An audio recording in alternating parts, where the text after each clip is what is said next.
Yes. Okay. SFI GLCK and GLCT combine ചെയ്ത് നടത്തുന്ന exam oriented ക്ലാസ്സിലേക്ക് എല്ലാവർക്കും സ്വാഗതം. അപ്പോൾ നമുക്കിന്ന് ക്ലാസ് എടുത്ത് തരുന്നതിന് വേണ്ടിയിട്ട് ജോയിൻ ആയിട്ടുള്ളത് LLM ഹോൾഡറും അതുപോലെ തന്നെ പ്രാക്ടീസിങ് ലോയറുമായിട്ടുള്ള അഡ്വക്കേറ്റ് ജിജീഷ് സാറാണ്. സാറിനെ ഞാൻ ഈ ഒരു സെഷൻ ഹാൻഡിൽ ചെയ്യുന്നതിന് വേണ്ടിയിട്ട് സ്വാഗതം ചെയ്യുന്നു. So please. ഓക്കെ, ഞാൻ ഓഡിബിൾ ആണല്ലോ അല്ലെ? ഞാൻ പറയുന്നത് കേൾക്കുന്നില്ല? എല്ലാവർക്കും ക്ലിയർ ആണ്? യെസ് സർ, ക്ലിയർ ആണ്. ക്ലിയർ ആണല്ലോ? Okay okay. സോ ഇപ്പോൾ നമ്മളിന്ന് CPC റിലേറ്റഡ് ആയിട്ടുള്ള ഇമ്പോർട്ടൻ്റ് ആയിട്ടുള്ള കുറച്ച് ഭാഗങ്ങളാണ് നോക്കാൻ പോകുന്നത്. CPCയിലെ അപ്പോൾ നമ്മുടെ എക്സാം റിലേറ്റഡ് ആയിട്ട് CPC എന്ന് പറഞ്ഞാൽ വളരെ വാസ്റ്റ് ആയിട്ടുള്ള ഡേ ടു ഡേ നമ്മൾ ഓരോ ദിവസം കഴിയുന്നതോറും പുതിയ പുതിയ കാര്യങ്ങൾ പ്രാക്ടീസിങ് ലൈഫിലാണെങ്കിലും ഈവൻ ജഡ്ജസ് പോലും ഓരോ ദിവസം പുതിയ പുതിയ കാര്യങ്ങൾ പഠിച്ചുകൊണ്ടിരിക്കുന്ന ഒരു ലോ ആണ് CPC എന്ന് പറയുന്നത്. സോ നമുക്ക് എന്താണെന്ന് വെച്ച് കഴിഞ്ഞാൽ എക്സാം പോയിന്റ് ഓഫ് വ്യൂവിൽ വളരെ പ്രധാനപ്പെട്ട ഭാഗങ്ങൾ മാത്രം കുറച്ച് ലിമിറ്റഡ് ആയിട്ടുള്ള ടൈമേ ഉള്ളൂ. ആ സമയം കൊണ്ട് നമുക്ക് മാക്സിമം കാര്യങ്ങൾ ഒന്ന് ഡിസ്കസ് ചെയ്യാമെന്നാണ് വിചാരിക്കുന്നത്. എന്തായാലും CPC റിലേറ്റഡ് ആയിട്ടുള്ള ബേസിക്സ് എല്ലാം നിങ്ങൾക്ക് ക്ലിയർ ആണെന്ന് വിചാരിക്കും. നമുക്ക് എല്ലാവർക്കും അറിയാം സിവിൽ ലോ എന്ന് പറയുമ്പോൾ തന്നെ സിവിൽ ലോയും ക്രിമിനൽ ലോയും തമ്മിലുള്ള ഡിഫറൻസ് മുതലാണ് നമ്മൾ ആദ്യം പഠിച്ചു തുടങ്ങുന്നത്. സ്വാഭാവികമായിട്ടും ഒരു സിവിൽ ലോയും ക്രിമിനൽ ലോയും തമ്മിലുള്ള പ്രധാനപ്പെട്ട വ്യത്യാസങ്ങളെ കുറിച്ച് നമുക്ക് ഡിസ്കസ് ചെയ്യുമ്പോൾ തന്നെ നമുക്കറിയാം സിവിൽ ലോ ക്രിമിനൽ ലോയിൽ നിന്ന് വ്യത്യസ്തമാക്കുന്നതെന്ന് പറഞ്ഞു കഴിഞ്ഞാൽ സ്വാഭാവികമായിട്ടും സിവിൽ ലോ എന്ന് പറയുന്നത് രണ്ട് പാർട്ടീസ് തമ്മിലുള്ള ഒരു പ്രശ്നത്തെയാണ് നമ്മൾ സൂചിപ്പിക്കുന്നത്. ക്രിമിനൽ ലോ എന്ന് പറയുമ്പോൾ അതൊരു സൊസൈറ്റിക്കെതിരായിട്ടോ അങ്ങനെയുള്ള ഒരു ക്രൈം ആയിട്ട് ഡിഫറൻഷിയേറ്റ് ചെയ്യുന്നുണ്ടെങ്കിൽ സ്വാഭാവികമായിട്ടും സിവിൽ ലോ എന്ന് പറയുന്നത് രണ്ട് പാർട്ടീസിനെ മാത്രം ബാധിക്കുന്ന ഒരു പ്രശ്നമാണ്. ഞാനും എന്റെ അയൽക്കാരനും ഞാനും എന്റെ നെയ്ബറും തമ്മിലുള്ള ഒരു വേലി തർക്കം ഒരിക്കലും ഒരു സൊസൈറ്റിക്കെതിരായിട്ടുള്ള തെറ്റായി മാറുന്നില്ല. അത് രണ്ട് ഇൻഡിവിജ്വൽസിനെ മാത്രം ബാധിക്കുന്ന ഒരു പ്രശ്നമാണ്. അത്തരം കേസുകളും അത്തരം മാറ്റേഴ്സും ഒക്കെയാണ് സ്വാഭാവികമായിട്ടും സിവിൽ കേസിൽ ഡീൽ ചെയ്യുന്നത്. സിവിൽ ലോന്റെ സ്വാഭാവികമായിട്ടും ഒരു ബേസിക്സ് എന്ന് പറഞ്ഞു കഴിഞ്ഞാൽ എപ്പോഴും സിവിൽ ലോ റിലേറ്റഡ് ആയിട്ട് ഒരു ആക്ഷൻ ഇനീഷ്യേറ്റ് ചെയ്യുന്നത് സ്വാഭാവികമായിട്ടും എപ്പോഴും ദി അഗ്രീവ്ഡ് പേഴ്സൺ ആയിരിക്കും. ക്രിമിനൽ ലോയിലൊക്കെ നമ്മൾ നോക്കുകയാണെന്നുണ്ടെങ്കിൽ അല്ലെങ്കിൽ ക്രിമിനൽ കേസസ് നമ്മൾ നോക്കുകയാണെന്നുണ്ടെങ്കിൽ സ്വാഭാവികമായിട്ടും സ്റ്റേറ്റ് ആയിരിക്കും ഒരു ആക്ഷൻ ഇനീഷ്യേറ്റ് ചെയ്യുക. പക്ഷെ സിവിൽ ലോ നോക്കുകയാണെന്നുണ്ടെങ്കിൽ നമുക്ക് എപ്പോഴും ഒരു ആക്ഷൻ ഇനീഷ്യേറ്റ് ചെയ്യുന്നത് ആരായിരിക്കും? ഒരു അഗ്രീവ്ഡ് പേഴ്സൺ ആയിരിക്കും. അതുപോലെ തന്നെ നമുക്കറിയാം വേറൊരു ബേസിക്സ് എന്ന് പറയുന്നത് ഒരു സിവിൽ കേസിന് സ്വാഭാവികമായിട്ടും രണ്ട് പാർട്ടീസ് ആണ് ഉണ്ടാവുക. ഒരു പ്ലെയിൻറ്റിഫും ഒരു ഡിഫൻഡന്റും. നിങ്ങൾക്ക് ആ ടേം എല്ലാം തന്നെ ഡെഫിനറ്റ്ലി നിങ്ങളെല്ലാം ഫെമിലിയർ ആയിരിക്കും. എന്നാൽ ബേസിക്സ് ഒന്ന് സ്പീഡിൽ പറഞ്ഞു പോകുന്നതേ ഉള്ളൂ. ഒരു സിവിൽ കേസിന് സ്വാഭാവികമായിട്ടും രണ്ട് പാർട്ടീസ് ആണ് ഉണ്ടാവുക. ഒന്ന് പ്ലെയിൻറ്റിഫും മറ്റേത് ഡിഫൻഡന്റും. ഒരു സിവിൽ കേസിനകത്ത് ആരാണോ പരാതി കൊടുക്കുന്നത് അദ്ദേഹത്തെ നമ്മൾ വിളിക്കുന്ന പേരാണ് പ്ലെയിൻറ്റിഫ്. ഓക്കെ, ആ ടേം നമ്മൾ ആദ്യം തന്നെ ക്ലിയർ ആയിരിക്കണം. ആർക്കെതിരാണോ നമ്മൾ കേസ് കൊടുക്കുന്നത് അല്ലെങ്കിൽ ആർക്കെതിരാണോ പരാതി കൊടുക്കുന്നത് ആ പാർട്ടിയെ നമ്മൾ വിളിക്കുന്ന പേരാണ് ഡിഫൻഡന്റ് എന്ന് പറയുന്നത്. അപ്പൊ ഒരു സിവിൽ കേസിനകത്ത് രണ്ട് പാർട്ടീസ് ഉണ്ട്, ഒന്ന് പ്ലെയിൻറ്റിഫും ഒന്ന് ഡിഫൻഡന്റും. അതുപോലെ തന്നെ ഒരു സിവിൽ കേസ് തുടങ്ങുന്നത് ഒരു ഇൻസ്റ്റിറ്റ്യൂഷൻ ഓഫ് ഒരു സിവിൽ സ്യൂട്ടിന്റെ ഇൻസ്റ്റിറ്റ്യൂഷൻ എന്ന് പറയുന്നത് അതായത് ഒരു സിവിൽ കേസ് തുടങ്ങുന്നത് എന്ന് പറയുന്നത് റെപ്രസെന്റേഷൻ ഓഫ് പ്ലെയിന്റിലൂടെയാണ്. ഒരു ഒരു കേസുമായി ബന്ധപ്പെട്ട് ഒരു സിവിൽ കേസുമായി ബന്ധപ്പെട്ട് പ്ലെയിൻറ്റിഫ് എന്ന് പറഞ്ഞാൽ നമ്മൾ ഓൾറെഡി ഡിസ്കസ് ചെയ്ത പോലെ തന്നെ ഒരു പരാതി കൊടുക്കുന്ന ആളെയാണ് നമ്മൾ പ്ലെയിൻറ്റിഫ് എന്ന് വിളിക്കുക. ആ പരാതി കൊടുക്കുന്ന ആളായിട്ടുള്ള പ്ലെയിൻറ്റിഫ് ഒരു കോടതിക്കകത്ത് ഒരു പരാതി കൊടുക്കുന്ന സബ്മിറ്റ് ചെയ്യുന്ന പേപ്പറിനെയാണ് അല്ലെങ്കിൽ പരാതിയാണ് നമ്മൾ എന്ത് വിളിക്കുക? പ്ലെയിൻറ്റ് എന്ന് വിളിക്കുക. ഓക്കെ, അത് നിങ്ങൾക്ക് ചിലപ്പോൾ ഫെമിലിയർ ആയിരിക്കാം. ഓർഡർ 7 പ്ലെയിൻ റിലേറ്റഡ് ആയിട്ടുള്ള കാര്യങ്ങൾ മുഴുവൻ പറയുന്നത്. നമ്മൾ ഈ കോടതിയിൽ സിവിൽ കേസുമായി ബന്ധപ്പെട്ട് കോടതിയിൽ സബ്മിറ്റ് ചെയ്യുന്ന പ്ലീഡിങ്സ് ഈ പറയുന്ന പ്ലീഡിങ്സും മറ്റു കാര്യങ്ങളും ഒക്കെ പ്രധാനമായിട്ടും ഡിസ്കസ് ചെയ്യുന്നത് ഓർഡർ 6-ലും ഓർഡർ 7-ലും ഓർഡർ 8-ലുമാണ്. ഓർഡർ 6-ലാണ് പ്ലീഡിങ്സ് ജനറലി മൊത്തത്തിൽ നമ്മൾ കോടതി സിവിൽ കേസുമായി ബന്ധപ്പെട്ട് കോടതിയിൽ സബ്മിറ്റ് ചെയ്യുന്ന പ്ലീഡിങ്സിന് എല്ലാത്തിനെയും കൂടെ അതിപ്പോ പ്ലെയിന്റ് ആവാം, അതുപോലെ തന്നെ റിട്ടേൺ സ്റ്റേറ്റ്മെന്റ് ആവാം, അതുമായി ബന്ധപ്പെട്ടിട്ടുള്ള ഒരു IA ആവാം, അല്ലെങ്കിൽ അതിന്റെ കൗണ്ടർ ആവാം. IA എന്ന് പറയുമ്പോൾ ഇന്റർലോക്യൂട്ടറി ആപ്ലിക്കേഷൻ ഇതാവാം. ഇതിനുമായിട്ട് ബന്ധപ്പെട്ടിട്ടുള്ള എല്ലാ കാര്യത്തെ കുറിച്ചും ജനറലി പറയുന്ന ഒരു ഓർഡറാണ് ഓർഡർ 6 എന്ന് പറയുന്നത്. എന്നാൽ പ്ലെയിന്റിനെ കുറിച്ച് വളരെ സ്പെസിഫിക് ആയിട്ട് മാത്രം പറയുന്ന നമ്മളിപ്പോ പ്ലെയിന്റ് എന്ന് പറയുമ്പോൾ ഞാൻ മുമ്പ് പറഞ്ഞ പോലെ തന്നെ ഒരു കേസിനകത്ത് പരാതിക്കാരനായിട്ടുള്ള ആള് ഒരു കേസിനകത്ത് സബ്മിറ്റ് ചെയ്യുന്ന അന്യായത്തെ അല്ലെങ്കിൽ നമ്മൾ ആ കേസിനകത്ത് സബ്മിറ്റ് ചെയ്യുന്ന പരാതിയെ നമുക്ക് വളരെ സിമ്പിൾ ആയിട്ട് സാധാരണക്കാരന് മനസ്സിലാവാൻ പറ്റുന്ന ഭാഷയിൽ നമുക്ക് പറയാം. ഒരു കേസുമായി ബന്ധപ്പെട്ട് ഒരു പരാതിക്കാരൻ സിവിൽ കേസിനകത്ത് സിവിൽ കോടതിയിൽ കൊടുക്കുന്ന പരാതിയാണ് നമ്മൾ വിളിക്കുക പ്ലെയിന്റ് എന്ന് വിളിക്കുക. അപ്പൊ പരാതി കൊടുക്കുന്ന ആളെ പ്ലെയിന്റിഫ് എന്നും ആദ്യമായി കൊടുക്കുന്ന പേപ്പറാണ് നമ്മൾ പ്ലെയിന്റ് എന്ന് പറയാം അല്ലെ. അപ്പൊ രണ്ടാമത്തെ പാർട്ടി സ്വാഭാവികമായിട്ടും ഡിഫൻഡന്റ് ആണ്. അപ്പൊ ഓപ്പോസിറ്റ് പാർട്ടി ആയിട്ടുള്ള ഡിഫൻഡന്റ് സബ്മിറ്റ് ചെയ്യുന്ന പേപ്പറിനെ നമ്മൾ എന്ത് വിളിക്കും? റിട്ടൺ സ്റ്റേറ്റ്മെന്റ് എന്ന് വിളിക്കും. ഓക്കെ, അപ്പൊ നമ്മൾ 4 ടേമാണ് നമ്മൾ ഫെമിലിയർ ആവുന്നത്. ഒന്ന് പ്ലെയിൻറ്റിഫ്, ഒന്ന് ഡിഫൻഡന്റ്. പരാതി കൊടുക്കുന്ന ആളെ നമ്മൾ പ്ലെയിൻറ്റിഫ് എന്ന് വിളിക്കും. ആർക്കെതിരാണോ പരാതി കൊടുക്കുന്നത് അദ്ദേഹത്തെ നമ്മൾ ഡിഫൻഡന്റ് എന്ന് വിളിക്കും. പ്ലെയിൻറ്റിഫ് കൊടുക്കുന്ന പരാതി അല്ലെങ്കിൽ സബ്മിറ്റ് ചെയ്യുന്ന പ്ലീഡിങ്സിനെ പേപ്പറിനെ നമ്മൾ എന്ത് വിളിക്കും? പ്ലെയിൻ എന്നാണ് വിളിക്കുക. അതുപോലെ തന്നെ ഡിഫൻഡന്റ് ആയിട്ടുള്ള, അതായത് ആർക്കെതിരാണോ പരാതി കൊടുത്തിട്ടുള്ളത് അദ്ദേഹം ഇതിനെ ഡിഫെൻഡ് ചെയ്യുന്നതിന് വേണ്ടി ഈ കേസിന്റെ മറുപടി എന്നുള്ള രൂപത്തിൽ കൊടുക്കുന്ന പത്രികയാണ് നമ്മൾ എന്ത് വിളിക്കുക? റിട്ടേൺ സ്റ്റേറ്റ്മെന്റ് എന്ന് വിളിക്കുക. ഓക്കെ, അപ്പൊ ഇത്രയും ടേമുകളാണ് നമ്മൾ ആദ്യമായിട്ട് പഠിക്കുന്നത്. 4 ടേം നമ്മൾ പഠിച്ചു. അതുപോലെ തന്നെ ഒരു സിവിൽ കേസിനകത്ത് നമുക്ക് എപ്പോഴും സംശയം വരാൻ സാധ്യതയുള്ള 2 പ്രധാനപ്പെട്ട ടേമാണ് ജഡ്ജ്മെന്റും ഡിഗ്രിയും. ജഡ്ജ്മെന്റും ഡിഗ്രിയുമാണ് നമുക്ക് എപ്പോഴും എൻട്രൻസ് പഠിക്കുന്ന കാലം പോലും നമുക്ക് ഡൗട്ട് വരാനുള്ള സാധ്യത. ഇപ്പോഴും പല ആളുകൾക്കും കറക്റ്റ് വളരെ ക്ലിയർ അല്ലാത്ത ഒരു കാര്യമാണ് ജഡ്ജ്മെന്റും ഡിഗ്രി, അതുപോലെ തന്നെ ഓർഡർ എന്ന് പറയുന്നത്. ഇനി നമുക്ക് ആദ്യം ജഡ്ജ്മെന്റും ഡിഗ്രിയും തമ്മിലുള്ള ഒരു പ്രധാനപ്പെട്ട വ്യത്യാസം എന്താണെന്ന് നമുക്കൊന്ന് നോക്കി കഴിഞ്ഞാൽ വളരെ സിമ്പിൾ ആയിട്ട് നമുക്ക് നോക്കി കഴിഞ്ഞാൽ ഒരു കേസ് ഉണ്ട്. ഇപ്പോ ഒരു സിവിൽ സൂട്ട് ആണെന്ന് വിചാരിക്കാം. സിവിൽ സൂട്ട് എന്ന് പറയുന്നത് ഇപ്പൊ ഒരു റീപേയ്മെന്റ് ഓഫ് മണി, അതായത് ഞാൻ ഒരാൾക്ക് കൊടുത്തിട്ടുള്ള പൈസ എനിക്ക് തിരിച്ചു തരാൻ വേണ്ടിയിട്ടുള്ളതാണ്. ഞാനൊരു സിവിൽ സൂട്ട് കൊടുക്കുന്നു. ഓക്കെ, ഞാനാണ് പ്ലെയിൻറ്റിഫ്, ഞാനാണ് ഈ കേസിനകത്ത് പരാതിക്കാരൻ. അപ്പൊ ഞാൻ പ്ലെയിൻറ്റ് സബ്മിറ്റ് ചെയ്യുന്നു. ഞാൻ പരാതിക്കാരനാണ്, എന്നെ വിളിക്കുന്ന പേരാണ് പ്ലെയിൻറ്റിഫ്. ഞാൻ സബ്മിറ്റ് ചെയ്യുന്ന കോടതിയിൽ കൊടുക്കുന്ന അന്യായത്തിൽ നമ്മൾ വിളിക്കുന്ന പേരാണ് പ്ലെയിൻറ്റ്. ഓക്കെ, ഓർഡർ 7 ലാണ് അത് മെൻഷൻ ചെയ്യുന്നത്. അപ്പൊ ഞാനൊരു കേസുമായി ബന്ധപ്പെട്ട് അത് ഫയൽ ചെയ്യുന്നു. ഫയൽ ചെയ്യുന്ന സമയത്ത് ഞാൻ ജഡ്ജ്മെന്റ് ഡിഗ്രി അതിലേക്ക് പോകുന്നതിന് മുമ്പ് ഒരു പോയിന്റ് കൂടെ പറഞ്ഞിട്ട് അതിലേക്ക് വരാം. ഒരു ഫ്രെയിമിംഗ് ഓഫ് ഇഷ്യൂ അല്ലെങ്കിൽ ഒരു ഇഷ്യൂ അല്ലെങ്കിൽ ഫ്രെയിമിംഗ് ഓഫ് ഇഷ്യൂ എന്ന് പറയുന്ന ഭാഗങ്ങളുണ്ട്. ഇപ്പൊ ഞാനൊരു ഒരു കേസ് കൊടുക്കുന്നത് എന്താണെന്ന് വെച്ച് കഴിഞ്ഞാൽ, ഒരു സിവിൽ സൂട്ട് മൂവ് ചെയ്യുന്നത് എന്താണെന്ന് വെച്ച് കഴിഞ്ഞാൽ, ഞാൻ ഇന്ന തീയതി ഇന്ന വർഷം 2025 ഇപ്പോ ഒക്ടോബർ മാസം 24-ാം തീയതി പാലക്കാടുള്ള ഇന്ന സ്ഥലത്ത് വെച്ച് ഈ എ എന്ന് പറയുന്ന അതിലിപ്പോ ആരെങ്കിലും ഒരാളെ ഉദാഹരണം എടുക്കാം. ഇപ്പൊ അഭിനവ് എന്ന് പറഞ്ഞ എനിക്കൊരു പേര് വേണം. അപ്പൊ അഭിനവിന് എന്ത് ചെയ്യുന്നു? അഭിനവ് എന്റെ അടുത്തേക്ക് വന്നു, ഒരു ആവശ്യം ഉന്നയിച്ചുകൊണ്ട് ഇതിന് അത്യാവശ്യമാണെന്ന് പറഞ്ഞ് എന്റെ കുറച്ച് പൈസ കടം വാങ്ങിച്ചു. അപ്പൊ ഞാൻ പൈസ കടം ചോദിച്ചു. അപ്പൊ ഞാൻ എന്ത് ചെയ്യുന്നു? ആ പൈസ കടം കൊടുക്കുന്നു. അപ്പൊ സ്വാഭാവികമായിട്ടും തിരിച്ചു കിട്ടുന്നില്ല. അപ്പൊ അതിന് വേണ്ടിയിട്ടാണ് കേസ് കൊടുക്കുന്നത് വിചാരിക്കുക. അങ്ങനെയാണെങ്കിൽ ഞാൻ ഈ കേസുമായിട്ട് മുന്നോട്ട് പോകുമ്പോൾ ഫ്രെയിമിംഗ് ഓഫ് ഇഷ്യൂസ് എന്ന് പറയുമ്പോൾ അതിനകത്ത് എന്താണ് കോടതി തീരുമാനിക്കേണ്ട കാര്യം? കോടതി ഇപ്പൊ ഒരു കേസുമായിട്ട് ബന്ധപ്പെട്ട് നമുക്ക് മുന്നോട്ട് പോകുമ്പോൾ ഈ എന്റെ ജീവിതത്തിലെ എല്ലാ പ്രശ്നങ്ങളും അല്ലെങ്കിൽ അവരുടെ ജീവിതത്തിലെ എല്ലാ പ്രശ്നങ്ങളും കോടതി വിളിച്ചിട്ട് സംസാരിക്കാൻ അല്ലെങ്കിൽ തീരുമാനിക്കുക എന്നുള്ളതല്ല കോടതിയുടെ പണി. കോടതിയുടെ പണി എന്ന് പറയുന്നത് ഇതൊക്കെ ഞങ്ങളുടെ ഫസ്റ്റ് പാർട്ടിലുള്ള കാര്യങ്ങളാണ്. ഞങ്ങളുടെ സെക്കൻഡ് പാർട്ടാണ് ഞങ്ങളുടെ എക്സാം. സെക്കൻഡ് പാർട്ടാണ്. യെസ്, ഞാനൊന്ന് ജസ്റ്റ് ബേസിക്സ് ഒന്ന് പറഞ്ഞു പോയതേ ഉള്ളൂ. നിങ്ങളുടെ ഈ റെസ് ജുഡിക്കേറ്റ അതുപോലെ തന്നെ സബ് ജുഡീസ് അതെല്ലാം തന്നെ സെക്കൻഡ് പാർട്ടിൽ വരുന്നതല്ലേ? ഇല്ല, അതൊക്കെ കഴിഞ്ഞ ഓൾറെഡി കഴിഞ്ഞതാണ്. മുതലാണ് എക്സിക്യൂഷൻ മുതലുള്ള ഭാഗമാണുള്ളത്. എക്സിക്യൂഷൻ, സ്പെഷ്യൽ സൂട്ട്സ്, ഇതൊക്കെയാണ് ഞങ്ങളുടെ മൺഡേയുള്ള എക്സാമിന്. ആണല്ലേ? ഓക്കെ. ഞാൻ ജനറലി CPCയുടെ unitary and integrated insurance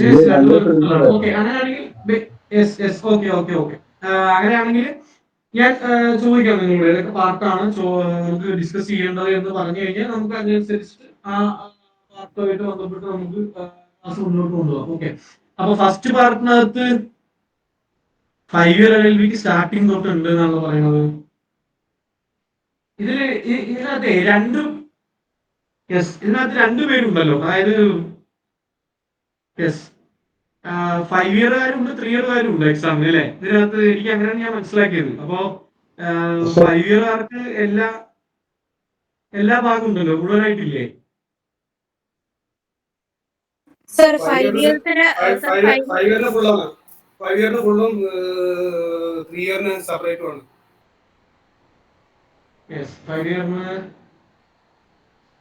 5 ഇയറുകാർക്ക് total ആയിട്ടുണ്ട്. അപ്പൊ അതുകൊണ്ട് നമുക്ക് എന്തായാലും ബേസിക് ആയിട്ടുള്ള ഭാഗങ്ങൾ പറഞ്ഞു പോവാതെ അതിലേക്ക് കടന്നു കഴിഞ്ഞാൽ ഇത് നമുക്ക് അവർക്കൂടെ ഉപകാരപ്പെടുന്ന രൂപത്തിലായിരിക്കില്ല. സോ നമുക്കൊന്ന് അങ്ങനെ ബേസിക്സ് ഒന്ന് പെട്ടെന്ന് പറഞ്ഞു പോയാൽ പറ്റുള്ളൂ കേട്ടോ.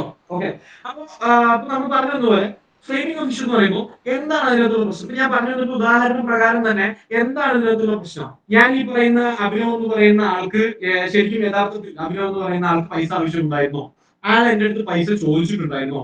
ഞാൻ ഇന്ന സ്ഥലത്ത് വെച്ച്, ഞാൻ ഈ പറയുന്ന സ്ഥലത്ത് വെച്ച് അല്ലെങ്കിൽ ഞാൻ ഈ പറയുന്ന ഡേറ്റ് വെച്ചിട്ട് ഞാൻ യഥാർത്ഥത്തിൽ പൈസ കൊടുത്തിരുന്നോ എന്നുള്ള കോടതി ഡിറ്റർമൈൻ ചെയ്യേണ്ട എന്താണ് യഥാർത്ഥത്തിൽ തീരുമാനിക്കേണ്ട കാര്യങ്ങളെന്ന് പോയിന്റ് ഔട്ട് ചെയ്ത് കിട്ടും. ഓക്കെ, ഇതാണ് ഇത് യഥാർത്ഥത്തിൽ ഫ്രെയിമിംഗ് ഓഫ് ഇഷ്യൂ. കോടതി തീരുമാനിക്കേണ്ട കാര്യങ്ങൾ കൃത്യമായിട്ട് എന്തൊക്കെയാണ് ഇതിനകത്ത് ഇഷ്യൂ ഉള്ളത്, എന്താണ് ഫാക്ടിൻ ലോ, അതുപോലെ ഫാക്ടിൻ ഇഷ്യൂ, ഈ കോടതി തീരുമാനിക്കേണ്ട കാര്യങ്ങൾ എന്ന് കൃത്യമായിട്ട് നോട്ട് ചെയ്ത് 1, 2, 3 എന്ന് കൃത്യമായിട്ട് എഴുതി വെക്കുന്നത് വളരെ സിമ്പിൾ ആയിട്ട് നമുക്ക് ഫ്രെയിമിംഗ് ഓഫ് ഇഷ്യൂസ് മനസ്സിലാക്കാം. ഓക്കെ, അതൊരു ടേം നമുക്ക് ക്ലിയർ ആണെന്ന് വിചാരിക്കും. ഈ ഞാൻ മുൻപ് പറഞ്ഞ ഈ ജഡ്ജ്മെന്റ് ആൻഡ് ഡിഗ്രി എന്ന് പറയുന്ന രണ്ട് ടേമിലേക്ക് വന്നു കഴിഞ്ഞാൽ, ഇപ്പോ ഞാൻ ഈ പറഞ്ഞ ഉദാഹരണത്തിൽ തന്നെ ഞാൻ കൊടുത്ത കേസ് പ്രകാരം എനിക്ക് പൈസ തിരിച്ചു കിട്ടുമോ ഇല്ലയോ എന്നുള്ള ആ ഒരു കാര്യമുണ്ടല്ലോ, അത് മാത്രമാണ് ജഡ്ജ്മെന്റ്. ഓക്കെ, ഞാൻ അതായത് ഈ അഭിനവ് ഞാൻ പൈസ കൊടുത്തു, ഞാൻ അഭിനവ് എനിക്ക് തിരിച്ചു തരുന്നില്ല, ഞാൻ അത് തിരിച്ചു കിട്ടണമെന്ന് പറഞ്ഞ് കേസ് കൊടുത്തു. ഓക്കെ, ആ പർട്ടിക്കുലർ പോയിന്റ് എനിക്ക് അഭിനവ് പൈസ തിരിച്ചു തരണോ വേണ്ടയോ എന്നുള്ള ആ ഒരു പർട്ടിക്കുലർ പോയിന്റ് ഉണ്ടല്ലോ, ആ പോയിന്റിന് നമ്മൾ പറയുന്ന പേരാണ് ജഡ്ജ്മെന്റ്. ഓക്കെ, എന്നാൽ അതിന്റെ കുറച്ചുകൂടി എക്സ്റ്റെൻഡ് ആയിട്ടുള്ള ഒരു വേർഷൻ ആണ് ഡിഗ്രി. ഡിഗ്രി എന്ന് പറയുമ്പോൾ ഒരു കോടതി ഡിഗ്രി എഴുതുമ്പോൾ ഇന്ന ദിജീഷ് എന്ന് പറയുന്ന ഒരാള് ഒരു സ്യൂട്ട് ഒരു കേസ് കൊടുത്തു. ആ കേസിനകത്ത് ഇതിന്റെ കാര്യങ്ങളൊക്കെയായിരുന്നു ഉന്നയിച്ചിട്ടുണ്ടായിരുന്നത്. അത് അഭിനവിന് കേസിൽ അപ്പിയർ ചെയ്തു. അഭിനവ് ഇങ്ങനെ കാര്യങ്ങളൊക്കെയാണ് മറുപടിയായിട്ട് പറഞ്ഞത്. അപ്പൊ ഞാൻ തീരുമാനിക്കേണ്ട കാര്യങ്ങൾ ഇന്ന പോയിന്റുകളാണ്, 1, 2, 3 കൊടുത്തോ ഇല്ലയോ എന്നുള്ള പോയിന്റുകളൊക്കെയാണ് ഞാൻ തീരുമാനിക്കേണ്ടത്. അതുപോലെ തന്നെ അതിനുശേഷം കൊടുക്കണോ വേണ്ടയോ എന്നുള്ള കാര്യത്തെ കുറിച്ചും എപ്പോഴാണ് അങ്ങനെയുള്ള വളരെ ഡീറ്റെയിൽഡ് ആയിട്ടുള്ള എല്ലാ കാര്യത്തെ കുറിച്ചുള്ള ഡീറ്റെയിൽഡ് ആയിട്ടുള്ള ഒരു റിപ്പോർട്ട് എന്ന് വേണമെങ്കിൽ നമുക്ക് പറയാം, അതാണ് ഡിഗ്രി എന്ന് പറയുന്നത്. ക്ലിയർ ആണല്ലോ? അപ്പൊ ഈ ഡിഗ്രിയിലെ ഒരു ഭാഗത്ത് മാത്രമായിരിക്കും ജഡ്ജ്മെന്റ് ഉണ്ടാവുക. ഡിഗ്രി എന്ന് പറയുമ്പോൾ വളരെ ഒരു 30 പേജുള്ള അല്ലെങ്കിൽ ഒരു 15 പേജുള്ള ഒരു ഡോക്യുമെന്റ് ആണെന്ന് വിചാരിക്കാം. 15 പേജുള്ള ഒരു ഡോക്യുമെന്റ് ആണ് ഡിഗ്രി. അപ്പൊ ആ ഡിഗ്രിക്കകത്ത് എന്തുണ്ടാവും? എല്ലാ കാര്യങ്ങളും ഉണ്ടാവും, എല്ലാ കൺവെൻഷൻസും ഉണ്ടാവും. ഞാൻ ഏതൊക്കെ കാര്യങ്ങൾ അക്സെപ്റ്റ് ചെയ്യുന്നു, ഞാൻ ഏതൊക്കെ കാര്യങ്ങൾ അക്സെപ്റ്റ് ചെയ്യുന്നില്ല, മറുപടി പറഞ്ഞതിന് അഭിനവ് എന്തൊക്കെ കാര്യങ്ങൾ പറയുന്നു, അഭിനവ് എന്തൊക്കെ കാര്യങ്ങൾ അക്സെപ്റ്റ് ചെയ്യുന്നു, എന്തൊക്കെ കാര്യങ്ങൾ ഡിലേ ചെയ്യുന്നു, എന്തൊക്കെ കാര്യങ്ങളാണ് കോടതി തീരുമാനിക്കേണ്ടത് എന്നുള്ള എല്ലാ കാര്യത്തെ കുറിച്ചുള്ള ഡീറ്റെയിൽ ആയിട്ടുള്ള കാര്യമാണ് ഡിഗ്രി.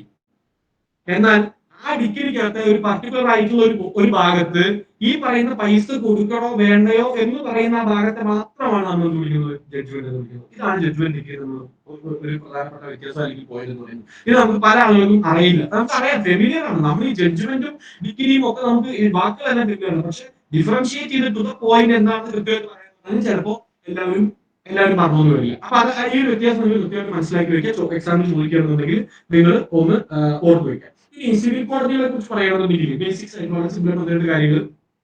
സിവിൽ കോടതികൾ ഏറ്റവും താഴത്തെ രണ്ട് പ്രധാനപ്പെട്ട കോടതികൾ നമ്മൾ അറിഞ്ഞിരിക്കുന്നത്, ഒന്ന് മുനിസിപ്പൽ കോടതി, ഒന്ന് സബ് കോടതി. ഓക്കെ, ഒന്ന് മുനിസിപ്പൽ കോടതി, ഒന്ന് സബ് കോടതി. ഇപ്പൊ BNSS പഠിക്കുന്ന സമയത്ത് നിങ്ങൾ പഠിച്ചിട്ടുണ്ടാവും അഡീഷണൽ കോടതികൾ, അഡീഷണൽ മുനിസിപ്പൽ കോടതികളും അതുപോലെ തന്നെ അഡീഷണൽ ജില്ലാ കോടതിയും അഡീഷണൽ സബ് കോടതിയും ഒക്കെ ഉണ്ടാവും. സ്വാഭാവികമാണ്. അപ്പൊ അഡീഷണൽ അസിസ്റ്റൻസ് ഇല്ലാത്ത പ്രകാരം അപ്പൊ അഡീഷണൽ എന്ന രൂപത്തിലേക്ക് ഞാൻ പോകുന്നില്ല. അത് ഓരോ സ്ഥലത്തിനനുസരിച്ച് തിരക്കനുസരിച്ച് ഓരോ കോടതിയിലേക്ക് ഓരോ സ്ഥലത്തൊക്കെ ഇംപ്ലിമെന്റ് ചെയ്യുന്നതാണ്. രണ്ട് കോടതികളാണ് നമുക്ക് പ്രധാനമായിട്ട് സിവിൽ കോടതി കേസുമായി ബന്ധപ്പെട്ട് പഠിക്കാനുള്ളത്.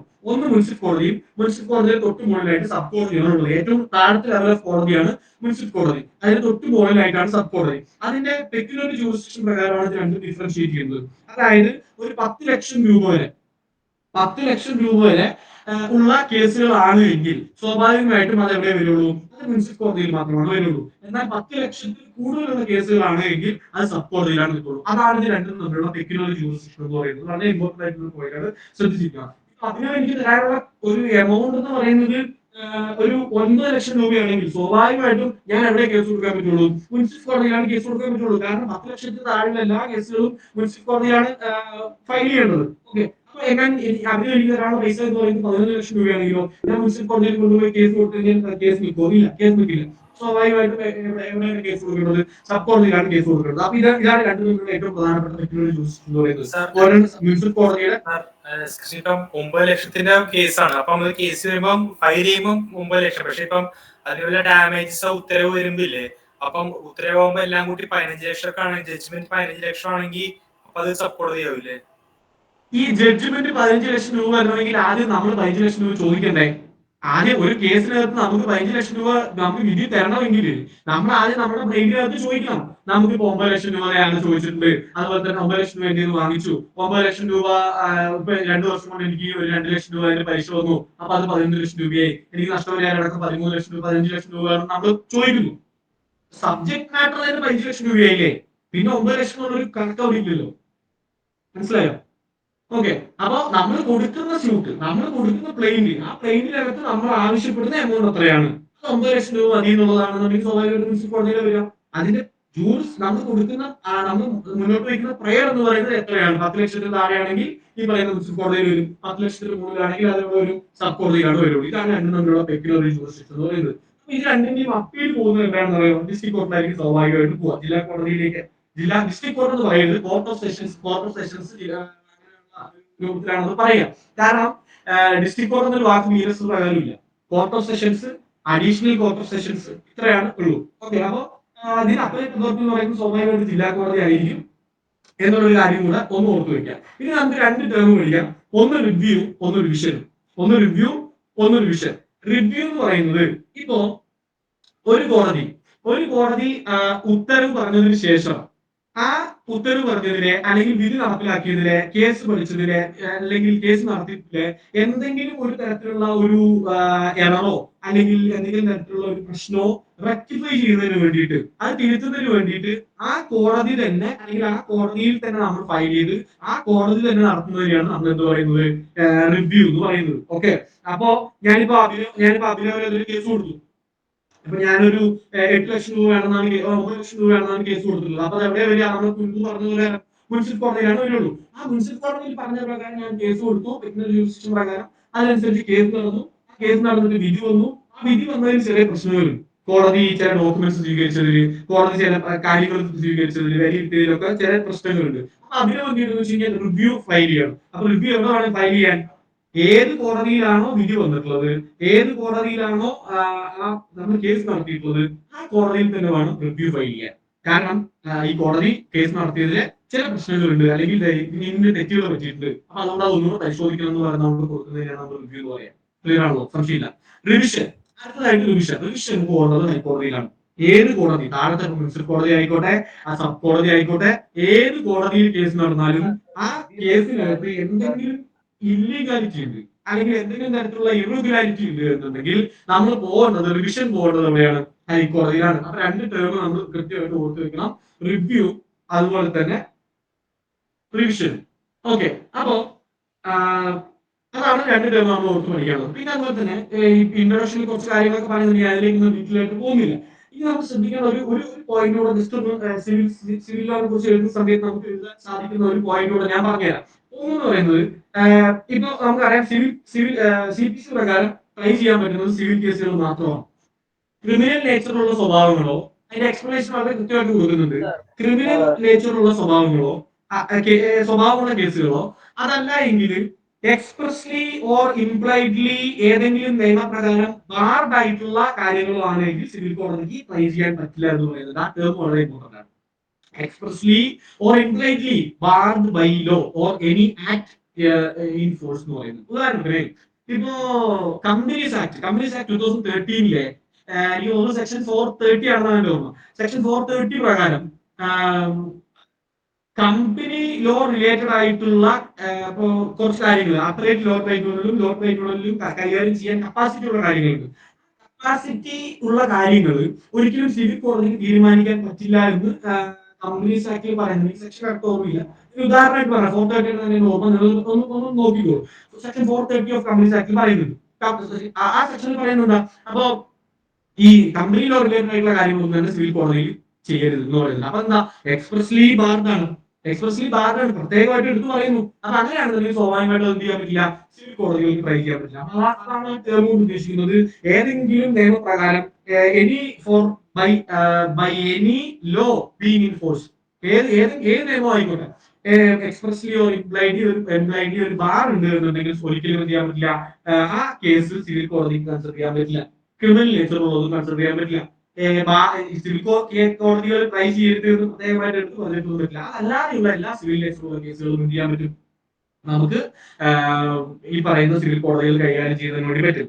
ഇപ്പോ ഓക്കെ, അപ്പൊ അത്രയും മതി. അതാണ് ഈ പറയുന്ന ആ ഒരു പോയിന്റ് ഓർത്തു വെക്കുക. സിവിൽ നേച്ചറിലുള്ള കേസുകളെ കുറിച്ചോ അല്ലെങ്കിൽ സിവിൽ ലോനെ കുറിച്ചൊക്കെ ഇൻട്രൊഡക്ഷൻ എഴുതുന്ന സമയത്ത് നമുക്ക് എവിടെയെങ്കിലൊക്കെ എഴുതി വെക്കാൻ പറ്റുന്ന ഒരു കാര്യമാണ്. ഇനി രണ്ട് പ്രധാനപ്പെട്ട പ്രിൻസിപ്പിളിനെ കുറിച്ച് പറയാം. ഒന്ന്, സെക്ഷൻ 10 ഓഫ് CPC പറയുന്ന സ്റ്റേ ഓഫ് സ്യൂട്ട് അല്ലെങ്കിൽ ഡോക്ട്രിൻ ഓഫ് റെസ് സബ് ജുഡിസ് എന്ന് പറയുന്ന ഒരു പോയിന്റ് അത് കുറച്ച് ഇൻട്രസ്റ്റിംഗ് ആയിട്ടുള്ള എന്നാൽ സിവിൽ കോടതികളിൽ വളരെ പ്രാക്ടിക്കാലിറ്റി ഉള്ള അക്കാഡമിക്കലി ആണെങ്കിലും നമുക്ക് വളരെ ഇമ്പോർട്ടന്റ് ആയിട്ടുള്ള ഒരു ഭാഗം കൂടിയാണ് doctor of arrest sub judice എന്ന് പറയുന്നത് അല്ലെങ്കിൽ സ്റ്റേ ഓഫ് സ്യൂട്ട് എന്ന് പറയുന്നത്. അത് സെക്ഷൻ 10 പറയുന്നത്. സെക്ഷൻ ഒരു ബേസിക് ആയിട്ട് കോൺസെപ്റ്റ് ഞാൻ പറഞ്ഞുതരാം. ഞാൻ ചുമ്മാ നിങ്ങൾക്ക് ഇപ്പോ ബേറാക്കിലും അനിൽക്കാനായാലും ഒക്കെ ഉള്ള സ്റ്റേറ്റ്മെന്റുകൾ ഞാൻ വെറുതെ ഇങ്ങനെ പറഞ്ഞിട്ട് കാര്യമില്ലല്ലോ. നമുക്ക് അത് ഓർത്തു വെക്കാൻ പറ്റുന്ന അല്ലെങ്കിൽ നമുക്ക് അതിന് കൂടെ ചേർത്ത് വെച്ച് നിങ്ങളുടെ ഓൺ ലാംഗ്വേജിൽ എക്സാം എഴുതാൻ പറ്റുന്ന കുറച്ച് കാര്യങ്ങൾ നിങ്ങൾക്ക് ധാരണയായി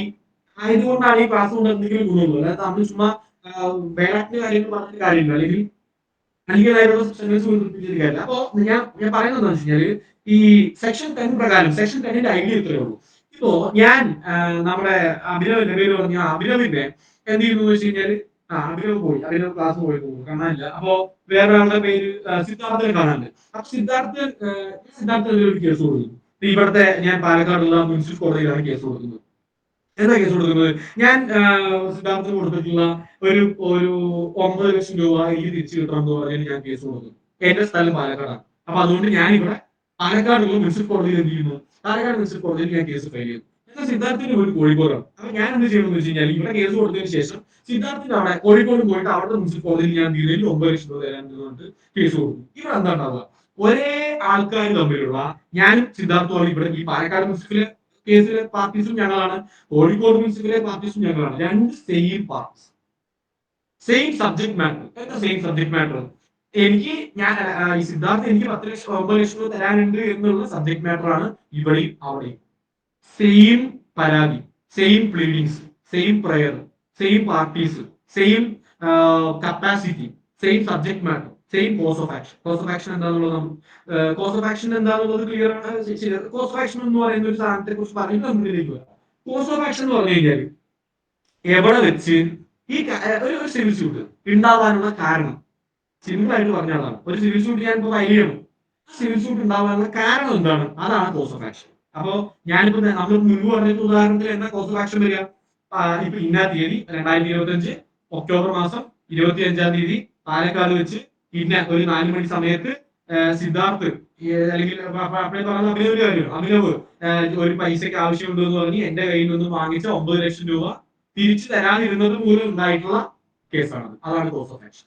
എന്തുകൊണ്ടാണ് ഈ കേസ് ഉണ്ടായിട്ടുള്ളത്? അതിനാണ് നമ്മൾ കോസ് ഓഫ് ആക്ഷൻ വിളിക്കുന്നത്. ഓക്കെ, അപ്പൊ നമ്മൾ പറഞ്ഞു വന്നത് പാലക്കാട് മുനിസിപ്പൽ ഞാൻ എന്ത് ചെയ്യുന്നു? സെയിം സെറ്റ് ഓഫ് ഫാക്ടേഴ്സ് ഞാൻ കേസ് കൊടുക്കുന്നു. അവിടെ പോയിട്ട് സെയിം സെറ്റ് ഓഫ് കേസ് കൊടുക്കുന്നു. ഇപ്പൊ എന്താണ്ടാവുക? മൾട്ടിപ്ലിസിറ്റി ഓഫ് സ്യൂട്ട് ഉണ്ടാവുക അല്ലേ? ഒരേ കാര്യത്തിൽ അനാവശ്യമായിട്ട് വീണ്ടും വീണ്ടും വീണ്ടും കുറെ കേസുകൾ. അത് ഒഴിവാക്കുന്നതിന് വേണ്ടിയിട്ടാണ് അത് ഒഴിവാക്കുന്നതിന് വേണ്ടിയിട്ടാണ് ഈ സെക്ഷൻ 10 പറയുന്ന സ്റ്റേ ഓഫ് സ്യൂട്ട് അല്ലെങ്കിൽ ഡോക്ടർ ഓഫ് സബ് ജുഡീസ് എന്ന് പറയുന്ന ഒരു പ്രിൻസിപ്പൾ ഉള്ളത്. ഈ പ്രിൻസിപ്പളിനകത്ത് ഇപ്പോ രണ്ട് കൺകറന്റ് ജൂറിസ്ഡിക്ഷനുള്ള രണ്ട് കോടതികൾ, ഒരേ ജൂറിസ്ഡിക്ഷനുള്ള ഇവിടെ മുനിസിപ്പൽ കോടതി അവിടെ മുനിസിപ്പൽ കോടതി, ജൂറിസ്ഡിക്ഷനുള്ള രണ്ട് കോടതികൾ ഒരു പർട്ടിക്കുലർ സെയിം സെറ്റ് ഓഫ് ഫാക്ടിന്മേൽ ഞാൻ ഇവിടെ കേസ് നടത്തി അവിടെയും കേസ് നടത്തി. ഇവിടെ ജഡ്ജി എനിക്ക് ഫേവറബിളായിട്ട് വിധി പറഞ്ഞു, അവിടെ ജഡ്ജി എന്ത് ചെയ്യുന്നു? സിദ്ധാർത്ഥിന് ഫേവറബിളായിട്ട് വിധി പറയുന്നു അല്ലെ? Contradiction of judgements. മൾട്ടിപ്ലിസിറ്റി രണ്ട് പോയിന്റ് ഓർത്ത് വെക്കണം. ഒന്ന് മൾട്ടിപ്ലിസിറ്റി ഓഫ് സ്യൂട്ട്, ഒരേ കാര്യത്തിൽ കുറെ കേസുകൾ ഒന്ന്. രണ്ടാമത്തെ conflict of judgment. Conflict of judgment എന്ന് പറഞ്ഞാൽ ഇവിടെ എനിക്ക് ഫേവറബിളായിട്ട് വിധി വരുന്നു, അവിടെ എന്ത് ചെയ്യുന്നു? സിദ്ധാർത്ഥിന് ഫേവറബിളായിട്ട് വിധി വരുന്നു. അത് ഒഴിവാക്കുന്നതിന് വേണ്ടി, ഈ രണ്ട് കാര്യങ്ങളും ഒഴിവാക്കുന്നതിന് വേണ്ടിയിട്ടുള്ള വളരെ സിമ്പിൾ ആയിട്ടുള്ള ഒരു കോൺസെപ്റ്റ് ആണ് ഈ പറയുന്ന സ്റ്റേ ഓഫ് സ്യൂട്ട് അല്ലെങ്കിൽ ഡോക്ട്രിൻ ഓഫ് സബ് ജുഡീസ് എന്ന് പറയുന്നത്. ഡോക്ട്രിൻ ഓഫ് സബ് ജുഡീസ് എന്ന് പറയുന്നത് ഓക്കെ, അതാണ് ഇതിന്റെ ബേസിക്. ഒന്നെന്ന് പറയുന്നത് അവോയ്ഡ് മൾട്ടിപ്ലിസിറ്റി ഓഫ് സ്യൂട്ട് ആണ്. അതുപോലെ തന്നെ ഒന്ന് കോൺഫ്ലിക്ട് ഓഫ് ജഡ്ജ്മെന്റ് ആണ്. രണ്ട് കൺകറന്റ് ജൂറിസ്ഡിക്ഷനുള്ള രണ്ട് കോടതികളും ഒരേ കേസ്, ഒരേ സെറ്റ് ഓഫ് ഫാക്ടിലുള്ള ഒരേ പാർട്ടീസ് തമ്മിലുള്ള ഒരു കേസിൽ രണ്ട് കോടതികൾ ഒരേ സമയം പാരലലി ട്രൈ ചെയ്യുന്നത് ഒഴിവാക്കുന്നതിന് വേണ്ടിയിട്ടാണ് സെക്ഷൻ 10 പറയുന്ന ഈ പോയിന്റ് ഉള്ളത്. ഓക്കെ, അപ്പോ ഈ രണ്ട് കേസിലെയും മാറ്റർ ഇൻ ഇഷ്യൂ അല്ലെങ്കിൽ കോസ് ഓഫ് ആക്ഷൻ എന്ന് പറയുന്നത് സെയിം ആയിരിക്കണം. മാറ്റർ ഇൻ ഇഷ്യൂ എന്ന് പറഞ്ഞാൽ എന്താ? ഞാൻ മുൻപ് പറഞ്ഞതുപോലെ തന്നെ ഫ്രെയിമിംഗ് ഓഫ് ഇഷ്യൂ പറഞ്ഞ നമ്മളെ ഭാഗത്ത് പറഞ്ഞിട്ടുള്ള കാര്യം ഉണ്ടായിരുന്നു. മാറ്റർ ഇൻ ഇഷ്യൂ എന്ന് പറഞ്ഞാൽ എന്താണ് യഥാർത്ഥത്തിൽ പ്രശ്നം, തീരുമാനിക്കപ്പെടേണ്ട പ്രശ്നം എന്താണ്? ശരി, യഥാർത്ഥത്തിൽ ഞാൻ ഈ പറയുന്ന സിദ്ധാർത്ഥ പൈസ കൊടുത്തിട്ടുണ്ടോ, എനിക്ക് പൈസ തിരിച്ചു കിട്ടാനുള്ള അധികാരമുണ്ടോ? ഇതാണ് മാറ്റർ ഇഷ്യൂ. അപ്പോ രണ്ട് കേസിലെയും മാറ്റർ ഇഷ്യൂ സെയിം ആണോ? അങ്ങനെയാണെങ്കിൽ ഒരു സ്യൂട്ട് എന്ത് ചെയ്യും? അത് സ്റ്റേ ചെയ്യണം. രണ്ട് കേസുമായിട്ട് മുന്നോട്ട് പോകാൻ പറ്റില്ല. ഒരു കേസ് സ്റ്റേ ചെയ്ത് ഏതെങ്കിലും ഒരു കേസ് ഒന്നിനെ നമ്മൾ പ്രീവിയസ്ലി ഇൻസ്റ്റിറ്റ്യൂട്ട് സ്യൂട്ട്. ഞാൻ ആദ്യം പാലക്കാടാണ് ഫയൽ ചെയ്തിട്ടുണ്ടെങ്കിൽ സബ്സിക്വന്റ്ലി ആണ് ഞാൻ കോഴിക്കോട് ഫയൽ ചെയ്തത്. അപ്പൊ പാലക്കാടുള്ള ആദ്യം ഫയൽ ചെയ്ത കേസിനെ പ്രീവിയസ്ലി ഇൻസ്റ്റിറ്റ്യൂട്ട് സ്യൂട്ട് എന്നും രണ്ടാമതായിട്ട് ഫയൽ ചെയ്തിട്ടുള്ള കേസിന് എന്ത് പറയും? സബ്സിക്വന്റ്ലി ഇൻസ്റ്റിറ്റ്യൂട്ട് സ്യൂട്ട് എന്ന് പറയും. അപ്പൊ മാറ്റർ ഇഷ്യൂ എന്ന് പറയുന്നത് എന്തായിരിക്കണം? Directly and substantially in issue ആയിരിക്കണം. മുൻപത്തെ സ്യൂട്ടിലുള്ള മാറ്റർ ഇഷ്യൂ എന്ന് പറയുന്നത് സെയിം ആയിരിക്കണം. അപ്പൊ അതാണ് ഇതിനകത്ത് ഉള്ള ഒരു പ്രധാനപ്പെട്ട പോയിന്റ്. സെയിം പാർട്ടീസ് ആയിരിക്കണം. ഞാൻ സിദ്ധാർത്ഥമാണ് ഇവിടെ പാർട്ടീസ്, ഞാൻ സിദ്ധാർത്ഥമാണ് അവിടെ പാർട്ടീസ്. മാറ്റർ ഇഷ്യൂ സെയിം ആയിരിക്കണം. കോസ് ഓഫ് ആക്ഷൻ എന്ന് പറയുന്നത് സെയിം ആയിരിക്കണം. മാറ്റർ ഇഷ്യൂ എന്ന് പറയുന്നത് substantially and directly in issue ആയിരിക്കണം. അപ്പൊ ഇതൊക്കെയാണ് ഒരു സെക്ഷൻ 10 പ്രകാരം വളരെ ബേസിക് ആയിട്ട് നമ്മൾ ഓർത്തിരിക്കേണ്ട കുറച്ച് കാര്യങ്ങൾ. സുപ്രീം കോടതിയിലെ വളരെ പ്രധാനപ്പെട്ട judgment national health mission institute എന്ന് പറയുന്ന ഒരു കേസൊക്കെ ഉണ്ട്. ഇതിനെക്കുറിച്ച് വളരെ ഡീറ്റെയിൽ ആയിട്ട് പറയുന്ന ഒരു കേസ് തോന്നും. ഈ അലിക്കാനായാലും ചിലപ്പോൾ ആ കേസുകളൊന്നും ഉണ്ടാവില്ല. പ്രാക്ടിക്കലി ഉള്ള കാര്യത്തിനകത്ത് വളരെ ഇമ്പോർട്ടന്റ് ആയിട്ടുള്ള ഒരു കേസുകളാണ് നാഷണൽ ഹെൽത്ത് മിഷൻ ഇൻസ്റ്റിറ്റ്യൂട്ട് എന്ന് പറയുന്ന കേസുകളാണ്. ഓക്കെ, അപ്പൊ ഇത് ഒരു കാര്യം നമ്മൾ ഓർത്തിരിക്കേണ്ടത്, ഈ പറയുന്ന section 10 stay of suit, doctor of res sub judice ഈ പറയുന്നത് പോലെ അപ്ലിക്കബിൾ ആവണമെങ്കിൽ ഒരു കാര്യം വളരെ ഇമ്പോർട്ടന്റ് ആയിട്ടുള്ളത്, രണ്ട് കോടതിക്കും ഈ പറയുന്ന ജൂറിസ്ഡിക്ഷൻ ഉണ്ടാവണം. എന്നാൽ മാത്രമാണ് ഇത് അപ്ലിക്കബിൾ ആവുള്ളൂ. ഉദാഹരണത്തിന് ഞാൻ ആവശ്യപ്പെട്ടിട്ടുള്ള എമൗണ്ട് എന്ന് പറയുന്നത് 11 ലക്ഷം രൂപയാണെന്ന് വിചാരിക്കാം. ഞാൻ ആവശ്യപ്പെട്ടിട്ടുള്ളത് 11 ലക്ഷം രൂപയാണ്. 11 ലക്ഷം രൂപ ആവശ്യപ്പെട്ടിട്ടുള്ള 11 ലക്ഷം രൂപ എന്ന് പറയുന്നത് ഞാൻ ഇവിടെ സബ് കോടതിയിലാണ് കൊടുത്തിരിക്കുന്നത്. എന്നാൽ അവിടെ കേസ് കൊടുത്തിരിക്കുന്നത് എവിടെയാണ്? മുനിസിപ്പൽ കോടതിയിലാണ് കൊടുത്തത്.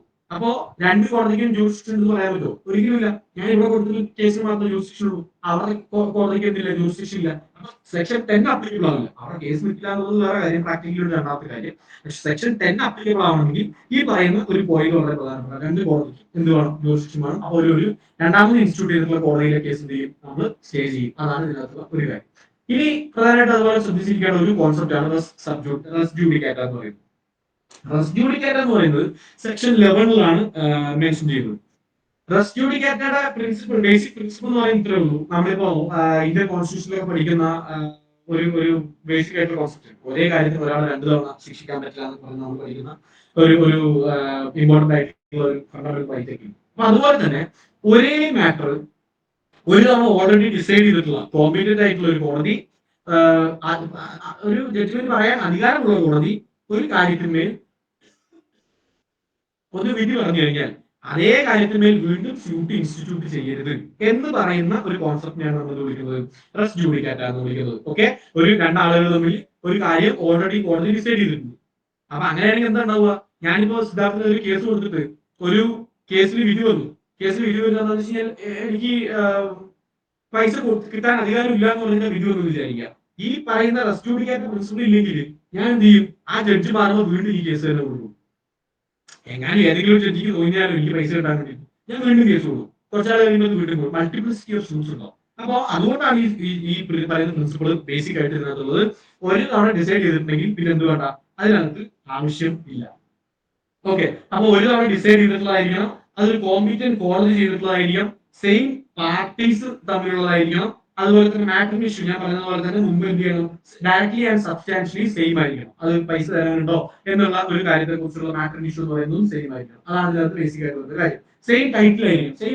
സെയിം പേഴ്സൺ ആവണമെന്നില്ല, സെയിം ടൈറ്റിൽ ആയിരുന്നു. സെയിം ടൈറ്റിൽ എന്ന് ഉദ്ദേശിക്കുന്നത് നോക്കൂ, ഇപ്പൊ ഞാൻ സിദ്ധാർത്ഥന് കേസ് കൊടുക്കും. പക്ഷേ ഇവിടെ റെപ്രസെന്റേറ്റീവ് ഷൂട്ട് എന്ന് പറയുന്ന വേറൊരു പരിപാടി നമ്മൾ ഇതായിട്ട് പറയാം. ഒരാൾക്ക് പകരം മറ്റാണ്. ഞാൻ ഒരു പവർ ഓഫ് അറ്റോർണിയൊക്കെ റെഡിയാക്കിയിട്ട് എനിക്ക് വേണ്ടിയിട്ട് എന്റെ അനിയനെ ഞാൻ എന്ത് ചെയ്യണം? കേസ് തരാൻ വേണ്ടി പറഞ്ഞു വിടും. എന്നിട്ട് ഞാൻ പറയാണ്, എന്റെ അനിയനോട് കോടതി പറയാണ്, മുൻപുണ്ടായിരുന്ന കേസ് എന്റെ ചേട്ടനും സിദ്ധാർത്ഥ തമ്മിലായിരുന്നു, ഈ കേസ് ഞാൻ സിദ്ധാർത്ഥ തമ്മിലാണെന്ന് പറഞ്ഞാൽ ശരിയാവോ? പറ്റില്ല. അപ്പൊ എന്ത് വേണം? സെയിം ടൈറ്റിലായാൽ മതി. ഞാൻ പൈസ കൊടുത്തത് പ്രകാരം ആണ് എന്റെ അനിയൻ പോകുന്നതെങ്കിൽ എന്താണ്? സെയിം ടൈറ്റിൽ പ്രകാരം സെയിം പ്രശ്നത്തിന്മേലാണ് പോകുന്നത്. അപ്പോ സെയിം ഒന്നില്ലെങ്കിൽ എന്ത് വേണം? സെയിം പാർട്ടീസ് ആയിരിക്കണം, അതല്ലെങ്കിൽ എന്ത് വേണം? സെയിം ടൈറ്റിൽ മേലായിരിക്കണം. അതാണ് റെസ് ജുഡിക്കാറ്റ എന്ന് പറയുന്ന പ്രിൻസിപ്പിൾ. നമ്മൾ ഓർത്തിരിക്കേണ്ട വേറൊരു പ്രിൻസിപ്പിൾ ഉണ്ട്, കൺസ്ട്രക്റ്റീവ് റെസ് ജുഡിക്കാറ്റ എന്ന് പറയുന്ന ഒരു പ്രിൻസിപ്പിൾ ഉണ്ട്. കൺസ്ട്രക്റ്റീവ് റെസ് ജുഡിക്കാറ്റ, അത് റെസ് ജുഡിക്കാറ്റയിൽ ചെറിയൊരു വ്യത്യാസമുണ്ട്. ഞാൻ ഒന്ന് ഒരു ഉദാഹരണം വെച്ച് പറഞ്ഞുതരാം നമുക്ക് ഓർത്തിരിക്കാൻ വേണ്ടിയിട്ട്. നോക്കൂ, ഒരു കേസിലുള്ള പ്രശ്നം എന്താണെന്ന് വെച്ച് കഴിഞ്ഞാല് ഇപ്പൊ സിദ്ധാർത്ഥ എനിക്കൊരു കേസ് കൊടുത്തു. ഞാൻ സിദ്ധാർത്ഥന്റെ പ്രോപ്പർട്ടി പൈസ കൊടുത്ത് വാങ്ങിക്കുന്നു, അത് എന്റെ പേരിലേക്ക് മാറ്റി തരുന്നു, അത് എന്റെ പേരിലായി. പക്ഷെ സിദ്ധാർത്ഥ രീതിയിൽ ആ വീട്ടിൽ നിന്ന് ഒഴിഞ്ഞു പോകുന്നില്ല. അത് ഒഴിഞ്ഞു പോയാലും എനിക്ക് ആ പ്രോപ്പർട്ടിക്ക് താമസിക്കാൻ പറ്റുള്ളൂ. സിദ്ധാർത്ഥ ഒരു കേസ് കൊടുക്കുകയാണ്. എന്താ കേസ് കൊടുക്കുന്നത് അറിയോ? ഈ പറയുന്ന ഡോക്യുമെന്റ് എനിക്ക് വന്നിട്ടുള്ള ഡോക്യുമെന്റ് എന്ന് പറയുന്നത് നിയമപരമായിട്ട് നിൽക്കുന്നതല്ല. കാരണം അത് അദ്ദേഹം ഈ സിദ്ധാർത്ഥ് എന്ന് പറയുന്ന ആള് എനിക്ക് ചെയ്തു തന്നിട്ടുള്ളതല്ല. അത് വേറെ ആരോ ഇല്ലീഗലി ചെയ്തിട്ടുള്ളതാണ്, ഫ്രോഡിലന്റ്ലി ഇട്ടിട്ടുള്ള സൈനാണ്. എനിക്ക് അതുകൊണ്ട് ബന്ധമില്ല. അപ്പൊ അതുകൊണ്ട് ആ ഡോക്യുമെന്റ് ക്യാൻസൽ ചെയ്യണം എന്ന് പറഞ്ഞിട്ട് ക്യാൻസലേഷൻ ഓഫ് ഡോക്യുമെന്റ് പ്രകാരം സിവിൽ സൂട്ട് ഫയൽ ചെയ്തു. അപ്പൊ കേസ് നടന്നുകൊണ്ടിരിക്കുന്ന സമയത്ത് തന്നെ ഞാൻ ഇപ്പുറത്ത് വേറെ ചെയ്യുന്നു, റിക്കവറി ഓഫ് പൊസിഷന് വേണ്ടി വേറെ കേസ് കൊടുക്കുന്നു. റിക്കവറി ഓഫ് പൊസിഷൻ, അതായത് എന്റെ പ്രോപ്പർട്ടിയാണ്, എന്റെ പ്രോപ്പർട്ടിയിലാണ് ഇപ്പൊ സിദ്ധാർത്ഥ് താമസിക്കുന്നത്, അതുകൊണ്ട് തന്നെ എന്ത് വേണം, എനിക്ക് ആ പ്രോപ്പർട്ടി തിരിച്ചു തരുന്നതുകൊണ്ട് ഞാൻ ഇപ്പുറത്ത് വേറെ പാരലി വേറെ സൂട്ട് ഫയൽ ചെയ്യുന്നു. എന്താണ് പ്രശ്നം? ബേസിക്കലി രണ്ട് കേസാണെങ്കിൽ പോലും രണ്ട് മാറ്ററിന് ഇഷ്യൂ എന്ന് പറയുന്നത് ശ്രദ്ധിക്കുക. മുമ്പ് ഞാൻ പറഞ്ഞതുപോലെ ഇവിടെ മാറ്ററിന് ഇഷ്യൂ എന്ന് പറയുന്നത് ഈ ഡോക്യുമെന്റ് ക്യാൻസൽ ചെയ്യണോ വേണ്ടയോ എന്നുള്ളതാണ്. ഞാൻ കൊടുത്തിട്ടുള്ള കേസിന്റെ മാറ്ററിന് ഇഷ്യൂ എന്ന് പറയുന്നത് ഈ പ്രോപ്പർട്ടി എനിക്ക് തിരിച്ചു തരണോ വേണ്ടയോ എന്നുള്ളതാണ്. രണ്ട് മാറ്ററിന് ഇഷ്യൂ വേറെ ആയിരിക്കാം. പക്ഷേ ബേസിക്കലി വരുമ്പോ രണ്ടിന്റെയും ഒരു പോയിന്റ് ചെന്ന് എത്തി നിൽക്കുന്നത് എവിടെയാണ്? ഈ ഡോക്യുമെന്റ് ആരുടെയാണ്, അല്ലെങ്കിൽ ഡോക്യുമെന്റിന് ലീഗൽ വാലിഡിറ്റി ഉണ്ടോ ഇല്ലയോ എന്നുള്ള കാര്യം തീരുമാനിച്ചാൽ മാത്രമാണ് ഇതിനപ്പുറത്തേക്ക് ഒരു ചോദ്യമുള്ളൂ, അല്ലെ? രണ്ട് കേസ് രണ്ടാണെങ്കിൽ പോലും രണ്ടിന്റെയും ബേസിക്കലി ഉള്ള ഒരു നമ്മൾ ഡിസൈഡഡ് എന്ന് പറയുന്നത് എന്താണ്? ആ ഡോക്യുമെന്റ് ക്യാൻസൽ ചെയ്യണോ വേണ്ടയോ എന്നുള്ളതാണ്. അപ്പോ എന്ത് അപ്ലിക്കബിൾ ആവും? കൺസ്ട്രക്റ്റീവ് റെസ് ജുഡിക്കാറ്റ എന്ന് പറയുന്ന ഒരു പ്രിൻസിപ്പിൾ വരും. അപ്പോ അവിടെ എന്താ, directly and substantially matter issue same ആവണമെന്നില്ല, സെയിം ആക്ച്വൽ മാറ്റർ ഇഷ്യൂ ആവണമെന്നില്ല. പക്ഷേ ഒരു ഇൻഡയറക്ട്ലി അതിന്റെ എഫക്ട് വരുന്നത് സെയിം ആണോ എന്നുള്ളതാണ് കൺസിഡർ ചെയ്യുക. അപ്പൊ എന്ത് ചെയ്യും? ഇങ്ങനെ രണ്ട് കേസ് പാരലി നടത്താൻ പറ്റില്ല, ഒരു കേസ് ക്യാൻസൽ ചെയ്യും. അതാണ് കൺസ്ട്രക്റ്റീവ് റെസ് ജുഡിക്കാറ്റ എന്ന് പറയുന്ന ഒരു മാറ്റർ. ഓക്കെ, അപ്പൊ അതാണ് section 11 section 10. Section 10 stay of suit, അതുപോലെ തന്നെ സെക്ഷൻ 11 എന്ന് പറയുന്നത് ഡോക്ട്രിൻ ഓഫ് റെസ് ജുഡിക്കാറ്റ, മറ്റേത് പഠിച്ചത് doctrine of sub judice. Okay, അപ്പൊ ഇനി നമ്മൾ അടുത്തായിട്ട് നോക്കാൻ പോകുന്നത് പ്ലേസ് ഓഫ് സ്യൂയിങ് ആണ്. എവിടെയൊക്കെ കേസ് കൊടുക്കാൻ പറ്റുമെന്നുള്ള ഒരു കാര്യത്തെ കുറിച്ചാണ്. പ്ലേസ് ഓഫ് സ്യൂയിങ് എവിടെയൊക്കെ കേസ് കൊടുക്കാം? ഇപ്പൊ ഞാൻ സിദ്ധാർത്ഥ പണമിടപാട് 9 ലക്ഷം രൂപ ഞാൻ കൊടുക്കുന്നു എന്ന് പറയുന്ന പണമിടപാട് പാലക്കാട് വെച്ചിട്ടാണ് നടന്നതെങ്കിൽ കോസ് ഓഫ് ആക്ഷൻ പാലക്കാടാണ് റേസ് ചെയ്യുന്നത്. ഓക്കെ, അപ്പൊ എന്തുകൊണ്ട് എവിടെ കൊടുക്കാം? പാലക്കാട് കൊടുക്കാം. ഒന്നാമത്തെ പോയിന്റ്. രണ്ടാമത്തെ പോയിന്റ് എന്ന് പറയുന്നത്, ഞാനിപ്പോ വേറൊരു കേസ്, ഞാൻ സിദ്ധാർത്ഥിന്റെ പ്രോപ്പർട്ടി വാങ്ങിച്ചു എന്ന് പറയുന്ന ഒരു പ്രോപ്പർട്ടി, ആ പ്രോപ്പർട്ടി ഉള്ളത് എവിടെയാണ്? തൃശ്ശൂരാണെന്ന് വിചാരിക്കുക. എന്റെ വീട് പാലക്കാടാണ്, സിദ്ധാർത്ഥിന്റെ വീട് കോഴിക്കോടാണ്, സ്ഥലമുള്ളത് എവിടെയാണ്? തൃശ്ശൂരാണ്, പ്രോപ്പർട്ടി ഉള്ളത് തൃശ്ശൂരാണ്. അപ്പൊ പ്രോപ്പർട്ടി തൃശ്ശൂർ ആയതുകൊണ്ട് തന്നെ എവിടെ കൊടുക്കാം? തൃശ്ശൂര് കേസ് കൊടുക്കാം. രണ്ടാമത്തെ കാര്യം, ഇപ്പൊ രണ്ട് പ്രോപ്പർട്ടി ഉണ്ടെന്ന് വിചാരിക്കുക. സെയിൽ നടന്നിട്ടുള്ള രണ്ട് പ്രോപ്പർട്ടിയാണ്, ഒന്ന് തൃശ്ശൂരും ഉണ്ട്, ഒന്ന് എറണാകുളത്തും ഉണ്ട്. അപ്പൊ പ്രോപ്പർട്ടി എവിടെയാണോ അവിടെ കൊടുക്കാമെന്നാണല്ലോ ഞാൻ ആദ്യം പറഞ്ഞത്. അതിന് വ്യത്യാസമൊന്നുമില്ല. എന്നാൽ രണ്ട് പ്രോപ്പർട്ടി ഉണ്ട്, ഒരു പ്രോപ്പർട്ടി എറണാകുളത്തുണ്ട്, ഒരു പ്രോപ്പർട്ടി തൃശ്ശൂരുണ്ട്. അപ്പൊ എവിടെ കൊടുക്കാം? രണ്ട് സ്ഥലത്ത് എവിടെ വേണമെങ്കിലും കൊടുക്കാം. അല്ലെങ്കിൽ തൃശ്ശൂർ കൊടുക്കാം, അല്ലെങ്കിൽ എറണാകുളത്ത് കൊടുക്കാം. ഇതാണ് അടുത്ത മൂന്നാമത്തെ പോയിന്റ്. ഓക്കെ, അപ്പൊ ഇത്രയാണ് ഇതിന്റെ ഒരു ബേസിക്സ്. ഇപ്പോ അതുപോലെ തന്നെ ഇതിനകത്ത് ആഡ് ചെയ്യുന്ന ഒരു പോയിന്റ് എന്താണെന്ന് വെച്ച് കഴിഞ്ഞാല്, ഒന്ന് ഇത് പറഞ്ഞത് ക്ലിയർ ആണെന്ന് വിചാരിക്കുന്നു. ഒന്ന്, കോസ് ഓഫ് ആക്ഷൻ എവിടെ റൈസ് ചെയ്യുന്നു അവിടെ കൊടുക്കാം. രണ്ട്, ഇപ്പൊ നമ്മൾ പ്ലെയിനിസ് ഇപ്പൊ നമ്മൾ ചതിച്ചിട്ടുള്ള ഒരു പരിപാടിയാണ് നടന്നിട്ടുള്ളത്. അതായത് പറഞ്ഞാൽ 9 ലക്ഷം രൂപ കൊടുത്തിട്ട് തിരിച്ചു തരാത്തൊരു പ്രശ്നമാണ് നടന്നിട്ടുള്ളത്. അത് ഈവൻ ദോ കോഴിക്കോട് വെച്ചിട്ടാണ് നടന്നിട്ടുള്ളത്. പാലക്കാട് വെച്ച് നടന്നിട്ടുണ്ടെങ്കിൽ ഓക്കെ, പാലക്കാടിന് കോസ് ഓഫ് ആക്ഷൻ എനിക്ക് പാലക്കാട് കേസ് കൊടുക്കാം. കോഴിക്കോട് വെച്ചിട്ടാണ് നടന്നതെങ്കിൽ പോലും എന്നോടാണ് തെറ്റ് ചെയ്തിട്ടുള്ളത്, അല്ലെ? എനിക്കാണ് നഷ്ടം സംഭവിച്ചിട്ടുള്ളത്. ഞാൻ പാലക്കാടാണ് താമസിക്കുന്നത്. അപ്പൊ എന്ത് ചെയ്യാം? ഞാൻ എവിടെയാണ് താമസിക്കുന്നത് അവിടെ കൊടുക്കാം. ഇതാണ് അടുത്ത പോയിന്റ്. ഓക്കെ, അപ്പൊ ഇത്രയും കാര്യങ്ങൾ ഒന്ന് ഓർത്തിരിക്കുക, പ്ലേസ് ഓഫ് സ്യൂയിങ് എവിടെയൊക്കെ ആവാം എന്നുള്ളത്. അതുമല്ല, ചില എക്സംഷൻ ആയിട്ട് സർക്കംസ്റ്റൻസസ് ഉണ്ട്. ഒന്ന്, ഇപ്പൊ സിദ്ധാർത്ഥ അവിടെ ജോലി ചെയ്യുന്നു, എനിക്ക് വേണമെങ്കിൽ അവിടെ കൊണ്ട് കേസ് കൊടുക്കാം. ഞാൻ എവിടെ താമസിക്കുന്നു, എനിക്ക് അവിടെ കേസ് കൊടുക്കാം. സബ്ജക്ട് മാറ്റർ എവിടെയാണുള്ളത്, എനിക്ക് അവിടെ കേസ് കൊടുക്കാം. എവിടെയാണ് പ്രോപ്പർട്ടി ഉള്ളത്, എനിക്ക് അവിടെ കേസ് കൊടുക്കാം. എവിടെ വെച്ചാണ് ഈ സംഭവം നടന്നിട്ടുള്ളത്, എനിക്ക് അവിടെ കേസ് കൊടുക്കാം. പ്ലേസ് ഓഫ് സ്യൂയിങ് എന്ന് പറയുന്നത് വളരെ വൈഡ് ആയിട്ട് കിടക്കുകയാണ്. So it is up to us who is instituting the suit. ആർക്ക് നമ്മൾ ഇൻസ്റ്റിറ്റ്യൂട്ട് ചെയ്യുന്ന ആൾക്കനുസരിച്ചാണ് ഈ പറയുന്ന പ്ലേസ് ഓഫ് സ്യൂയിങ് എന്ന് പറയുന്ന ഒരു കാര്യം ഡിഫറൻസ് ആയിട്ട് വരുന്നത്. അപ്പൊ അതൊന്ന് ഓർത്ത് വയ്ക്കാൻ കൃത്യമായിട്ട് എടുക്കും. അതുപോലെ തന്നെ ട്രാൻസ്ഫർ ഓഫ് സ്യൂട്ട് എന്ന് പറയുന്ന ഒരു കോൺസെപ്റ്റ് ഉണ്ട്. ട്രാൻസ്ഫർ ഓഫ് സ്യൂട്ട്, അതായത് ഒരു കോടതിയിൽ നിന്നും മറ്റൊരു കോടതിയിലേക്ക് എന്ത് ചെയ്യാം? ഒരു കേസിനെ ട്രാൻസ്ഫർ ചെയ്യാൻ പറ്റും. ഇപ്പോ at any stage of the suit, ഒരു കേസിന്റെ ഏത് റീസെന്റ്ലി ആണ് പാലക്കാട് സബ് കോടതിയിൽ നടന്നുകൊണ്ടിരിക്കുന്ന ഒരു കേസിനെ പാലക്കാട് വന്നിട്ടുള്ള ആൾക്കാർക്ക് അറിയാം, പാലക്കാട് സിവിൽ സ്റ്റേഷനിലേക്ക് പോകുന്നതിന് പുറത്തേക്ക് മുമ്പായിട്ട് ചെറിയൊരു കൊട്ടാരുണ്ട്, ഒരു പഴയ കൊട്ടാരം. ആ പഴയ കൊട്ടാരം കേസ് നടന്നു. സബ് കോടതിയിലാണ് എനിക്ക് കേസ് നടന്നുകൊണ്ടിരുന്നത്. സബ് കോടതിയിൽ എനിക്ക് കേസ് നടന്ന് ഒരു അഡ്വക്കേറ്റ് കമ്മീഷനെ വെച്ചു. ആ അഡ്വക്കേറ്റ് കമ്മീഷനെ വെച്ച് ആ കേസിന് കൊട്ടാരത്തിനകത്ത് കയറി അതിനുള്ള എല്ലാ ഡീറ്റെയിൽ ആയിട്ടുള്ള കാര്യത്തെ കുറിച്ചുള്ള വളരെ ലിസ്റ്റ് എടുത്തു, എല്ലാം ചെയ്ത് അത് എക്സിക്യൂട്ട് ചെയ്യുന്നതിന് വേണ്ടി നിൽക്കുന്ന സമയത്തായിരുന്നു മദ്രാസ് ഹൈക്കോടതിയിൽ നിന്ന് ഒരു ഓർഡർ വന്നു. എന്താ ഇതുമായി ബന്ധപ്പെട്ടിട്ടുള്ള വളരെ പ്രധാനപ്പെട്ട കേസ് അവിടെ നടന്നുകൊണ്ടിരിക്കുന്നത്. So this thing also has to be decided എന്ന് പറഞ്ഞ് ഈ കേസ് എന്ത് ചെയ്തു, അങ്ങോട്ട് ട്രാൻസ്ഫർ ചെയ്തു. അപ്പോ ഏത് സ്റ്റേജിൽ വേണമെങ്കിലും ഒരു കേസിനെ ആവശ്യമാണെങ്കിൽ വേറൊരു കോടതിയിലേക്ക് എന്ത് ചെയ്യാം, ഇത് ചെയ്യാം, എന്ത് ചെയ്യാം, ട്രാൻസ്ഫർ ചെയ്യാം എന്നുള്ളൊരു കാര്യങ്ങളുണ്ട്. ഇപ്പൊ ഫാമിലി കോടതിയിൽ സ്ഥിരമായിട്ട് നടക്കുന്ന ഒരു കാര്യമാണ് ഫാമിലി. ഈവൻ ഫാമിലി കോടതിയിൽ ഈ പറയുന്ന സിവിൽ റിലേറ്റഡ് ആയിട്ടും ക്രിമിനൽ റിലേറ്റഡ് ആയിട്ടും രണ്ടിന്റെയും ആസ്പെക്ട് യൂസ് ചെയ്യുന്ന ഒരു കോടതിയാണ് ഫാമിലി കോടതി എന്ന് പറയുന്നത്. ഇപ്പൊ സ്വാഭാവികമായിട്ട് ഒരു ഭർത്താവ് കൊടുക്കുന്ന ഒരു കേസാണ് റെസ്റ്റിറ്റ്യൂഷൻ ഓഫ് കോൺജുഗൽ റൈറ്റ്സ്. അതായത് ഭാര്യ എന്റെ കൂടെ തിരിച്ചു വന്ന് താമസിക്കും, രണ്ടുപേരും പ്രശ്നമായിട്ട് നിൽക്കുകയാണെന്നുണ്ടെങ്കിൽ ഭാര്യ എന്റെ കൂടെ തിരിച്ച് താമസിക്കണം എന്ന് പറഞ്ഞ് ഭർത്താവ് എന്ത് ചെയ്യും, ഭർത്താവ് എവിടെയാണ് താമസിക്കുന്നത് അവിടെ കേസ് പോകും. ഭാര്യ എന്ത് ചെയ്യുന്നു വെച്ച് കഴിഞ്ഞാല് ഡിവോഴ്സിനും മെയിന്റനൻസിനും സ്വർണം തിരിച്ചു കിട്ടാനൊക്കെ വേണ്ടിയിട്ട് ഭാര്യ എവിടെയാണ് താമസിക്കുന്നത് അവിടെ കേസ് പോകും. രണ്ട് സ്ഥലമാണ്. അപ്പൊ എന്താ ചെയ്യുന്നത് വെച്ച് കഴിഞ്ഞാല് ഭർത്താവ് കൊടുത്തിട്ടുള്ള കേസ് ഉണ്ടല്ലോ അതിനെ മറ്റേ കോടതിയിലേക്ക് ട്രാൻസ്ഫർ ചെയ്യിപ്പിക്കും. എന്നിട്ട് എല്ലാ കേസും കൂടെ അവിടെ നടക്കും. സ്ഥിരമായിട്ട് നമ്മുടെ നാട്ടിൽ വരുന്ന ഫോളോ ചെയ്യുന്ന ഒരു പ്രൊസീജിയറാണ്. അപ്പൊ ട്രാൻസ്ഫർ സ്യൂട്ട് എന്ന് പറയുന്ന ഒരു കോൺസെപ്റ്റ് ഉണ്ട്. എന്ത് ചെയ്യാം, ഒരു കേസിനെ ഏത് സ്റ്റേജിൽ വേണമെങ്കിലും, ഏത് സ്റ്റേജിലാവാം, ഇവൻ ജഡ്ജ്മെന്റ് പറയാൻ പറ്റുന്ന സ്റ്റേജ് ആവാം, എന്തിനു വേണമെങ്കിലും എന്ത് ചെയ്യാം, മാറ്റിക്കാം എന്നുള്ള ഒരു ഒരു പോയിന്റ് കൂടെ ഉണ്ട്. ഈ ട്രാൻസ്ഫർ ചെയ്യുന്നതില് ശ്രദ്ധിക്കേണ്ട ഒരു പോയിന്റ്, ചോദിക്കാൻ സാധ്യതയുള്ള അല്ലെങ്കിൽ നമുക്ക് എഴുതാൻ പറ്റുന്ന ഒരു പോയിന്റ് എന്ന് പറയുന്നത്, ഒന്ന് ഇപ്പൊ ഒരു രണ്ട് കോടതി, ഇപ്പൊ പാലക്കാട് മുനിസിപ്പൽ കോടതി ഉണ്ട്, ആലത്തൂർ മുനിസിപ്പൽ കോടതി ഉണ്ട്. പാലക്കാട് ജില്ലയിൽ ഒരു സ്ഥലമാണ് ആലത്തൂർ എന്ന് പറയുന്നത്. പാലക്കാട് മുനിസിപ്പൽ കോടതി ഉണ്ട്, ആലത്തൂർ മുനിസിപ്പൽ കോടതി ഉണ്ട് വിചാരിക്കുക. ഈ രണ്ട് സ്ഥലത്തും ഇതുമായിട്ട് കണക്ട് ആയിട്ടുള്ള അതിലേക്ക് മാറ്റേഴ്സ് നടന്നുകൊണ്ടിരിക്കുന്നത്. അപ്പൊ എനിക്ക് എന്ത് ചെയ്യണം, ഈ പാലക്കാട് നടക്കുന്ന മുനിസിപ്പലിലുള്ള കേസിനെ ആലത്തൂർ മുനിസിപ്പലിലേക്ക് മാറ്റണം എന്ന് വിചാരിക്കും. അപ്പൊ എവിടെയാണ് ഇതിന്റെ അപ്ലിക്കേഷൻ കൊടുക്കേണ്ടത് എന്നുള്ളത് ചോദിക്കും. ഓക്കെ, ഇനി നമ്മൾ പറയാൻ പോകുന്ന 3 പോയിന്റ് ഇതുമായിട്ട് റിലേറ്റ് ചെയ്തിട്ടുള്ളതാണ്. അപ്പോ പാലക്കാട് ജില്ലയിലുള്ള 2 സ്ഥലം, ഒന്ന് പാലക്കാട്, ആലത്തൂർ, രണ്ടും പാലക്കാട് ജില്ലയിൽ തന്നെയാണ്. പാലക്കാട് മുനിസിപ്പൽ കോടതിയിൽ കേസുണ്ട്, ആലത്തൂർ മുനിസിപ്പൽ കോടതിയിൽ കേസുണ്ട്. അപ്പൊ ഇത് രണ്ടും ഒരുമിച്ച് നടത്തണം. അപ്പൊ എനിക്ക് ഒരു കേസ് ട്രാൻസ്ഫർ ചെയ്യിപ്പിക്കണം, പാലക്കാട് നിന്ന് ഇങ്ങോട്ട് ട്രാൻസ്ഫർ ചെയ്യിപ്പിക്കണം. അപ്പൊ എവിടെയാണ് അപ്ലിക്കേഷൻ കൊടുക്കേണ്ടത് എന്നുള്ളതാണ് പറയാൻ പോകുന്നത്.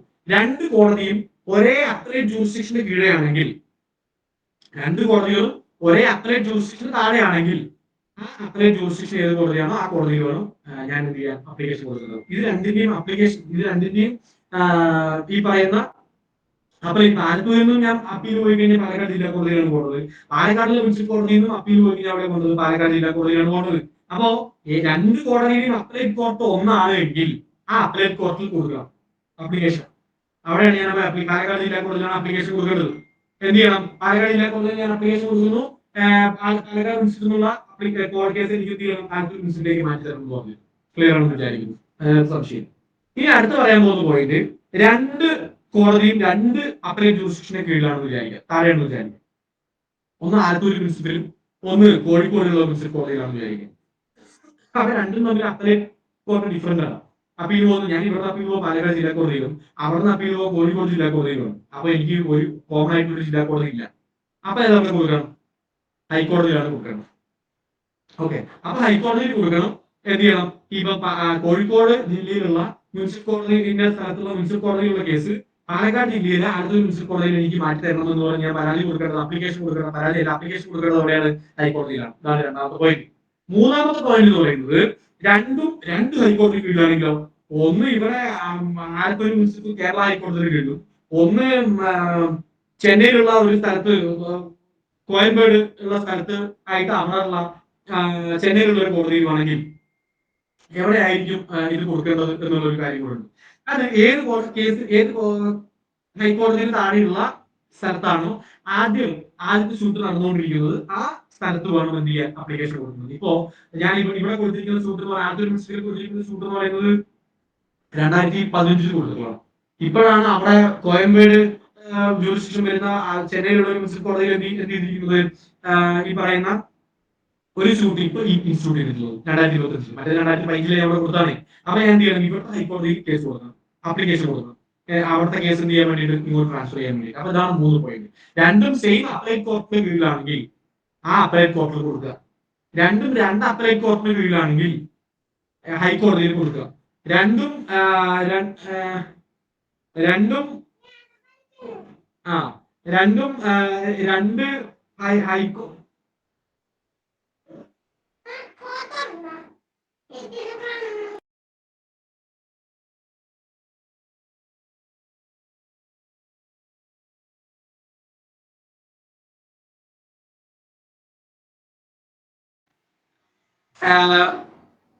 രണ്ട് ഹൈക്കോടതി കീഴിലാണെങ്കിൽ ഏത് സ്ഥലത്താണ് ആദ്യമായിട്ട് ഇത് ഇൻസ്റ്റിറ്റ്യൂട്ട് ചെയ്തിട്ടുള്ളത് അവിടെ വേണം ഇത് കൊടുക്കാനായിട്ട്. ഓക്കെ, അപ്പൊ അതാണ് ഇതിനകത്ത് നമ്മൾ ശ്രദ്ധിച്ചിരിക്കേണ്ട, ഓർത്തിരിക്കേണ്ട 3 പ്രധാനപ്പെട്ട പോയിന്റുകൾ. ഓക്കെ, ഇനി ഞാൻ പറയാൻ പോകുന്ന 2 ടേമാണ്. ഒന്ന് റിട്ടേൺ ഓഫ് ക്ലെയിമും ഒന്ന് റിജക്ഷൻ ഓഫ് ക്ലെയിമും. ഒന്ന് റിട്ടേൺ ഓഫ് ക്ലെയിമും ഒന്ന് റിജക്ഷൻ ഓഫ് ക്ലെയിമും. റിട്ടേൺ ഓഫ് ക്ലെയിം എന്ന് പറയുന്നത് ഓർഡർ 7 റൂൾ 10 പ്രകാരമുള്ളതാണ്. ഞാൻ മുൻപ് പറഞ്ഞതായിരുന്നു 3 ഓർഡർ ഓർത്തിരിക്കണം. ഒന്ന്, കുറെ ഓർഡറും കുറെ റൂൾസും കുറെ സെക്ഷൻസും ഉണ്ട്. എല്ലാം നമുക്ക് ഓർത്തിരിക്കാൻ പറ്റില്ല, പ്രധാനപ്പെട്ടത് മാത്രം ഓർത്ത് വെക്കാം. ഒന്ന്, ഓർഡർ 6 പ്ലെയിനിങ്സ് ജനറലി. രണ്ടാമതായിട്ട് ഞാൻ പറഞ്ഞത് ഓർഡർ 7 പ്ലെയിന്. മൂന്നാമതായിട്ട് പറഞ്ഞത് ഓർഡർ 8 റിട്ടേൺ സ്റ്റേറ്റ്മെന്റ്. ഓക്കെ, 3 ഓർഡറാണ് ഓർത്തിരിക്കുന്നത്. അപ്പൊ അതിലെ പ്ലെയിനിൽ പറയുന്ന ഓർഡറാണ് ഓർഡർ 7. ആ പ്ലെയിനില് ഓർഡർ ആയിട്ട് ഓർഡർ 7 റൂൾ 10 റിട്ടേൺ ഓഫ് പ്ലെയിനിനെ കുറിച്ച് പറയുന്നത്. റിട്ടേൺ ഓഫ് പ്ലെയിൻ എന്ന് പറഞ്ഞു കഴിഞ്ഞാൽ ഒരു കേസ് ഇൻസ്റ്റിറ്റ്യൂട്ട് ചെയ്യുന്നതിന് വേണ്ടിയിട്ട് ഞാൻ എന്ത് ചെയ്യുന്നു, ഒരു ഇത് കൊടുക്കുന്നു, പ്ലെയിൻ സബ്മിറ്റ് ചെയ്യുന്നു. ആ പ്ലെയിൻ എന്ത് ചെയ്യുന്നു, അവർ മടക്കി തരുന്നു, റിട്ടേൺ ചെയ്യുന്നു. റിട്ടേൺ ചെയ്യുന്നത് വെച്ച് കഴിഞ്ഞാൽ ഞാൻ ആ കോടതിക്ക് ജൂറിസ്ഡിക്ഷൻ ഇല്ല. ഇപ്പൊ ഒരു 15 ലക്ഷം രൂപയുടെ കേസ് സബ് കോടതിയിലാണ് കൊടുക്കേണ്ടത് എന്നുള്ളത് നമ്മൾ പറഞ്ഞിട്ടുണ്ടായിരുന്നു. എന്നാൽ അത് ഞാൻ സബ് കോടതിയിലാണ് കൊടുക്കേണ്ടത്. എന്നാൽ ഞാൻ എന്ത് ചെയ്യുന്നു, മുനിസിപ്പൽ കോടതിയിൽ കൊടുക്കുന്നു. അപ്പൊ മുനിസിപ്പൽ കോടതിയിൽ കൊടുക്കുമ്പോൾ ആ കേസ് എന്ത് ചെയ്യുന്നു വെച്ചാൽ അത് റിട്ടേൺ ചെയ്യും. ആ കോടതിക്ക് ജൂറിസ്ഡിക്ഷൻ ഇല്ല എന്ന് പറഞ്ഞുകൊണ്ട് എന്ത് ചെയ്യും, അത് റിട്ടേൺ ചെയ്യും. ഓക്കെ, അതുപോലെ തന്നെ ഇപ്പോ ഇതിനകത്ത് ശ്രദ്ധിച്ചിരിക്കേണ്ട ഒരു കാര്യം എന്ന് വെച്ച് കഴിഞ്ഞാൽ അറ്റ് എനി സ്റ്റേജ്, ഞാൻ മുമ്പ് പറഞ്ഞതുപോലെ തന്നെ ട്രാൻസ്ഫർ സ്യൂട്ട് പറഞ്ഞതുപോലെ തന്നെ അറ്റ് എനി സ്റ്റേജ് നമുക്ക് എന്ത് ചെയ്യാം, ഈ പറയുന്ന സ്യൂട്ടിനെ നമുക്ക് എന്ത് ചെയ്യാം, റിട്ടേൺ ചെയ്യാം. പ്ലെയിനിനെ, സോറി സ്യൂട്ടല്ല, പ്ലെയിനിനെ കോടതിക്ക് എന്ത് ചെയ്യാം, റിട്ടേൺ ചെയ്യാം. ഇത് സാധാരണ ഇതിൽ ചെയ്യുന്ന സിറ്റുവേഷൻ എന്ന് പറഞ്ഞാൽ ജൂറിസ്ഡിക്ഷൻ ഇല്ലാതെ ഈ പറയുന്ന വരുന്ന സമയത്താണ്, ജൂറിസ്ഡിക്ഷൻ ഇല്ലാത്തത് അല്ലെങ്കിൽ മറ്റു ടെക്നിക്കലിയുള്ള പ്രശ്നങ്ങൾ വരുന്ന സമയത്താണ് റിട്ടേൺ ചെയ്യാം. ഇപ്പോ ഇതിനകത്ത് ശ്രദ്ധിച്ചിരിക്കേണ്ട, നമ്മൾ ഓർത്തിരിക്കേണ്ട, പ്രോബ്ലം ചോദിക്കാൻ സാധ്യതയുള്ള അല്ലെങ്കിൽ നമുക്ക് എക്സാമിലൊക്കെ എഴുതാൻ പറ്റുന്ന ഒരു പോയിന്റ് എന്ന് പറയുന്നത്, ഒന്ന്, നമുക്കറിയാം ഒരു കേസിന്റെ സ്റ്റേജ് എന്ന് പറയുന്നത് നമ്മൾ ഒരു പ്ലെയിൻ മൂവ് ചെയ്യുന്നു. ആ പ്ലെയിൻ മൂവ് ചെയ്തതിനു ശേഷം കോടതി അത് ഫയൽ സ്വീകരിക്കുന്നു. ഓപ്പോസിറ്റ് പാർട്ടീസിന്, ഡിഫൻഡൻസിന് എന്ത് ചെയ്യുന്നു, നമ്മൾ സമൻസ് അയക്കുന്നു. സമൻസിലേക്ക് ഞാൻ വരാം, അതിനെക്കുറിച്ച് വളരെ പ്രധാനപ്പെട്ട കുറച്ച് കാര്യങ്ങൾ ഡിസ്കസ് ചെയ്യാൻ. സമൻസിലേക്ക് നമുക്ക് ഡീറ്റെയിൽ ആയിട്ട് വരാം. അപ്പോൾ സമൻസ് അയക്കുന്നു. ആ സമൻസ് പോയതിനു ശേഷം ഓപ്പോസിറ്റ് പാർട്ടി, ഡിഫൻഡന്റ് ആയിട്ടുള്ള, പ്രതികളായിട്ടുള്ള, ഡിഫൻഡൻസ് ആയിട്ടുള്ള ആളുകൾക്ക് സമൻസ് പോകുന്നു. ആ സമൻസ് പോയതിനു ശേഷം എന്തുണ്ടാവും, അവർ കോടതിയിൽ അപ്പിയർ ആവുന്നു. കോടതിയിൽ അപ്പിയർ ആയതിനു ശേഷമാണ് ഈ കോടതിക്ക് ജൂറിസ്ഡിക്ഷൻ ഇല്ല എന്ന് കോടതി മനസ്സിലാക്കുകയാണെങ്കിൽ, ഇപ്പൊ ഞാൻ സ്യൂട്ട് ഫയൽ ചെയ്തു, ഞാൻ ബത്ത വെച്ചു, പിന്നെ അതുപോലെ തന്നെ സമൻസ് പോയി, സമൻസ് അവർക്ക് കിട്ടി, അവർ ആ സമൻസ് കിട്ടിയത് കൊണ്ട് കോടതിയിൽ വന്ന് അപ്പിയർ ആയി, അവർ വക്കാലത്ത് ഫയൽ ചെയ്തെല്ലാം ചെയ്തു.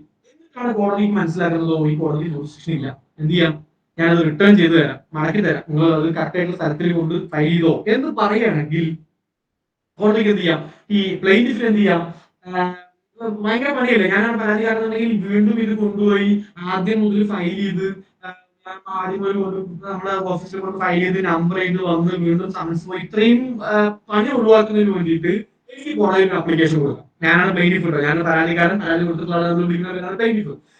പ്ലെയിന്റിഫിന് എന്ത് ചെയ്യാം, പരാതി കൊടുത്ത കാലത്ത് എന്ത് ചെയ്യാം, ആ കോടതിയിൽ ഒരു അപ്ലിക്കേഷൻ സബ്മിറ്റ് ചെയ്യാം. അപ്ലിക്കേഷൻ എന്ന് പറയുന്നത് എന്ത് ചെയ്യാൻ, ഇതിനു വേണ്ടിയിട്ടാണ്, ഏത് കോടതിയിലേക്കാണോ ഇത് ട്രാൻസ്ഫർ ചെയ്യാൻ, ട്രാൻസ്ഫർ എന്ന് വാക്ക് ഉദ്ദേശിക്കാൻ പറ്റില്ല, ഏത് കോടതിയിലാണോ ഇത് പ്രോപ്പർ ആയിട്ടുള്ള ജൂറിസ്ഡിക്ഷൻ ഉള്ളത് ആ കോടതിയിലേക്ക് ഒരു പർട്ടിക്കുലർ ഡേറ്റിൽ പ്ലെയിന്റിഫ് ആയിട്ടുള്ള എന്നോടും ഓപ്പോസിറ്റ് പാർട്ടി ആയിട്ടുള്ള ഡിഫൻഡിനോടും അപ്പിയർ ആവുന്നതിന് വേണ്ടി ഒരു ടൈം ആൻഡ് ഒരു സമയം, ഒരു ടൈം ആൻഡ് പ്ലേസ്, ഏത് പ്ലേസ് എന്ന് ഉദ്ദേശിക്കുന്നത് ഏത് കോടതിയിലാണോ അത് ആണ്. ഇന്ന സ്ഥലത്തുള്ള പാലക്കാട് സബ് കോടതിയിലേക്ക് ഇന്ന ദിവസം അപ്പിയർ ആവണമെന്ന് പറഞ്ഞിട്ട് എന്ത് ചെയ്യാം, 2 പേരെയും ഡയറക്റ്റ് ചെയ്യണമെന്ന് പറഞ്ഞിട്ട് ഒരു ഉത്തരവ് വേണമെന്നുകൊണ്ട് എനിക്ക് അപ്ലിക്കേഷൻ സബ്മിറ്റ് ചെയ്യാം. ഞാൻ കോടതിയിൽ ഒരു അപ്ലിക്കേഷൻ സബ്മിറ്റ് ചെയ്യാണ്. ഇപ്പൊ പാലക്കാട് സബ് കോടതിയിലേക്ക് ഇത് കൊടുക്കണം എന്നാണ് ഈ കോടതി പറയുന്നത്. ഓക്കെ, അത് റിട്ടേൺ ചെയ്തെന്നു അങ്ങനെ, പക്ഷെ അതിനോട് എന്തുകൂടെ ചെയ്തു തരണം, ഞാൻ അപ്ലിക്കേഷൻ കൂടെ വെക്കുകയാണ്, ഇന്ന ദിവസം ഇന്ന മാസം 2 പാർട്ടീസിനോടും അവിടെ അപ്പിയർ ആവുന്നതിന് വേണ്ടിയിട്ടുള്ള ഒരു ഓർഡർ ഈ കോടതി ഇടണം എന്ന് പറഞ്ഞുകൊണ്ട് ഒരു ഉത്തരവ് വേണമെന്നുകൊണ്ട് ഞാൻ അപ്ലിക്കേഷൻ കൊടുക്കണം. അങ്ങനെയാണെങ്കിൽ എന്ത് ചെയ്താൽ മതി, ഈ പറയുന്ന കോടതി ഉത്തരവ് പ്രകാരം ഏത് ഓർഡർ ഡേറ്റ് പ്രകാരമാണോ, ഏത് സമയത്താണ് എനിക്ക് അവിടെ അപ്പിയർ ആവാൻ പറയുന്നത് ആ സമയത്ത് കൃത്യമായിട്ട് അപ്പിയർ ആവണം. അതല്ലാന്നുണ്ടെങ്കിൽ അവിടെ പോയിട്ട് വീണ്ടും ഈ പറയുന്ന സമൻസും സർവീസും ഒന്നും ആദ്യം മുതൽ ചെയ്യേണ്ട ഒരു കാര്യമില്ല എന്നുള്ള ഒരു കാര്യം കൂടെ ഉണ്ട്. അതുപോലെ തന്നെ അതിനകത്ത് ഒരു പോയിന്റ് കൂടെ ഉണ്ട്. ഞാൻ അങ്ങനെ ഒരു അപ്ലിക്കേഷൻ സബ്മിറ്റ് ചെയ്യണമെങ്കിൽ ആ കോടതിയിൽ ഞാൻ അപ്ലിക്കേഷൻ സബ്മിറ്റ് ചെയ്യുന്നു. ഇന്ന പോലെ ഈ പറയുന്ന ഒരു പ്ലേസ് ആൻഡ് ഡേറ്റ് എനിക്ക് ഫിക്സ് ചെയ്ത് തരണമെന്ന് പറഞ്ഞ് ഞാൻ ഒരു അപ്ലിക്കേഷൻ സബ്മിറ്റ് ചെയ്യുന്നു. ആ അപ്ലിക്കേഷൻ സബ്മിറ്റ് ചെയ്തതിന് ഭാഗമായിട്ട് എനിക്ക് ഓർഡർ കിട്ടി കഴിഞ്ഞാൽ അതിന്മേൽ പിന്നെ എനിക്ക് അപ്പീൽ പോകുന്നു എന്നുള്ളൊരു പോയിന്റ് കൂടെ ഉണ്ട്. അത് പ്രാക്ടിക്കൽ ആസ്പെക്ട് വളരെ ഡീറ്റെയിൽ ആയിട്ടുള്ള കാര്യങ്ങളാണ്. ഞാൻ അതിലേക്ക് ഒന്നും പോകുന്നില്ല. ആ ഒരു കോൺസെപ്റ്റിനെ കുറിച്ച് മാത്രം നമ്മൾ ഓർത്തിരുന്നാൽ മതി. അതാണ് റിട്ടേൺ ഓഫ് ക്ലെയിം. അത് തിരിച്ചു കൊടുക്കുക. വേറെ ഇന്ന സ്ഥലത്തോട് ഫയൽ ചെയ്ത് കൊടുക്കുന്നുണ്ട് തിരിച്ചു കൊടുക്കുക, മടക്കുക. അടുത്തായിട്ട് റിജക്ഷൻ ഓഫ് ക്ലെയിം. എന്നാൽ റിജക്ഷൻ ഓഫ് ക്ലെയിം എന്ന് പറഞ്ഞു കഴിഞ്ഞാൽ സ്ഥലം വേറെ കൊടുക്കുക കൊണ്ടൊന്നുമല്ല, അത് ഡിസ്മിസ് ചെയ്ത് കളയാം. അതിനെ അതും അതിപ്പോ കോസ് ഓഫ് ആക്ഷൻ ഇല്ല, കോസ് ഓഫ് ആക്ഷൻ മെൻഷൻ ചെയ്തിട്ടില്ല. അപ്പൊ എന്ത് ചെയ്യുന്നത്? കേസേ ഇല്ല എന്ന് പറഞ്ഞ് ഞാൻ റിജക്ട് ചെയ്യുന്നു, അത് അക്സെപ്റ്റ് ചെയ്യാൻ പറ്റില്ല എന്ന് പറഞ്ഞത് ഞാൻ ജഡ്ജാണെങ്കിൽ ഞാൻ ചെയ്യുന്നത് റിജക്ട് ചെയ്ത് പറയും. അതാണ് ഒന്നാമത്തെ കാര്യം. റിലീഫ് ചോദിച്ചിരിക്കുന്നത് അല്ലെങ്കിൽ വാല്യുവേഷൻ ചെയ്തിരിക്കുന്നത് അണ്ടർ വാല്യൂ ആയിട്ടാണ്. അതായത് യഥാർത്ഥത്തിൽ ഒരു 15 ലക്ഷമോ ഒരു 20 ലക്ഷമോ ഒക്കെ കിട്ടുന്ന കേസിനെ അല്ലെങ്കിൽ ഒരു കാര്യത്തെ ഞാൻ സബ് കോടതിയിൽ കൊടുക്കാൻ മടിച്ചിട്ട് അണ്ടർ വാല്യൂ ചെയ്ത് കാര്യത്തേക്ക് കുറച്ച് കാര്യങ്ങളൊക്കെ ഒന്ന് സപ്രസ് ചെയ്ത് കുറച്ച് കാര്യങ്ങളൊക്കെ മറച്ചു വെച്ച് ഞാൻ എന്ത് ചെയ്യുന്നു, ഒരു 5 ലക്ഷം രൂപ ആക്കിയിട്ട് ഇവിടെ കേസ് നടത്തുന്നതിന് വേണ്ടി കുറച്ച് വ്യക്തി ദുരുദ്ദേശങ്ങളൊക്കെ കൂടെ ഉണ്ടായിട്ട് എന്ത് ചെയ്യുന്നു, ഞാൻ ഇവിടുത്തെ കോടതിയിൽ കേസ് കൊടുക്കുന്നു. അപ്പൊ അത് അണ്ടർ വാല്യൂ ആണെന്നുകൊണ്ട് എന്ത് ചെയ്യുന്നു, കോടതി എന്ത് ചെയ്യുന്നു, അത് റിജക്ട് ചെയ്യുന്നു. കൃത്യമായിട്ടുള്ള സ്റ്റാമ്പ് ഇല്ല എന്നുണ്ടെങ്കിൽ അത് എന്ത് ചെയ്യുന്നു, റിജക്ട് ചെയ്യുന്നു. കൃത്യമായിട്ടുള്ള സ്റ്റാമ്പ് ഇല്ലാന്നുണ്ടെങ്കിൽ ഈ കൺസേൺ ആയിട്ടുള്ള കൗൺസിൽ അത് തിരുത്താനുള്ള ഒരു ചാൻസ് കൊടുക്കും. എന്നിട്ടും അത് ചെയ്തിട്ടില്ല എന്നുണ്ടെങ്കിൽ എന്ത് ചെയ്യുന്നു, അത് റിജക്ട് ചെയ്യും. അതുപോലെ തന്നെ കോർട്ട് ഫീ വാല്യൂ ചെയ്തിരിക്കുന്നത് ശരിയായിട്ടുള്ളതല്ല, അത് തിരുത്തുന്നതിന് വേണ്ടിയിട്ട് അവസരം കൊടുക്കുന്നു വക്കീലിന്. അത് ചെയ്യുന്നില്ല, അത് ചെയ്യുന്നില്ലെങ്കിൽ എന്ത് ചെയ്യും, സ്വാഭാവികമായിട്ടും അത് റിജക്ട് ചെയ്യും. അതുപോലെ തന്നെ ഇതിനകത്ത് ഒരു കാര്യം കൂടെ നമ്മൾ മുമ്പ് പറഞ്ഞായിരുന്നു, ബാർട്ടറി ലോ ആണ്.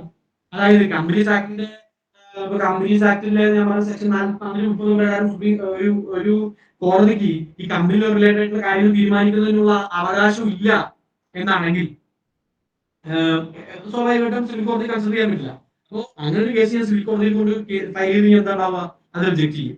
റിട്ടേൺ ആണ് ചെയ്യുക, അത് റിജക്ട് ആണ് ചെയ്യുക. അതുപോലെ തന്നെ വേറൊരു കാര്യം എന്ന് വെച്ച് കഴിഞ്ഞാൽ കൃത്യമായിട്ട് ഒരു ബേസിക്സ് എന്ന് പറയുന്നത്, ഞാനൊരു സിവിൽ കേസ് ഫയൽ ചെയ്യുമ്പോൾ ഓപ്പോസിറ്റ് പാർട്ടിക്ക് പോകാനുള്ള നോട്ടീസ് ഭർത്താവ് പറയാം നമ്മുടെ കോടതി ഭാഷയിൽ, നോട്ടീസ് രജിസ്റ്റേർഡ് പോസ്റ്റ് വിത്ത് ID കാർഡ്, അതുപോലെ തന്നെ അതിന്റെ സമൻസ് എഴുതിയുണ്ടാക്കൽ എല്ലാം നമ്മൾ വേണം കൊടുക്കാൻ.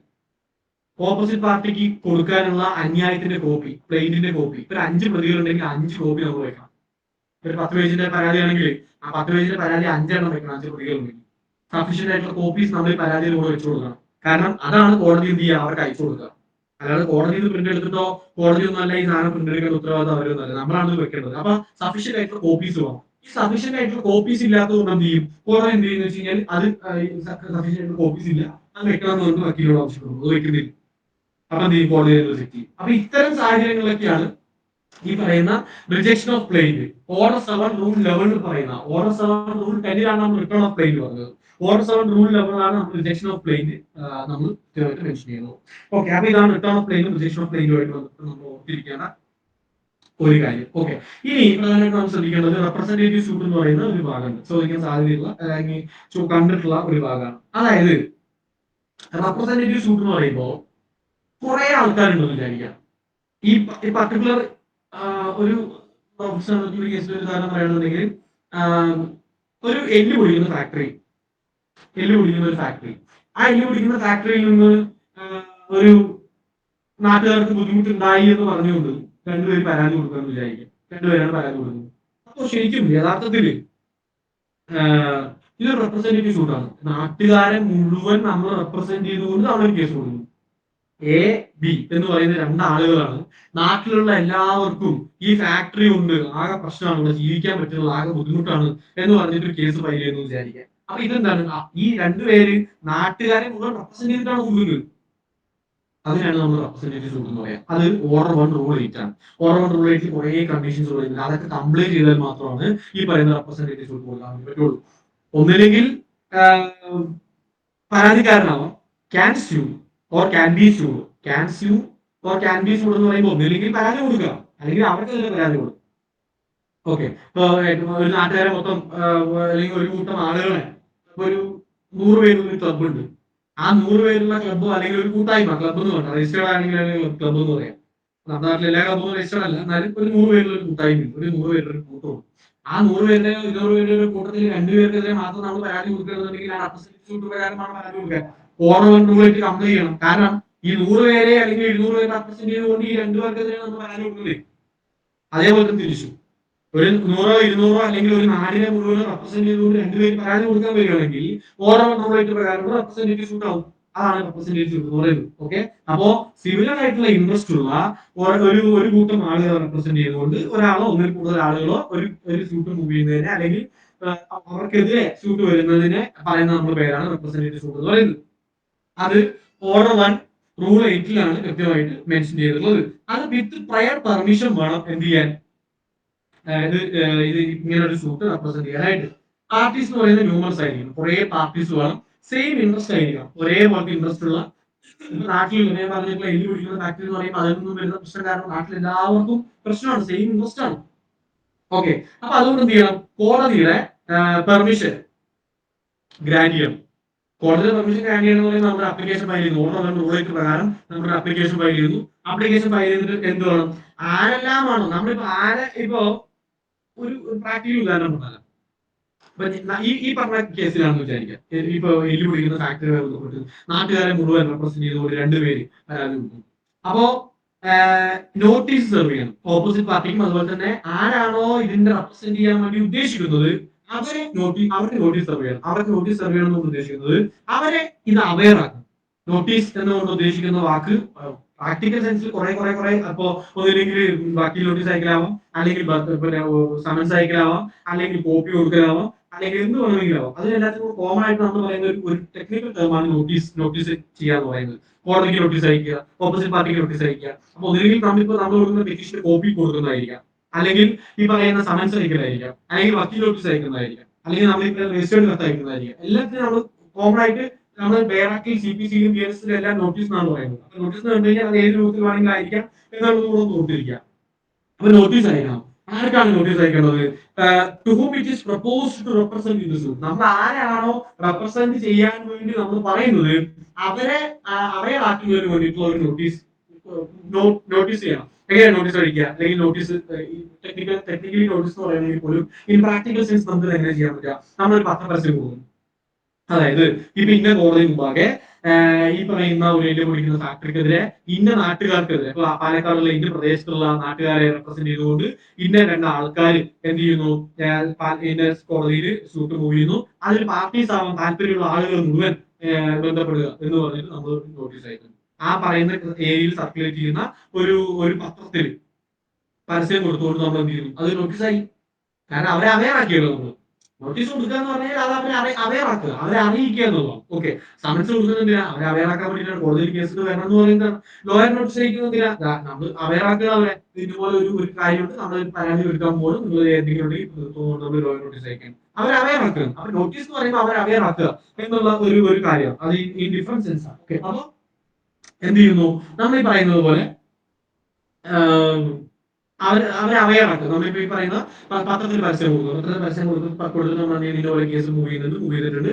അതുമായി ബന്ധപ്പെട്ട് എല്ലാവരും ആരെങ്കിലും വന്ന് താല്പര്യം ഉണ്ടെന്നുണ്ടെങ്കിൽ അതുപോലെ ഇതിന്റെ ഭാഗമാവാന്നിട്ട് നമ്മൾ ഒരു കാര്യം മൂവ് ചെയ്യും. അതാണ് നോട്ടീസ് കൊടുക്കുക എന്നുള്ളത്. അപ്പൊ ഇതാണ് റെപ്രസെന്റേറ്റീവ് സൂട്ടുമായി ബന്ധപ്പെട്ട് നമ്മൾ ഓർത്തിരിക്കേണ്ട, അല്ലെങ്കിൽ നമുക്ക് നിങ്ങൾക്ക് എഴുതാൻ ഭാഗത്തിനുള്ള ഉദാഹരണത്തെ കുറിച്ച് എഴുതാൻ പറ്റുന്ന ഒരു കാര്യം എന്ന് പറയുന്നത്. ഈ സമൻസിനെ കുറിച്ച് പറയുകയാണെന്നുണ്ടെങ്കിൽ സമൻസ് സെർവ് ചെയ്യുന്നത് സ്വാഭാവികമായിട്ട് നമുക്കറിയാം, അവർ നമ്മളൊരു അഡ്രസ് കൊടുത്തു കഴിഞ്ഞാൽ ആ അഡ്രസ്സിലേക്ക് വേണം ഈ സമൻസ് സെർവ് ചെയ്യാൻ.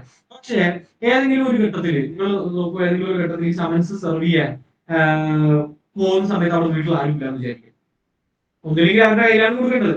ആ വീട്ടിൽ ആരും ഇല്ലെങ്കിൽ ഇത് ആർക്കാണ് കൊടുക്കേണ്ടത് എന്നുള്ളത് വളരെ പ്രധാനപ്പെട്ട ചോദ്യമാണ്.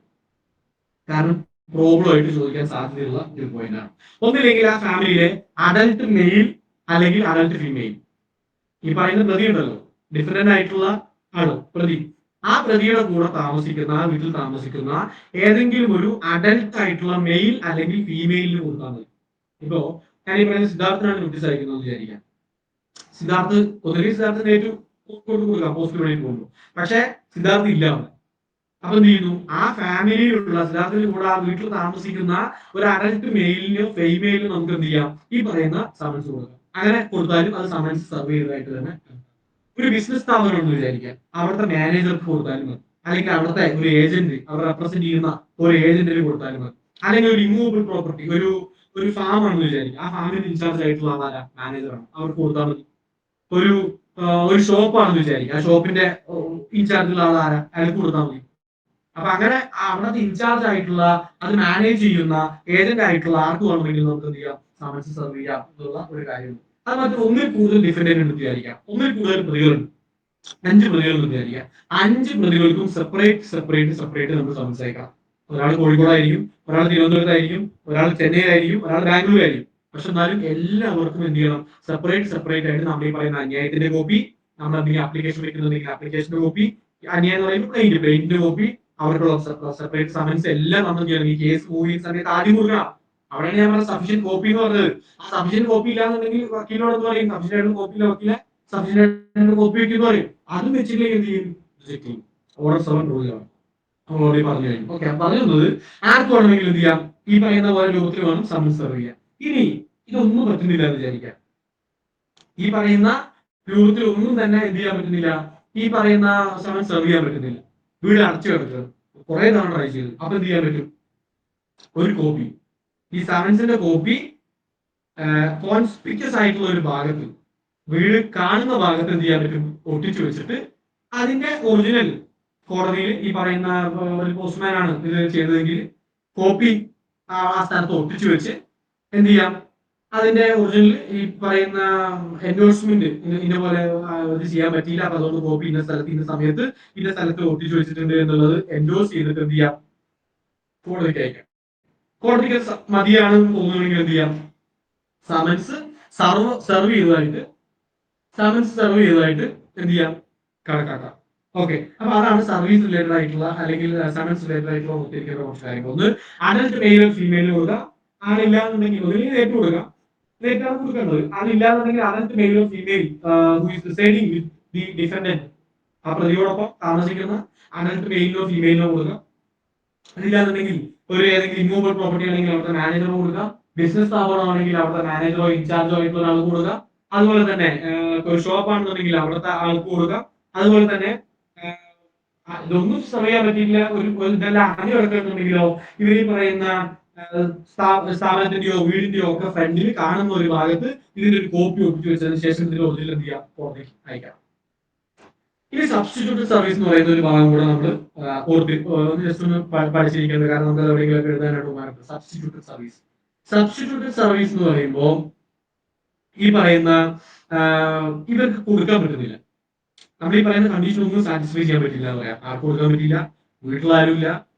അതുപോലെ തന്നെ ഇവരെ വീട് കണ്ടുപിടിക്കാൻ പറ്റിയിട്ടില്ല, ഇവരുടെ അഡ്രസ്സ് കണ്ടുപിടിക്കാൻ പറ്റുന്നില്ല, ഒന്നും പറ്റുന്നില്ല. അപ്പൊ പിന്നെ ഈ സമൻസ് എങ്ങനെ സെർവ് ചെയ്യും എന്നുള്ളത് വളരെ പ്രധാനം. സമൻസ് സെർവ് ചെയ്യാൻ കേസ് മുന്നോട്ട് പോകാൻ പറ്റില്ലല്ലോ. അതൊരു വളരെ ഇന്റേണൽ ആയിട്ടുള്ള കഥയാണ്. കാരണം ഓപ്പോസിറ്റ് പാർട്ടി അറിയിക്കുന്നത് ബേസിക് ആണ്. അപ്പൊ ഒരു സബ്സ്റ്റിറ്റ്യൂട്ട് സർവീസ് തന്നെ, വേറൊരു ഓൾട്ടർനേറ്റീവ് തന്നെ. അതാണ് ഈ പറയുന്നത്. എന്ത് ചെയ്യാം? അതിന്റെ ഒരു കോപ്പി, ഈ പറയുന്ന സമൻസിന്റെ കോപ്പി എന്ത് ചെയ്യാം? കോടതിയുടെ കാണുന്ന ഒരു ഭാഗത്ത് ഒട്ടിച്ചു വെക്കാം.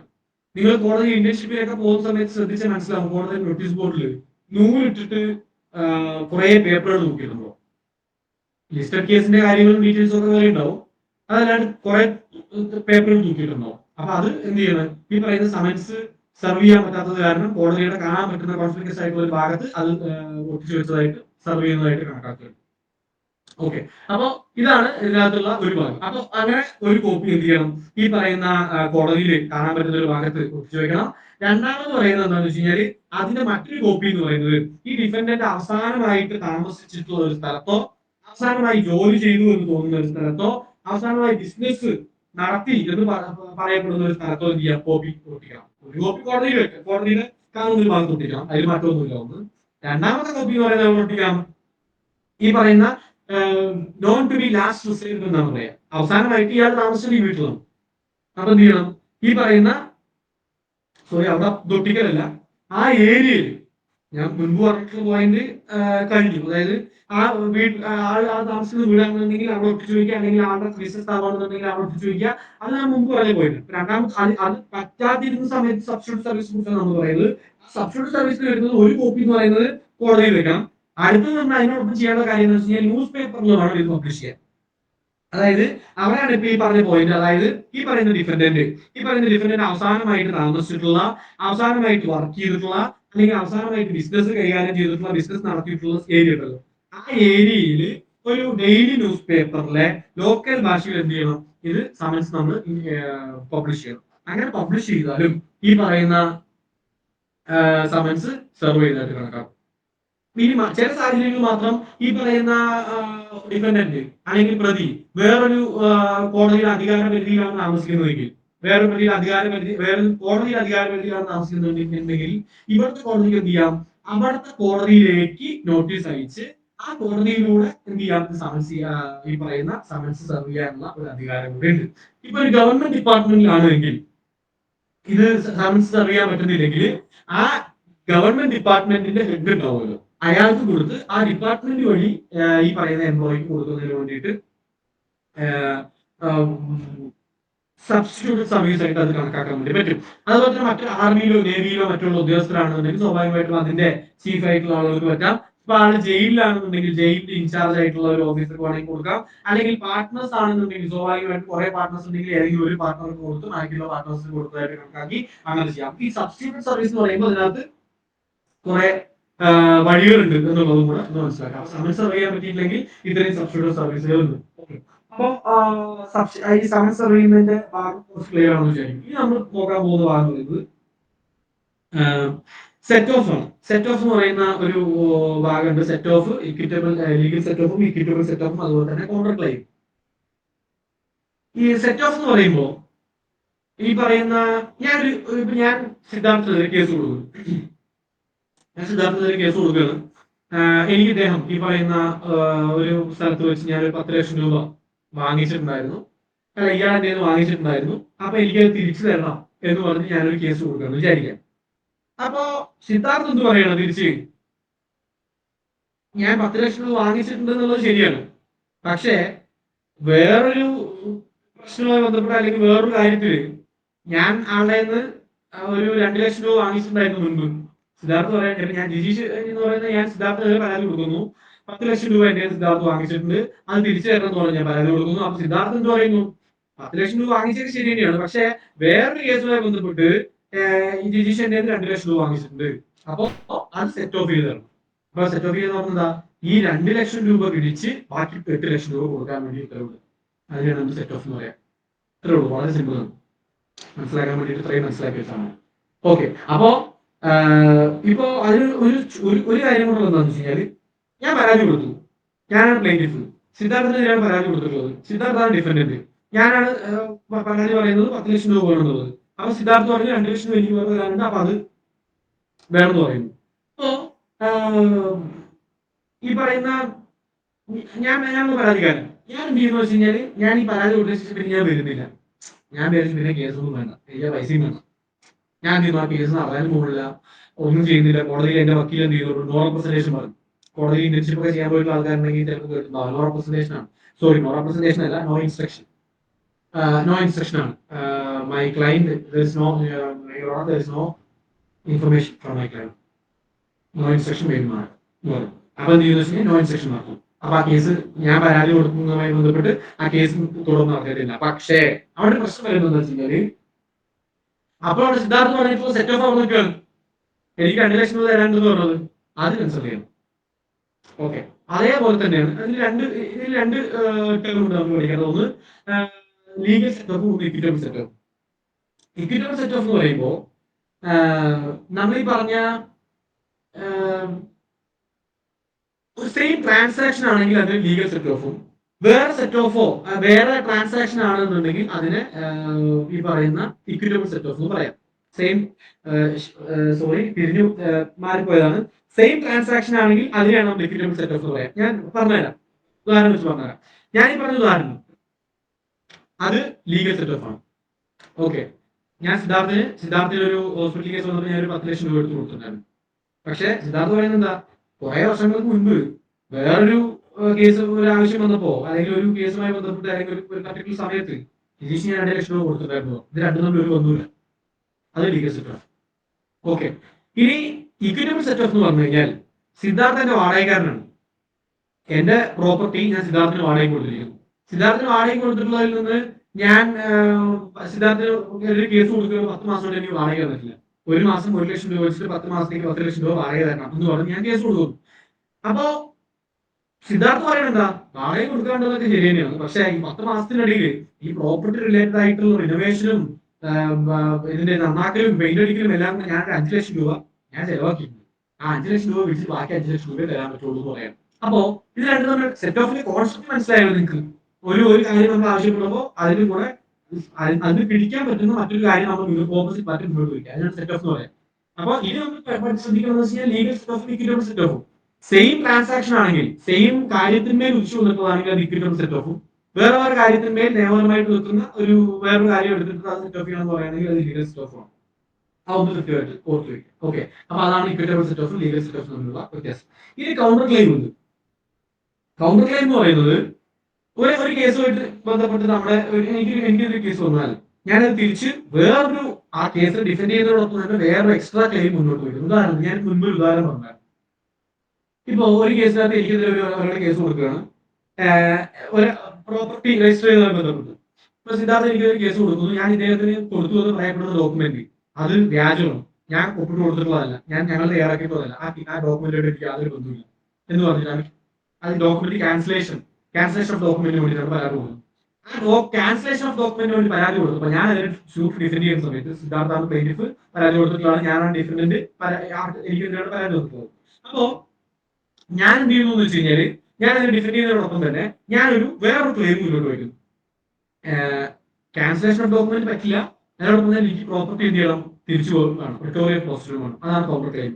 നമ്മൾ ആ കേസിന്റെ പർട്ടിക്കുലർ സൂട്ടിൽ തന്നെ വേറൊരു എക്സ്ട്രാ ക്ലെയിം മുന്നോട്ട് വയ്ക്കണം. എനിക്ക് ഡോക്യുമെന്റ് ക്യാൻസൽ ചെയ്യാൻ പറ്റാത്ത ഒന്നാമത്തെ കാര്യം, എനിക്ക് പ്രോപ്പർട്ടി വിട്ടും തരണം, അതുകൊണ്ട് നമ്മൾ വേറൊരു ക്ലെയിം മുന്നോട്ട് വയ്ക്കാം. അതിനാണ് നമ്മൾ വിളിക്കുക കൗണ്ടർ ക്ലെയിം എന്ന് വിളിക്കുക. ഓക്കെ, അപ്പോ ഇതാണ് ഒരു പോയിന്റ്. ഇനി ഒരു കാര്യം എന്ന് വെച്ചാൽ മൈനർ ഒരു യുണൈറ്റഡ് എന്ന് പറയുന്ന ഒരു ഭാഗത്തിന് ഒരു വളരെ പ്രധാനപ്പെട്ട ചോദിക്കാൻ സാധ്യത കാര്യമാണ്. മൈനർ യുണൈറ്റഡ് എന്ന് പറയുമ്പോൾ ഓർഡർ 32 റിലേറ്റഡ് ആയിട്ടാണ്. ഓർഡർ 32ലാണ് നമ്മൾ കോടതിയിലൊക്കെ ഇൻവെസ്റ്റിഗേറ്റ് പോയിട്ടുള്ള ആളുകൾ ഉണ്ടെന്നുണ്ടെങ്കിൽ നിങ്ങൾക്ക് അറിയാം, ഓർഡർ 32ലാണ് ചിലപ്പോൾ ജഡ്ജിമാരൊക്കെ പറയുന്നത്. ഇപ്പോ വയ്യാത്ത ആളാണോ അല്ലെങ്കിൽ 15 വയസ്സ് താഴെ ആയിട്ടുള്ള ആളാണോ, അങ്ങനെയാണെങ്കിൽ ഓർഡർ 32 കംപ്ലൈന്റ് ചെയ്യേണ്ടി വരില്ലേ എന്നൊക്കെ നമുക്ക് കോടതി ഓർഡർ 32 എന്ന് പറഞ്ഞാൽ 18 വയസ്സ് താഴെയുള്ള ഒരാളാണെങ്കിൽ, അല്ലെങ്കിൽ ബുദ്ധിക്ക് സ്ഥിരതയില്ലാത്ത അല്ലെങ്കിൽ അൺസോൾഡ് സ്റ്റേറ്റ് ഓഫ് മൈൻഡ് ആയിട്ടുള്ള ഒരാളാണെങ്കിൽ അയാളെ പാർട്ടി ചേർക്കണമെങ്കിൽ, അല്ലെങ്കിൽ അയാൾ പാർട്ടിയാണെങ്കിൽ അയാളെ നമുക്ക് 18 വയസ്സ് താഴെയുള്ള ഒരാളെ പാർട്ടിയാക്കാൻ പറ്റില്ല. അതുപോലെ തന്നെ ബുദ്ധിയില്ലാത്ത ഒരാളെ, അല്ലെങ്കിൽ ബുദ്ധിക്ക് സ്ഥിരതയില്ലാത്ത ഒരാളെ, അല്ലെങ്കിൽ അൺസോൾഡ് സ്റ്റേറ്റ് ഓഫ് മൈൻഡ് ആയിട്ടുള്ള ഒരാളെ എന്ത് ചെയ്യാൻ പറ്റില്ല, പാർട്ടി ചേർക്കാൻ പറ്റില്ല. അപ്പൊ അങ്ങനെയാണെങ്കിൽ സ്വാഭാവികമായിട്ടും അത് ചെയ്യുന്നതിന് മുമ്പ് ഓർഡർ 32 കംപ്ലൈന്റ് ചെയ്യണം. ഓർഡർ 32 കംപ്ലൈന്റ് ചെയ്യാന്ന് പറഞ്ഞു കഴിഞ്ഞാല് ഒരു നെക്സ്റ്റ് ഫ്രണ്ടിനെ അല്ലെങ്കിൽ ഗാർഡിയൻ എന്ത് ചെയ്യണം, നെക്സ്റ്റ് ഫ്രണ്ട് ആണ് കോർട്ട് ഗാർഡിയൻ, അല്ലെങ്കിൽ ഞാൻ പറ്റില്ല, നെക്സ്റ്റ് ഫ്രണ്ടിനെയാണ് നമ്മൾ അപ്പോയിന്റ് ചെയ്യുന്നത്. നെക്സ്റ്റ് ഫ്രണ്ട് എന്ന് പറയുമ്പോൾ 18 വയസ്സ് കഴിഞ്ഞിട്ടുള്ള ബുദ്ധിക്ക് സ്ഥിരതയുള്ള ഈ കേസിനകത്ത് പ്രത്യേകമായിട്ട് വേറൊരു താല്പര്യമില്ലാത്ത ഈ പറയുന്ന മൈനറിന്റെയോ അല്ലെങ്കിൽ ബുദ്ധിക്ക് സ്ഥിരതയില്ലാത്ത ആളുടെയോ കാര്യങ്ങൾ കറക്റ്റായിട്ട് കോടതിയിൽ അവതരിപ്പിക്കാൻ പറ്റുന്ന ഒരാൾ. പാരന്റ്സ് ഉണ്ടെങ്കിൽ പാരന്റ്സ് ആവാം, ഗാർഡിയൻ ഉണ്ടെങ്കിൽ ഗാർഡിയൻ ആവാം. അവരെയാണ് നമ്മൾ നെക്സ്റ്റ് ഫ്രണ്ട് എന്ന് പറയുന്നത്. അപ്പൊ എപ്പോഴും ഒരു സിവിൽ കേസിനകത്ത് ഒരു മൈനർക്കെതിരെ പരാതി കൊടുക്കുകയാണെങ്കിൽ എപ്പോഴും ആ മൈനറിന്റെ കൂടെ നെക്സ്റ്റ് ഫ്രണ്ടിനെ വെച്ചുകൊണ്ട് വേണം പരാതി കൊടുക്കാൻ, അല്ലെങ്കിൽ ആ പരാതി. ഉദാഹരണത്തിന് ഞാനൊരു പാർട്ടീഷൻ ഷൂട്ട് കൊടുക്കും. ഇപ്പോ എനിക്ക് ഞങ്ങൾ ഒരു 3 ചേട്ടനെയും വരാൻ വിചാരിക്കും. അപ്പോ ഇതിലെ ഞാനാണ് ഒന്നാമത്തെ ചേട്ടൻ, എനിക്കൊരു അനിയനുണ്ട്, രണ്ടാമത്തെ ആള്, മൂന്നാമത്തെ ആള് മൈനറാണെന്ന് വിചാരിക്കും. ഞാനാണ് പരാതി കൊടുക്കുന്നത്. ഞങ്ങൾ 3 പേരേ ഉള്ളൂ, വേറെ ബിലോഡ് ആയിട്ടുള്ള റിലേറ്റീവ്സ് ആയിട്ടുള്ള ആരും ഇല്ലെന്ന് വിചാരിക്കും. ഈ പ്രോപ്പർട്ടി മുഴുവൻ രണ്ടാമത്തെ മോനാണ് വെച്ച് അനുഭവിച്ചു വരുന്നത്. അപ്പൊ ഞാൻ എന്ത് ചെയ്യുന്നു, രണ്ടാമത്തെ മോനെയും മൂന്നാമത്തെ മോനെയും, അതായത് ഒന്നാമത്തെ മോനെ ഞാനാണോ, അപ്പൊ എന്റെ രണ്ട് അനിയന്മാരെയും കക്ഷി ചേർത്തിട്ട് ഞാനൊരു ഷൂട്ട് മൂവിയാണ് പാർട്ടീഷൻ ചെയ്ത് തരുന്നത്. പക്ഷെ മൂന്നാമത്തെ പാർട്ടി എന്ന് പറയുന്ന അനിയൻ എന്ന് പറയുന്ന ആൾ ഇവിടെ എന്താണ്, മൈനറാണ്. മൈനറാണെങ്കിൽ എന്ത് ചെയ്യണം, നെക്സ്റ്റ് ഫ്രണ്ടിനെ അപ്പോയിന്റ് ചെയ്തുകൊണ്ട് വേണം, നെക്സ്റ്റ് ഫ്രണ്ടിനെ മെൻഷൻ ചെയ്തുകൊണ്ട് വേണം. അതായത് minor represented by this person എന്നുള്ള രൂപത്തിൽ കൃത്യമായി മെൻഷൻ ചെയ്ത് നെക്സ്റ്റ് ഫ്രണ്ട് എന്നുള്ള രൂപത്തിൽ വേണം പരാതി കൊടുക്കാൻ. അങ്ങനെ പരാതി കൊടുത്തിട്ടില്ലെങ്കിൽ ആ പരാതി നിൽക്കില്ല. Whole proceedings is null and void. എല്ലാ പ്രൊസീഡിങ്സും എന്താണ്, നൾ ആൻഡ് വോയിഡ് ആണ്, അത് ഒരിക്കലും നിൽക്കില്ല. അതുപോലെ തന്നെ ഇങ്ങനെ നെക്സ്റ്റ് ഫ്രണ്ട് ഇല്ല എന്ന് വിചാരിക്കാം.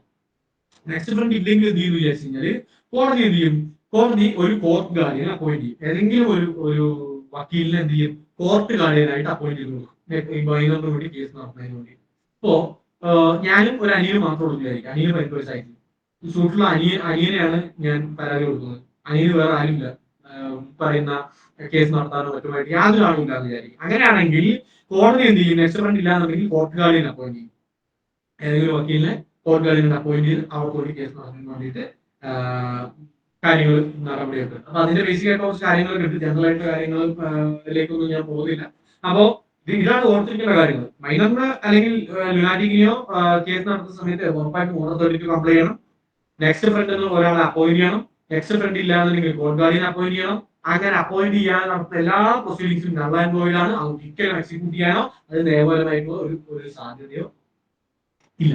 ഓക്കെ, അതുപോലെ തന്നെ അടുത്തൊരു കാര്യമാണ് ലീഗൽ റെപ്രസെന്റേറ്റീവ് എന്ന് പറയുന്നത്.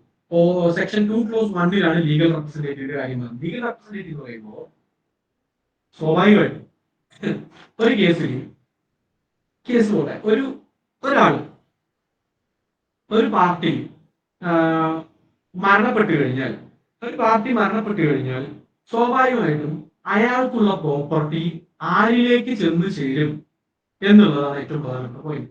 ആരിലേക്ക് ചെന്ന് ചേരുമോ അവരാണ് ലീഗൽ റെപ്രസെന്റേറ്റീവ്. ഓക്കെ, ഒരാൾ മരിച്ചു പോയി കഴിഞ്ഞാൽ ആ മരിച്ച പോയാളെ നമുക്ക് ഡിസീസ്ഡ് എന്നാണ് ലീഗൽ ടേം പറയാം. കോടതി ഭാഷ ലീഗൽ ടേംസ് പഠിക്കുന്ന സമയത്ത് നിങ്ങൾക്ക് അറിയുന്ന ആളുകൾ എല്ലാവരും പഠിക്കണം. അപ്പൊ ഡിസീസ്ഡ് പേഴ്സൺ എന്ന് പറയുമ്പോൾ ഒരു മരണപ്പെട്ടിട്ടുള്ള ആളെ ലീഗലി നമ്മൾ പറയുന്ന ഒരു ഭാഗം ഇതാണ് ഡിസീസ്ഡ് പേഴ്സൺ എന്ന് പറയുന്നത്. അപ്പൊ ഒരാൾ മരണപ്പെട്ടു കഴിഞ്ഞാൽ ഡിസീസ്ഡ് ആയിട്ടുള്ള ഒരാളുടെ പ്രോപ്പർട്ടി ആരിലേക്ക് വന്ന് ചേരും അവരെയാണ് ലീഗൽ റെപ്രസെന്റേറ്റീവ് വിളിക്കുക. ഇപ്പോൾ സെക്ഷൻ 2(1) അതിനെ കുറിച്ച് പറയുന്നത്. അപ്പോ ഒരു എ എന്ന് പറയുന്ന ആൾ മരിച്ചുപോയി. സ്വാഭാവികമായിട്ടും എ എന്ന് പറയുന്ന ആൾ മരിച്ചു പോയി കഴിഞ്ഞാൽ അയാളുടെ ഒരു 100 ഏക്കർ സ്ഥലമാണ് വിചാരിക്കും. 100 ഏക്കർ സ്ഥലം ആരിലേക്ക് വന്നു ചേരാം? ഭാര്യ ഉണ്ടെങ്കിൽ ഭാര്യയിലേക്കും മക്കളുണ്ടെങ്കിൽ മക്കളിലേക്കും വന്നു ചേരും. ഭാര്യ മരിച്ചുപോയി, മക്കൾ മാത്രമേ ഉള്ളൂ. അപ്പൊ ആർക്കാ പോവാ? മക്കൾക്കാണ് പോവാ. മക്കളായിരിക്കും ലീഗൽ റെപ്രസെന്റേറ്റീവ്. ഭാര്യ ഇല്ല, മക്കളും ഇല്ല എന്ന് വിചാരിക്കും. ബ്രദേഴ്സാണ് ഉള്ളത്. സ്വാഭാവികമായിട്ടും ആർക്കാ പോവാ? ബ്രദേഴ്സിനായിരിക്കും പോവാം. ബ്രദേഴ്സാണ് ലീഗൽ റെപ്രസെന്റേറ്റീവ്. ബ്രദേഴ്സും ഇല്ല എന്ന് വിചാരിക്കാം. ഞാൻ എന്ന് പറയുന്ന ആളുടെ അച്ഛനും അമ്മയും മാത്രം ജീവിച്ചിരിക്കും. ഭാര്യയില്ല, മക്കളില്ല, ബ്രദേഴ്സ് ഇല്ല, ആരുമില്ല. ഈ പ്രോപ്പർട്ടി ആർക്കാ പോവാ? അച്ഛനും അമ്മയ്ക്കാണ് പോവാ. അപ്പോ ഒരാൾ മരണപ്പെട്ടു കഴിഞ്ഞാൽ അയാളുടെ പ്രോപ്പർട്ടീസ് മുഴുവനും ആരിലേക്കാണോ പോവുക അയാളെ നമ്മൾ വിളിക്കുന്ന പേരാണ് ലീഗൽ റെപ്രസെന്റേറ്റീവ്. അതുപോലെ തന്നെ ഒരു ടേം കൂടി നേരത്തെ പഠിക്കാനുള്ളത് ഇന്റർമെറ്റലർ. ഇന്റർമെറ്റലർ എന്ന് പറഞ്ഞു കഴിഞ്ഞാൽ ഒരു പ്രോപ്പർട്ടി ഒരാളുടെ അഭാവത്തിൽ നോക്കി നടത്തുന്ന ഒരാളെയും നമ്മൾ ഈ പറയുന്ന ലീഗൽ റെപ്രസെന്റേറ്റീവ് സെക്ഷൻ 2(1) പ്രകാരമുള്ള ലീഗൽ റെപ്രസെന്റേറ്റീവിന്റെ ഡെഫിനിഷനുകളിൽ കൊണ്ടുവരും. അതായത് ഇപ്പോ ഞാനില്ല എന്ന് വിചാരിക്കുക, എന്റെ പ്രോപ്പർട്ടി എല്ലാം നോക്കി നടത്തുന്ന വേറൊരാളാണ്. അപ്പൊ സ്വാഭാവികമായിട്ടും അയാളാണ് ലീഗൽ റെപ്രസെന്റേറ്റീവ്. ഓക്കെ, അപ്പൊ ലീഗൽ റെപ്രസെന്റേറ്റീവ് എന്ന് പറയുന്ന എനിക്ക് കുറെ കടവുണ്ട്. ആ കടവിൽ നിന്നും ഷോപ്പ് റെന്റ് പിരിക്കുന്ന ഒരാള്, അത് മീൻസ് പ്രോഫിറ്റ് അടുത്തതാണ് അതിലേക്ക് വരാം. അതായത് ഇല്ലീഗലി പിരിക്കുന്നൊന്നുമല്ല, പക്ഷെ ലീഗലി പിരിച്ചെടുക്കുന്നത് തന്നെയാണ്. പക്ഷെ ഞാൻ മരിച്ചു പോയതിനു ശേഷം ആളാണ് പിരിക്കുന്നത്. അപ്പൊ സ്വാഭാവികമായിട്ടും അയാൾക്ക് ലീഗൽ റെപ്രസെന്റേറ്റീവ് എന്നുള്ള രൂപത്തിൽ. അപ്പൊ അതാണ് ലീഗൽ റെപ്രസെന്റേറ്റീവ് എന്ന് പറയുന്ന ഒരു ഭാഗം. ഒരു ഡിഫാക്ടോ എക്സിക്യൂട്ടർ എന്നോ ഒന്നൊക്കെ വിളിക്കാൻ നമുക്ക് ഇന്റർമെറ്റൽ. ഓക്കെ, അതുപോലെ അടുത്തൊരു ടേമാണ് നമ്മൾ ഓർത്തിരിക്കേണ്ടത് മീൻസ് പ്രോഫിറ്റ്. മെസ്നി പ്രോഫിറ്റ് എന്ന് നമ്മൾ വായിക്കും, മീൻസ് പ്രോഫിറ്റ് എന്നൊക്കെ ലീഗലി നമ്മൾ പ്രൊനൗൺസ് ചെയ്യും. സെക്ഷൻ 2(12) മീൻസ് പ്രോഫിറ്റിനെ കുറിച്ച് പറയുന്നത്. മീൻസ് പ്രോഫിറ്റ് ഇന്റർമെറ്റലർ INTER അതിനെ നമ്മളൊരു ഡിഫാക്ടോ എക്സിക്യൂട്ടർ എന്നൊക്കെ പറയും. മറ്റൊരു വാക്കിൽ വേണമെങ്കിൽ ഡിഫാക്ടോ എക്സിക്യൂട്ടർ എന്നോ എന്നൊക്കെ നമ്മൾ പറയും. ഓക്കെ, അപ്പൊ മീൻസ് പ്രോഫിറ്റ് എന്ന് പറഞ്ഞു കഴിഞ്ഞാൽ ഇപ്പോ സെയിം ഒരു ഉദാഹരണം എടുക്കാം. സിദ്ധാർത്ഥ നമ്മളൊരു പുസ്തകത്തിന്റെ സ്ഥലത്തിന്റെ പ്രോപ്പർട്ടി അല്ല, പ്രോപ്പർട്ടി റിലേറ്റഡ് ആയിട്ടുള്ള ഒരു ഇഷ്യൂ, സ്ഥലവുമായി ബന്ധപ്പെട്ട അല്ലെങ്കിൽ ആ പ്രോപ്പർട്ടി ബന്ധപ്പെട്ടുള്ള ഇഷ്യൂ. എനിക്ക് സിദ്ധാർത്ഥ് രജിസ്റ്റർ ചെയ്ത് തന്നിട്ടുള്ളത് ഒരു കളർ റൂമാണ് വിചാരിക്കുക. ഒരു ഷോപ്പിംഗ് കോംപ്ലക്സ് ആണ്. ഒരു കുറെ ബിൽഡിംഗ് ഒക്കെ ഉള്ള അല്ലെങ്കിൽ കുറെ റൂമൊക്കെ ഉള്ള കുറെ റെന്റ് കിട്ടുന്ന ഒരു ബിൽഡിംഗ്. 2020 സിദ്ധാർത്ഥ എനിക്കത് എഴുതി തന്നു. എഴുതി തന്നതിന് ശേഷം സിദ്ധാർത്ഥ് എനിക്കത് ഡോക്യുമെന്റ് എഴുതുന്നത് ശരിയല്ല, പക്ഷെ ആ പ്രോപ്പർട്ടി ആ ഷോപ്പിംഗ് കോംപ്ലക്സ് അല്ലെങ്കിൽ ആ ബിൽഡിങ്ങിൽ ഇപ്പോഴും മാനേജറുടെ കസാലയിൽ സിദ്ധാർത്ഥ ഇരിക്കുകയാണ്. ഒഴിഞ്ഞു പോലുമില്ല. എനിക്ക് അതിന്റെ ഒരു പൊസിഷനും തരുന്നില്ല. അതുപോലെ തന്നെ ആ പ്രോപ്പർട്ടിയിൽ നിന്ന് എനിക്ക് റെന്റ് പിരിക്കാനും എനിക്ക് എന്നെ സമ്മതിക്കുന്നില്ല. ഇപ്പോഴും സിദ്ധാർത്ഥ തന്നെയാണ് റെന്റ് വെച്ചുകൊണ്ടിരിക്കുന്നത്. സിറ്റുവേഷൻ ക്ലിയർ ആണല്ലോ, സംശയമില്ലല്ലോ. 2020 എനിക്ക് സിദ്ധാർത്ഥ തന്നു കേട്ടോ. ഞാൻ പൈസ കൊടുത്തു, കോടിക്കണക്കിന് രൂപ കൊടുത്ത് ഞാൻ സിദ്ധാർത്ഥയിൽ നിന്ന് വാങ്ങിച്ചു. പക്ഷെ 2020 25 വരെയും സിദ്ധാർത്ഥ എന്ത് ചെയ്യാണ്? എന്നെ ആ പ്രോപ്പർട്ടിയിലേക്ക് അടുപ്പിക്കില്ല. ഞാൻ കേസ് കൊടുക്കും. എന്റെ പ്രോപ്പർട്ടി ഞാൻ 2007 വാങ്ങിച്ച അടുത്ത വർഷം എനിക്ക് ആ പ്രോപ്പർട്ടി തരുന്നില്ല. 5 വർഷമായിട്ട് കേസ് നടന്നു. 2025 വിധി വന്നു. 2025 എന്താ വിധി? എനിക്ക് ആ പ്രോപ്പർട്ടി തരാൻ വേണ്ടിയിട്ടാണ്. അപ്പൊ എനിക്ക് ആ പ്രോപ്പർട്ടി തന്നാൽ മാത്രം മതിയോ? പോരാ. 5 വർഷമായിട്ട് അവിടെ നിന്നുള്ള എല്ലാ റെന്റും പിരിച്ചെടുത്ത ആരാണ്? സിദ്ധാർത്ഥാണ്. ആ 5 വർഷത്തെ കാലയളവിൽ മുഴുവൻ തന്റേതല്ലാത്ത പ്രോപ്പർട്ടിയിൽ നിന്ന് അവിടെ നിന്ന് പിരിച്ചെടുത്തിട്ടുള്ള അവിടെ നിന്ന് എടുത്തിട്ടുള്ള ആദായത്തെ നമ്മൾ വിളിക്കുന്ന പേരാണ് ലീസ് പ്രോഫിറ്റ്. ഈ 5 വർഷം 2020 മുതൽ എനിക്ക് 2020 മുതൽ കേസ് ഞാൻ ജയിച്ച് എനിക്ക് പ്രോപ്പർട്ടി തരുന്നത് മുതൽ 2025 വരെയുള്ള 5 വർഷ കാലത്തോളം ആ പ്രോപ്പർട്ടിയിൽ നിന്നും എനിക്ക് അവകാശപ്പെട്ടിട്ടുള്ള എല്ലാ റെന്റും എല്ലാ ലാഭവും എല്ലാ ഇൻകമും കൈപ്പറ്റിയിട്ടുള്ള ആരാണ്? സിദ്ധാർത്ഥാണ്. അപ്പോ ആ പ്രോഫിറ്റ് ആക്ച്വലി എനിക്ക് കിട്ടുന്നതാണ്. എനിക്ക് കിട്ടേണ്ട പ്രോപ്പർട്ടി എനിക്ക് കിട്ടുന്ന ഇൻകം അല്ലെങ്കിൽ പ്രോഫിറ്റ് അർഹത ഇല്ലാഞ്ഞിട്ട് പോലും സിദ്ധാർത്ഥ കൈപ്പറ്റി. അതിന് നമ്മൾ വിളിക്കുന്ന പേരാണ് ലീസ് പ്രോഫിറ്റ്. അർഹത ഇല്ലാഞ്ഞിട്ടും ഒരു ലീഗലി എൻടൈറ്റിൽമെന്റ് എന്ന് പറയുന്ന ഒരു സംവിധാനം ഒന്നും ഇല്ലാതിരുന്നിട്ട് പോലും ഈ പറയുന്ന പ്രോഫിറ്റ് കൈപ്പറ്റിയതിനാണ് നമ്മൾ വിളിക്കുക മീൻസ് പ്രോഫിറ്റ് എന്ന് വിളിക്കുക. ഓക്കെ, അപ്പൊ അതാണ് മീൻസ് പ്രോഫിറ്റ് റിലേറ്റഡ് ആയിട്ട് നമ്മൾ ഓർത്തിരിക്കേണ്ട ഒരു പോയിന്റ്. അത് സെക്ഷൻ 2 ക്ലോസ് 12 ആണ് പറയുന്നത്. അടുത്തായിട്ട് നമ്മൾ ഒരു ക്വസ്റ്റ്യൻ കണ്ടിട്ടുള്ളത് ഫോറിൻ ജഡ്ജ്മെന്റ് റിലേറ്റഡ് ആയിട്ട് ഒരു ക്വസ്റ്റ്യൻ നമ്മൾ കണ്ടിട്ടുണ്ട്. ഫോറിൻ ജഡ്ജ്മെന്റ് പറയുന്നത് എന്താണെന്ന് വെച്ച് കഴിഞ്ഞാൽ കുറച്ച് സ്പീഡിലൊന്ന് പോകാൻ തോന്നുന്നു അല്ലെ? കഴിയില്ല. അല്ലെങ്കിൽ ഫോറിൻ ജഡ്ജ്മെന്റ് എന്താണെന്ന് വെച്ച് കഴിഞ്ഞാൽ കോടതി, പുറത്തുള്ള ഒരു കോടതി, ഇന്ത്യയുടെ പുറത്തുള്ള ഇന്ത്യൻ ഗവൺമെന്റ് കോൺസ്റ്റിറ്റ്യൂട്ട് ചെയ്തതല്ലാത്ത ഒരു കോടതി. ആ കോടതിയിൽ നിന്ന് ഒരു വിധി വന്നു വിചാരിക്കാം. ആ വിധി ഇവിടെ ബൈൻഡിങ് ആവോ ഇല്ലയോ എന്നുള്ളതാണ് ചോദ്യം. ബൈൻഡിങ് ആവും, പക്ഷെ കുറച്ച് കണ്ടീഷൻസ് ഉണ്ട്. അപ്പോ ആദ്യത്തെ ഫോറിൻ കോർട്ട്. എന്താണ് ഫോറിൻ കോർട്ട്? ഇന്ത്യക്ക് പുറത്തുള്ള ഒരു സ്ഥലത്ത് ഉള്ള ഒരു കോടതി, നിയമപരമായി സ്ഥാപിക്കപ്പെട്ടിട്ടുള്ള ഒരു കോടതി, എന്നാൽ ഇന്ത്യൻ ഗവൺമെന്റ് സ്ഥാപിച്ചതല്ലാത്ത ഒരു കോടതി. ഗവൺമെന്റ് സ്ഥാപിച്ചതല്ലാന്ന് വെച്ചാൽ ഏതെങ്കിലും എംബസിയിലോ മറ്റോ ഒക്കെ ഉള്ള ചെറിയ എന്തെങ്കിലും ബോർഡോ ട്രൈബ്യൂണലോ അങ്ങനെ എന്തെങ്കിലും ഇതെന്ന് വിചാരിക്കാം. ഉദാഹരണത്തിന് അതൊന്നും ഉണ്ടാവില്ല. അപ്പൊ അങ്ങനെ ഉണ്ടെങ്കിൽ തന്നെയും എംബസിയിലായതുകൊണ്ട് അത് ആര് ഇൻസ്റ്റിറ്റ്യൂട്ട് ചെയ്തായിരിക്കും? ഇന്ത്യൻ ഗവൺമെന്റ് ഇൻസ്റ്റിറ്റ്യൂട്ട് ചെയ്തായിരിക്കും. അപ്പോ ഫോറിൻ ലാൻഡിലായതുകൊണ്ട് മാത്രം മതിയോ? അല്ല, ഫോറിൻ ലാൻഡ് ആയത് മാത്രം പോരാ, ഫോറിൻ ലാൻഡിലാവും വേണം. എന്നാൽ ഇന്ത്യൻ ഗവൺമെന്റ് കോൺസ്റ്റിറ്റ്യൂട്ട് ചെയ്തതും അവരും നിയമപരമായി കോൺസ്റ്റിറ്റ്യൂട്ട് ചെയ്യപ്പെട്ടിട്ടുള്ള അവിടുത്തെ നിയമപ്രകാരം കോൺസ്റ്റിറ്റ്യൂട്ട് ചെയ്യപ്പെട്ടിട്ടുള്ള ഒരു കോടതി. അതിനാണ് ഫോറിൻ കോടതി എന്ന് വിളിക്കുന്നത്. സെക്ഷൻ 13 വളരെ ഡീറ്റെയിൽ ആയിട്ട് പറയുന്നത്. ഓക്കെ, അപ്പൊ അതിനെ നമ്മൾ ഫോറിൻ കോടതി എന്ന് വിളിക്കുന്നു. ഫോറിൻ കോടതിയിൽ പറഞ്ഞിട്ടുള്ള ഒരു ഉത്തരവ് നമ്മുടെ നാട്ടിൽ അപ്ലിക്കബിൾ ആവും. കുറച്ച് കണ്ടീഷൻസ് ഉണ്ട്. എന്ത് കണ്ടീഷൻസ് എന്താണെന്ന് വെച്ച് കഴിഞ്ഞാല്, ഇവിടെയും ഈ പറയുന്ന സെയിം റെസ് ജുഡിക്കാറ്റ സെക്ഷൻ ലെവലിൽ നമ്മൾ മെൻഷൻ ചെയ്തിട്ടുള്ള റെസ് ജുഡിക്കാറ്റ എന്ന് പറയുന്ന ഒരു കോൺസെപ്റ്റ് ആണ്. അതായത് ഇപ്പൊ ഞാനും സിദ്ധാർത്ഥം തമ്മിൽ എനിക്ക് സിദ്ധാർത്ഥ പൈസ തരേണ്ടെന്ന് പറഞ്ഞിട്ട് ഞാൻ അവിടെ ഇപ്പൊ ഒരു UK ഉള്ള ഏതെങ്കിലും ഒരു കോടതിയിൽ ഒരു കേസ് കൊടുത്ത് എനിക്ക് ഫേവറായിട്ട് വിധി വന്നു. അതേ കേസ് തന്നെ ഇവിടെയും കൊണ്ട് കൊടുക്കാൻ പറ്റുമോ? കാരണം ഇല്ല. വീണ്ടും ഒരു സെയിം സെറ്റ് ഓഫ് ആക്ടിന്മേൽ വീണ്ടും ഒരു കേസ് തടയുന്നതിന് വേണ്ടിയിട്ടാണ് ഈ പറയുന്ന കോൺസെപ്റ്റ് ഉള്ളത്. അപ്പൊ അത് അപ്ലിക്കബിൾ ആവും. ഈ നമ്മുടെ നാട്ടിൽ കൊണ്ടുവന്നത് അപ്ലിക്കബിൾ ആക്കാൻ പറ്റും. നമ്മുടെ നാട്ടിലുള്ള സിദ്ധാർത്ഥിന്റെ പ്രോപ്പർട്ടി ഉള്ളത് അവിടെ വന്ന് എക്സിക്യൂട്ട് ചെയ്യുന്നതുമായി ബന്ധപ്പെട്ട് നമുക്ക് എന്ത് ചെയ്യാം? നടപടി എടുക്കാം. ആ സ്വത്ത് കണ്ടുകെട്ടുന്നതിന് വേണ്ടിയിട്ട് നടപടി എടുക്കാം. ഈ ബന്ധം UK കോടതിയിൽ ഈ പറയുന്ന കണ്ടീഷൻസ് എന്നുള്ള പറയും. UK കോടതിയിൽ പറഞ്ഞിട്ടുള്ള കണ്ടീഷൻസ് കോടതിയിൽ നിന്നുള്ള ഒരു വിധിയാണെങ്കിൽ പോലും നാട്ടിൽ നമ്മുടെ കേരളത്തിൽ സിദ്ധാർത്ഥിന്റെ പ്രോപ്പർട്ടിയിൽ എന്ത് ചെയ്യാം? നമുക്ക് അതിനെ എക്സിക്യൂട്ട് ചെയ്തെടുക്കാൻ വേണ്ടി പറ്റും. ഓക്കെ, അപ്പൊ അതാണ് ഫോറിൻ കോർട്ടും ഫോറിൻ ജഡ്ജ്മെന്റ് എന്ന് പറയുന്നത്. നാട്ടിൽ അവൈലിംഗ് ആയിരിക്കും. പക്ഷെ എന്നാൽ കുറച്ച് കണ്ടീഷൻസ് പറയുന്നത്. എന്തൊക്കെയാണ് കണ്ടീഷൻസ്? ഒന്ന്, കോമ്പീറ്റന്റ് ആയിട്ടുള്ള ഒരു കോടതി പറഞ്ഞിട്ടുള്ള വിധിയായിരിക്കണം. ആ കോടതിക്ക് കോമ്പീറ്റൻസി ഉണ്ടാവണം. ഒന്ന്. രണ്ടാമത്തേന്ന് പറയുന്നത് മെറിറ്റിന്മേൽ പ്രോപ്പർ ആയിട്ടുള്ള പ്രൊസീജിയർ എല്ലാം ഫോളോ ചെയ്ത് മെറിറ്റിന്മേൽ എടുത്തിട്ടുള്ള തീരുമാനമായിരിക്കണം. ഒന്ന്, ഇന്റർനാഷണൽ ലോയ്ക്ക് എതിരാകരുത്. ഇന്റർനാഷണൽ ലോയ്ക്ക് എതിരാകരുത്. ഇന്റർനാഷണൽ ലോയ്ക്ക് എതിരെന്ന് പറഞ്ഞാൽ ഉദാഹരണത്തിന് ഇപ്പോ ഇന്ത്യയുടെ കടൽത്തീരത്ത് നിന്ന് എത്രയോ നോട്ടിക്കൽ മൈൽസ് വരെ ഇന്ത്യയുടെ കടപ്പുറമായിട്ടാണ് കണക്കാക്കുന്നത്, അല്ലെങ്കിൽ ഇന്ത്യൻ ടെറിട്ടറിയുടെ ഭാഗമായിട്ടാണ് കണക്കാക്കുന്നത്. ആ ടെറിട്ടറി ഭാഗമായിട്ട് കണക്കാക്കുമ്പോൾ ഇന്ത്യയുടെ ടെറിട്ടറി ആയിട്ടാണ് കണക്കാക്കേണ്ടത് എന്ന് ഇന്റർനാഷണൽ ലോ പ്രകാരം വളരെ ക്ലിയർ ആയിട്ട് എഴുതി വെച്ചിട്ടുണ്ടെങ്കിൽ അവിടെ നടന്നിട്ടുള്ള സംഭവവുമായി ബന്ധപ്പെട്ട് നമ്മുടെ നാട്ടിലാണ് ജുറിസ്ഡിക്ഷൻ വരുന്നത്. പക്ഷെ ആ ഇന്റർനാഷണൽ ലോയ്ക്ക് വിപരീതമായിട്ട് എന്ത് ചെയ്യുന്നു, വേറൊരു സ്ഥലത്ത് അതിന്റെ കേസ് നടക്കുന്നു. വേറെ സ്ഥലത്ത് കേസ് നടന്നു കഴിഞ്ഞാൽ അത് ഇന്റർനാഷണൽ ലോയ്ക്ക് എതിരാണ്. അത് നമ്മുടെ നാട്ടിൽ കൊണ്ട് അപ്ലിക്കബിൾ ആകാൻ പറ്റില്ല.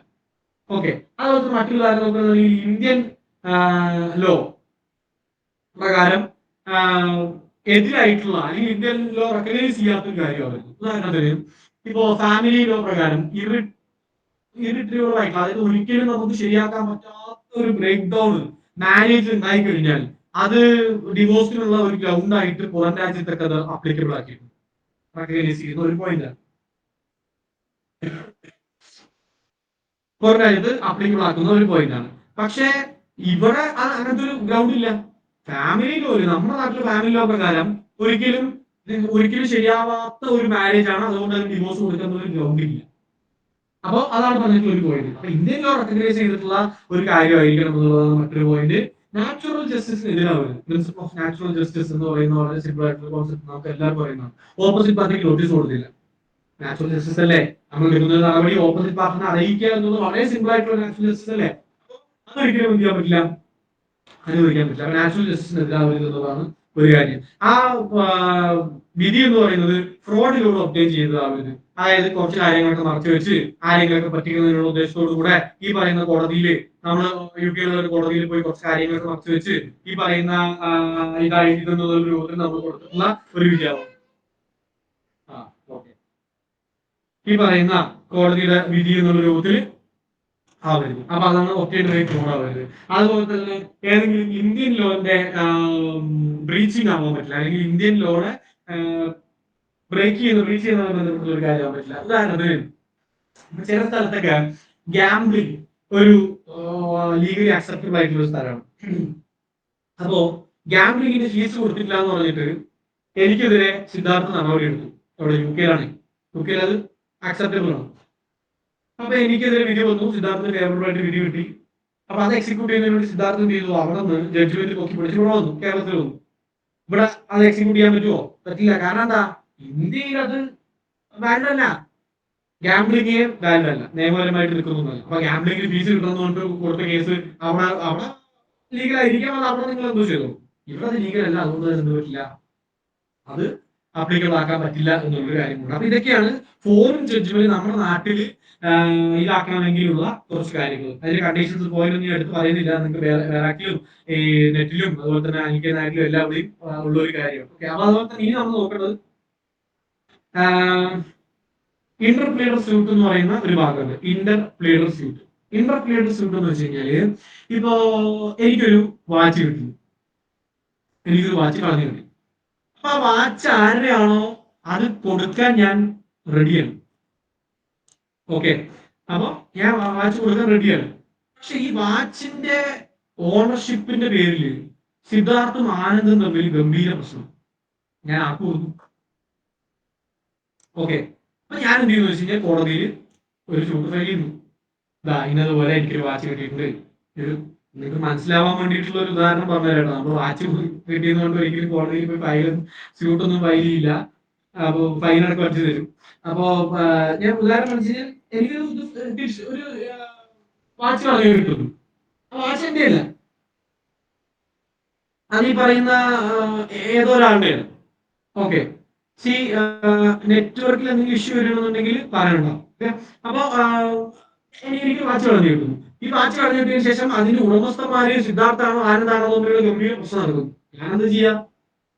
എനിക്കിത് ആർക്കും കൊടുക്കുന്നത് അറിയില്ലേ, ഇതിന്റെ ഓണർ ആർക്കെന്ന് എനിക്ക് അറിയില്ലേ. അപ്പൊ ഞാൻ എന്ത് ചെയ്യുന്നു വെച്ച് കഴിഞ്ഞാൽ കോടതിയിൽ പോയിട്ട് സ്യൂട്ട് ഫയൽ ചെയ്യും. കോടതി സ്യൂട്ട് ഫയൽ ചെയ്യുന്നത് വെച്ച് കഴിഞ്ഞാൽ ഇതുപോലെ എനിക്കൊരു വാച്ച് കിട്ടിയിട്ടുണ്ട്, പക്ഷെ ആരെന്ന് എനിക്കറിയില്ല, ഞാനാണ് പ്ലേറ്റിഫ്, ഞാനാണ് പരാതി കൊടുക്കുന്നത്. ഡിഫൻഡന്റിനെ ആരാക്കി? സിദ്ധാർത്ഥിനെയും ആനന്ദിനെയും തമ്മിൽ ഡിഫൻഡന്റ് ആക്കി. ഒന്നാമത്തെ ഡിഫൻഡന്റ് സിദ്ധാർത്ഥും രണ്ടാമത്തെ ഡിഫൻഡന്റ് ആനന്ദും. ഓക്കെ, അപ്പൊ ഇവിടെ എന്താന്ന് വെച്ച് കഴിഞ്ഞാല് യഥാർത്ഥ പ്രശ്നം തീരുമാനിക്കപ്പെടേണ്ട ആക്ച്വൽ പ്രശ്നം എന്ന് പറയുന്നത് ഡിഫൻഡന്റ് തമ്മിലാണ്. പ്ലേറ്റിഫിന് എനിക്ക് റോളൊന്നുമില്ല, എന്താണെങ്കിലും എനിക്ക് പ്രശ്നമില്ല, ആർക്കാണെങ്കിലും ഞാൻ വാച്ച് തിരിച്ചു കൊടുക്കും. അപ്പൊ യഥാർത്ഥ പ്രശ്നം നടക്കുന്നത് ഇവിടെ ഡിഫൻഡിന് തമ്മിലാണ്. ഇങ്ങനെയുള്ള സൂട്ടുകളെയാണ് നമ്മൾ ഇന്റർ പ്ലേറ്റ് സൂട്ട് പറയാം. സാധാരണഗതിയിൽ പ്ലേറ്റും ഡിഫൻഡും തമ്മിലായിരിക്കും ഈ പ്രശ്നം. ഓക്കെ, പക്ഷെ ഇവിടെ എന്താന്ന് വെച്ച് കഴിഞ്ഞാൽ ഡിഫൻഡന്റും ഫസ്റ്റ് ഡിഫൻഡന്റും സെക്കൻഡ് ഡിഫൻഡന്റും തമ്മിലാണ് ഇഷ്യൂ. ആരുടെയാണ് തീരുമാനിക്കുന്നത് അവരാണ്. പ്ലേറ്റിന് ഇതിനകത്ത് പ്രത്യേകിച്ച് പരാതിക്കാരന് പ്രത്യേകിച്ച് ഒന്നുമില്ല. അങ്ങനെയുള്ള സൂട്ടുകളെ നമ്മൾ വിളിക്കുന്ന പേരാണ് ഇന്റർ പ്ലേറ്റ് സൂട്ട് എന്ന് പറയുന്നത്. ഓക്കെ, ക്ലിയർ ആണെന്ന് വിചാരിക്കുന്നു. ഇനി ഒരു കോൺസെപ്റ്റ് മനസ്സിലാക്കണം വെച്ചാൽ പ്രീസെപ്റ്റ്. എനിക്ക് തോന്നുന്നു സെക്ഷൻ 46 എക്സിക്യൂഷനിൽ സെക്ഷൻ 46 പ്രീസെപ്റ്റിനെ കുറിച്ച് പറയുന്നത്. Yes, 47 question to be determined by the executive കോർട്ടും 46 പ്രീസെപ്റ്റ്. സെക്ഷൻ 46 പ്രീസെപ്റ്റ് എന്ന് പറയുന്നത് വെച്ച് കഴിഞ്ഞാൽ എനിക്ക് ഒരു വിധി കിട്ടി. എനിക്കിപ്പോ സിവിൽ കേസിന് ഏറ്റവും വലിയ പ്രത്യേകത ഇനീഷ്യൽ സ്റ്റേജിൽ ഞാൻ ഇൻട്രൊഡക്ഷൻ പറയുന്ന സമയത്ത് പറയേണ്ടതായിരുന്നു. സിവിൽ കേസ് നമുക്ക് വിധി കിട്ടിയാലും അത് എക്സിക്യൂട്ടീവിന് വേണ്ടി വേറെ കേസ് കൊടുക്കണേ, ഇപ് ചെയ്യണം. ക്രിമിനൽ കേസ് ആ കേസ് കഴിഞ്ഞാൽ അത് കഴിഞ്ഞു. പക്ഷേ സിവിൽ കേസ് അങ്ങനെയൊന്നും അല്ല. സിവിൽ കേസ് നമ്മൾ വർഷങ്ങളോളം സിവിൽ കേസ് നടന്ന് ഓക്കെ, എനിക്ക് സിദ്ധാർത്ഥ് 10 ലക്ഷം രൂപ തരാനുണ്ട് എന്ന് കോടതി പറഞ്ഞാൽ തന്നെയും ആ 10 ലക്ഷം രൂപ കിട്ടുന്നതിന് വേണ്ടിയിട്ട് ഞാൻ വേറെ ഇപ് ഫയൽ ചെയ്യണം, എക്സിക്യൂഷൻ പെറ്റീഷൻ വേറെ ഫയൽ ചെയ്യണം. എന്നിട്ടാണ് ആ എക്സിക്യൂഷൻ പെറ്റീഷനിലൂടെ ഈ 10 ലക്ഷം എനിക്ക് തിരിച്ചെടുക്കാൻ പറ്റുള്ളൂ അദ്ദേഹത്തിന്റെ കയ്യിൽ. OS ഒറിജിനൽ സ്യൂട്ടായിട്ട് ഞാൻ ഫയൽ ചെയ്തു, എനിക്ക് വിധി കിട്ടി, 10 ലക്ഷം രൂപ തരാനുണ്ട് എന്ന് തന്നെയാണ്. അപ്പൊ ആ കേസ് കോടതി തീരുമാനിച്ചത് 10 ലക്ഷം രൂപ കിട്ടാനുണ്ട് തീരുമാനിച്ചിട്ടേ ഉള്ളൂ. ഇത് എക്സിക്യൂട്ടീവ് എടുക്കണ്ടേ, അതിനുവേണ്ടി ഞാൻ വേറെ സൂട്ട് ഫയൽ ചെയ്യണം, രണ്ടാമത് വീണ്ടും സൂട്ട് ഫയൽ ചെയ്യണം. അതാണ് സിവിൽ കേസിന്റെ പ്രത്യേകത. എല്ലാവർക്കും പറയണമെന്നില്ല, ഞാൻ ഒന്ന് ഓർമ്മിച്ചു മാത്രം. അപ്പോ ഇത് എക്സിക്യൂട്ട് ചെയ്യുന്നതിന് വേണ്ടി വേറെ ഇത് കൊടുക്കണം. അതാണ് എക്സിക്യൂഷൻ ഓർഡർ 21 പറയുന്ന ഒരു ഭാഗം. 46 പ്രീസെപ്റ്റിനെ കുറിച്ച് പറയും. എന്താ പ്രീസെപ്റ്റ്? ഒരു കോടതിയിൽ കേസ് നടന്ന് ഞാൻ സിദ്ധാർത്ഥ കേസ് നടന്നു, എനിക്ക് ഫേവറബിളായിട്ട് വിധി കിട്ടി. കോടതി പറഞ്ഞു ശരി തന്നെയാണ്, സിദ്ധാർത്ഥ ജിജീഷ് 10 ലക്ഷം രൂപ കൊടുക്കാനുണ്ട് എന്ന് പറഞ്ഞു. അപ്പൊ ഞാൻ എന്ത് ചെയ്യും? അടുത്തത് എക്സിക്യൂഷൻ ഫയൽ ചെയ്യും. സിദ്ധാർത്ഥ എന്ത് ചെയ്യുന്നു വെച്ച് കഴിഞ്ഞാല്, ഞാൻ എന്റെ മനസ്സിലാക്കുന്ന സിദ്ധാർത്ഥിന് കോഴിക്കോട് വേറെ പ്രോപ്പർട്ടി ഉണ്ട്, എനിക്കത് അറിയാം. അപ്പൊ ഞാൻ ഈ പ്രോപ്പർട്ടി ചെക്ക് ചെയ്യണം, ഈ പ്രോപ്പർട്ടി വിറ്റിട്ട് പൈസ തരണമെന്നോട്ടാണ് ഞാൻ ഫയൽ ചെയ്യാൻ വേണ്ടി നിൽക്കുന്നത്, എക്സിക്യൂഷൻ പെറ്റീഷൻ ഫയൽ ചെയ്യാൻ വേണ്ടി നിൽക്കുന്നത്. സിദ്ധാർത്ഥ എന്ത് ചെയ്യുന്നു വെച്ച് കഴിഞ്ഞാൽ നൈസിൽ ഞാൻ ഫയൽ ചെയ്യുന്നതിന് മുമ്പ് ഈ വിധി വരുന്നത് കാണുമ്പോൾ ഈ പ്രോപ്പർട്ടി വിൽക്കാൻ വേണ്ടി നോക്കും. അപ്പൊ എനിക്കറിയാം സിദ്ധാർത്ഥ വിൽക്കാൻ നോക്കുന്നത്. അപ്പൊ ഞാൻ ഈ കോടതിയിൽ വിധി വന്ന കോടതിയിൽ എന്ത് ചെയ്യും? പ്രീസെപ്റ്റ് ഫയൽ ചെയ്യും. പ്രീസെപ്റ്റ് എന്ന് പറഞ്ഞു കഴിഞ്ഞാൽ ഈ പറയുന്ന ഈ കേസിൽ ആർക്ക് ഫേവറബിൾ ആയിട്ടാണോ വിധി വരുന്നത് അദ്ദേഹത്തെ നമ്മൾ വിളിക്കുന്ന പേരാണ് ഡിഗ്രി ഹോൾഡർ. ആർക്ക് എതിരാണോ വിധി വരുന്നത് അദ്ദേഹത്തെ നമ്മൾ വിളിക്കുന്ന പേരാണ് ജഡ്ജ്മെന്റ് ലെറ്റർ. രണ്ട് ടേം. ഞാൻ പരാതിക്കാരൻ, അദ്ദേഹം ഡിഫൻഡന്റ്, പ്ലെയിനിഫ് ഡിഫൻഡന്റ്. ഞാൻ ഈ കേസ് ജയിക്കുന്നു, അപ്പോ ഞാൻ ഡിഗ്രി ഹോൾഡറായി, എനിക്കാണ് വിധി കിട്ടിയിട്ടുള്ളത്. അദ്ദേഹത്തിനെതിരാണ് വിധിയുള്ളത്, സിദ്ധാർത്ഥിനെതിരെ. സിദ്ധാർത്ഥാണ് judgement letter. DH degree holder, JD judgement letter. Clear ആണെന്ന് വിചാരിക്കും. അതിനെക്കുറിച്ച് ഞാൻ എക്സ്പ്ലെയിൻ ചെയ്യുന്നത്. അപ്പോ ഡിഗ്രി ഹോൾഡർ ആയിട്ടുള്ള ഞാൻ എന്ത് ചെയ്യുന്നു വെച്ച് കഴിഞ്ഞാൽ വിധി പറഞ്ഞിട്ടുള്ള കോടതിയിൽ ഒരു ആപ്ലിക്കേഷൻ മൂവ് ചെയ്യുന്നു. എന്താ ആപ്ലിക്കേഷൻ?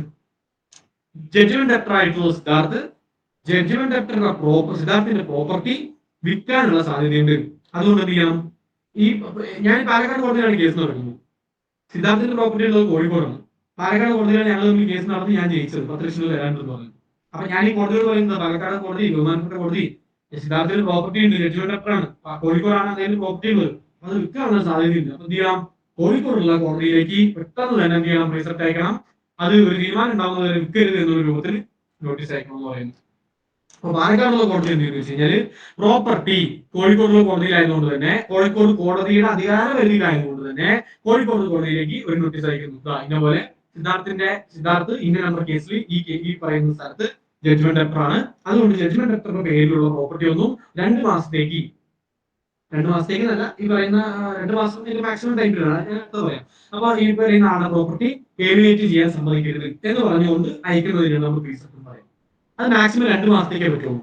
ഈ 2 മാസത്തിനുള്ളിൽ ഒന്നില്ലെങ്കിൽ വീണ്ടും ഏത് കോടതിയാണോ ഈ പറയുന്ന ആപ്ലിക്കേഷൻ നോട്ടീസ് അയച്ചിട്ടുള്ളത് ആ കോടതിയിൽ നിന്നും വീണ്ടും ഫർദറായിട്ടുള്ള ഒരു ഓർഡർ പോകണം, അല്ലെങ്കിൽ ഞാൻ ഇതിന്റെ എക്സിക്യൂഷൻ നടപടിയുമായി ബന്ധപ്പെട്ട കാര്യങ്ങൾ തുടങ്ങിയിരിക്കണം.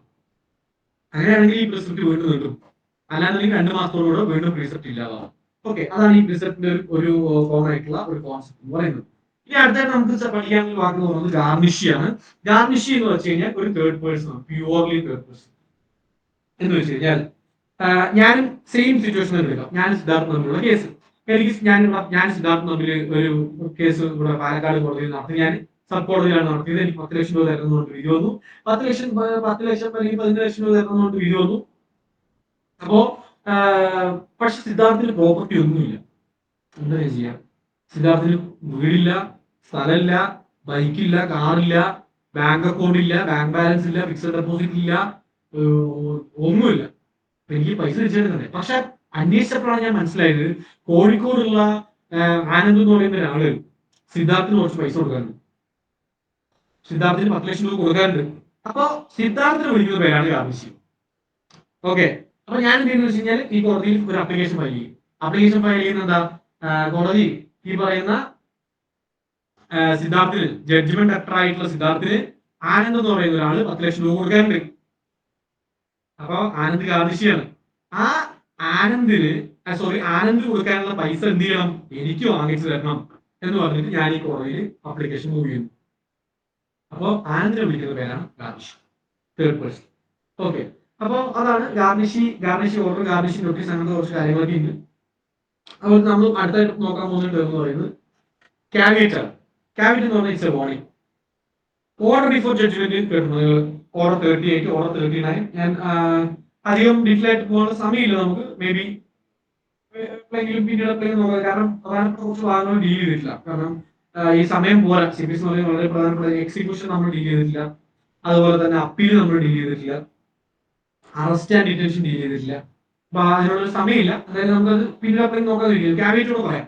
ക്യാവിയേറ്റ് എന്ന് പറയുമ്പോൾ order before judgement, attachment before judgement ഒക്കെ നമുക്കറിയാം. ഓർഡർ 38 ഉണ്ട്. നമ്മളിപ്പോ ഒരു ഷൂട്ട് മൂവ് ചെയ്യുന്ന സമയത്ത് തന്നെ ഈ ഒരു കേസിനകത്ത് ഡിഫൻഡന്റ് എപ്പോഴും വരിക, ഒരു കേസ് നമ്മൾ ഫയൽ ചെയ്ത് അത്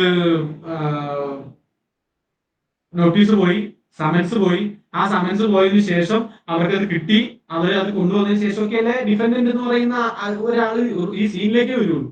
പക്ഷെ ഞാൻ തുടക്കം തന്നെ കേസ് മൂവ് ചെയ്യുന്ന സമയത്ത് തന്നെ ഞാൻ പറയാണ്, കോടതി ഈ സിദ്ധാർത്ഥന് എനിക്ക് 10 ലക്ഷം രൂപ തരാനുണ്ട്, അത് നമുക്ക് ഈ കേസിന്റെ സമയത്ത് തീരുമാനിക്കാൻ തരാനുണ്ടോ ഇല്ലയോ എന്നുള്ളത്. പക്ഷെ സിദ്ധാർത്ഥന് ഒരു പ്രോപ്പർട്ടി ഉണ്ട് കോഴിക്കോട്.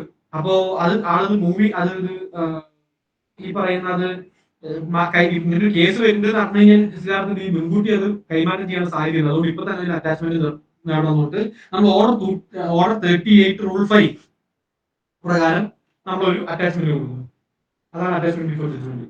അപ്പൊ അങ്ങനെ എക്സ്പാർട്ടി ആയിട്ടുള്ള അല്ലെങ്കിൽ എക്സ്പാർട്ട് എന്ന് പറയുമ്പോൾ വൺ സൈഡ് മാത്രമേ തീരുമാനം എടുക്കുന്നത് എക്സ്പാർട്ട് എന്ന് പറയാം. അങ്ങനെ എക്സ്പാർട്ടി ആയിട്ടുള്ള അല്ലെങ്കിൽ മുൻകൂട്ടി ഒരു ഓപ്പോസിറ്റ് പാർട്ടി അറിയിക്കാതെ എടുക്കുന്ന കുറെ നടപടികളുണ്ട് നിയമത്തിൽ. CPC പ്രകാരമുണ്ട് കുറെ നിയമങ്ങളുണ്ട്. അത് ഒഴിവാക്കുന്നതിന് വേണ്ടിയിട്ടാണ് ക്യാബിനറ്റ്. ക്യാബിനറ്റ് എന്ന് പറഞ്ഞു കഴിഞ്ഞാൽ സിദ്ധാർത്ഥ എന്ത് ചെയ്യുന്നു വെച്ച് കഴിഞ്ഞാൽ പാലക്കാട് സബ് കോടതിയിൽ കൊണ്ടുവന്ന് ഒരു ക്യാബിനറ്റ് ഫയൽ ചെയ്യും.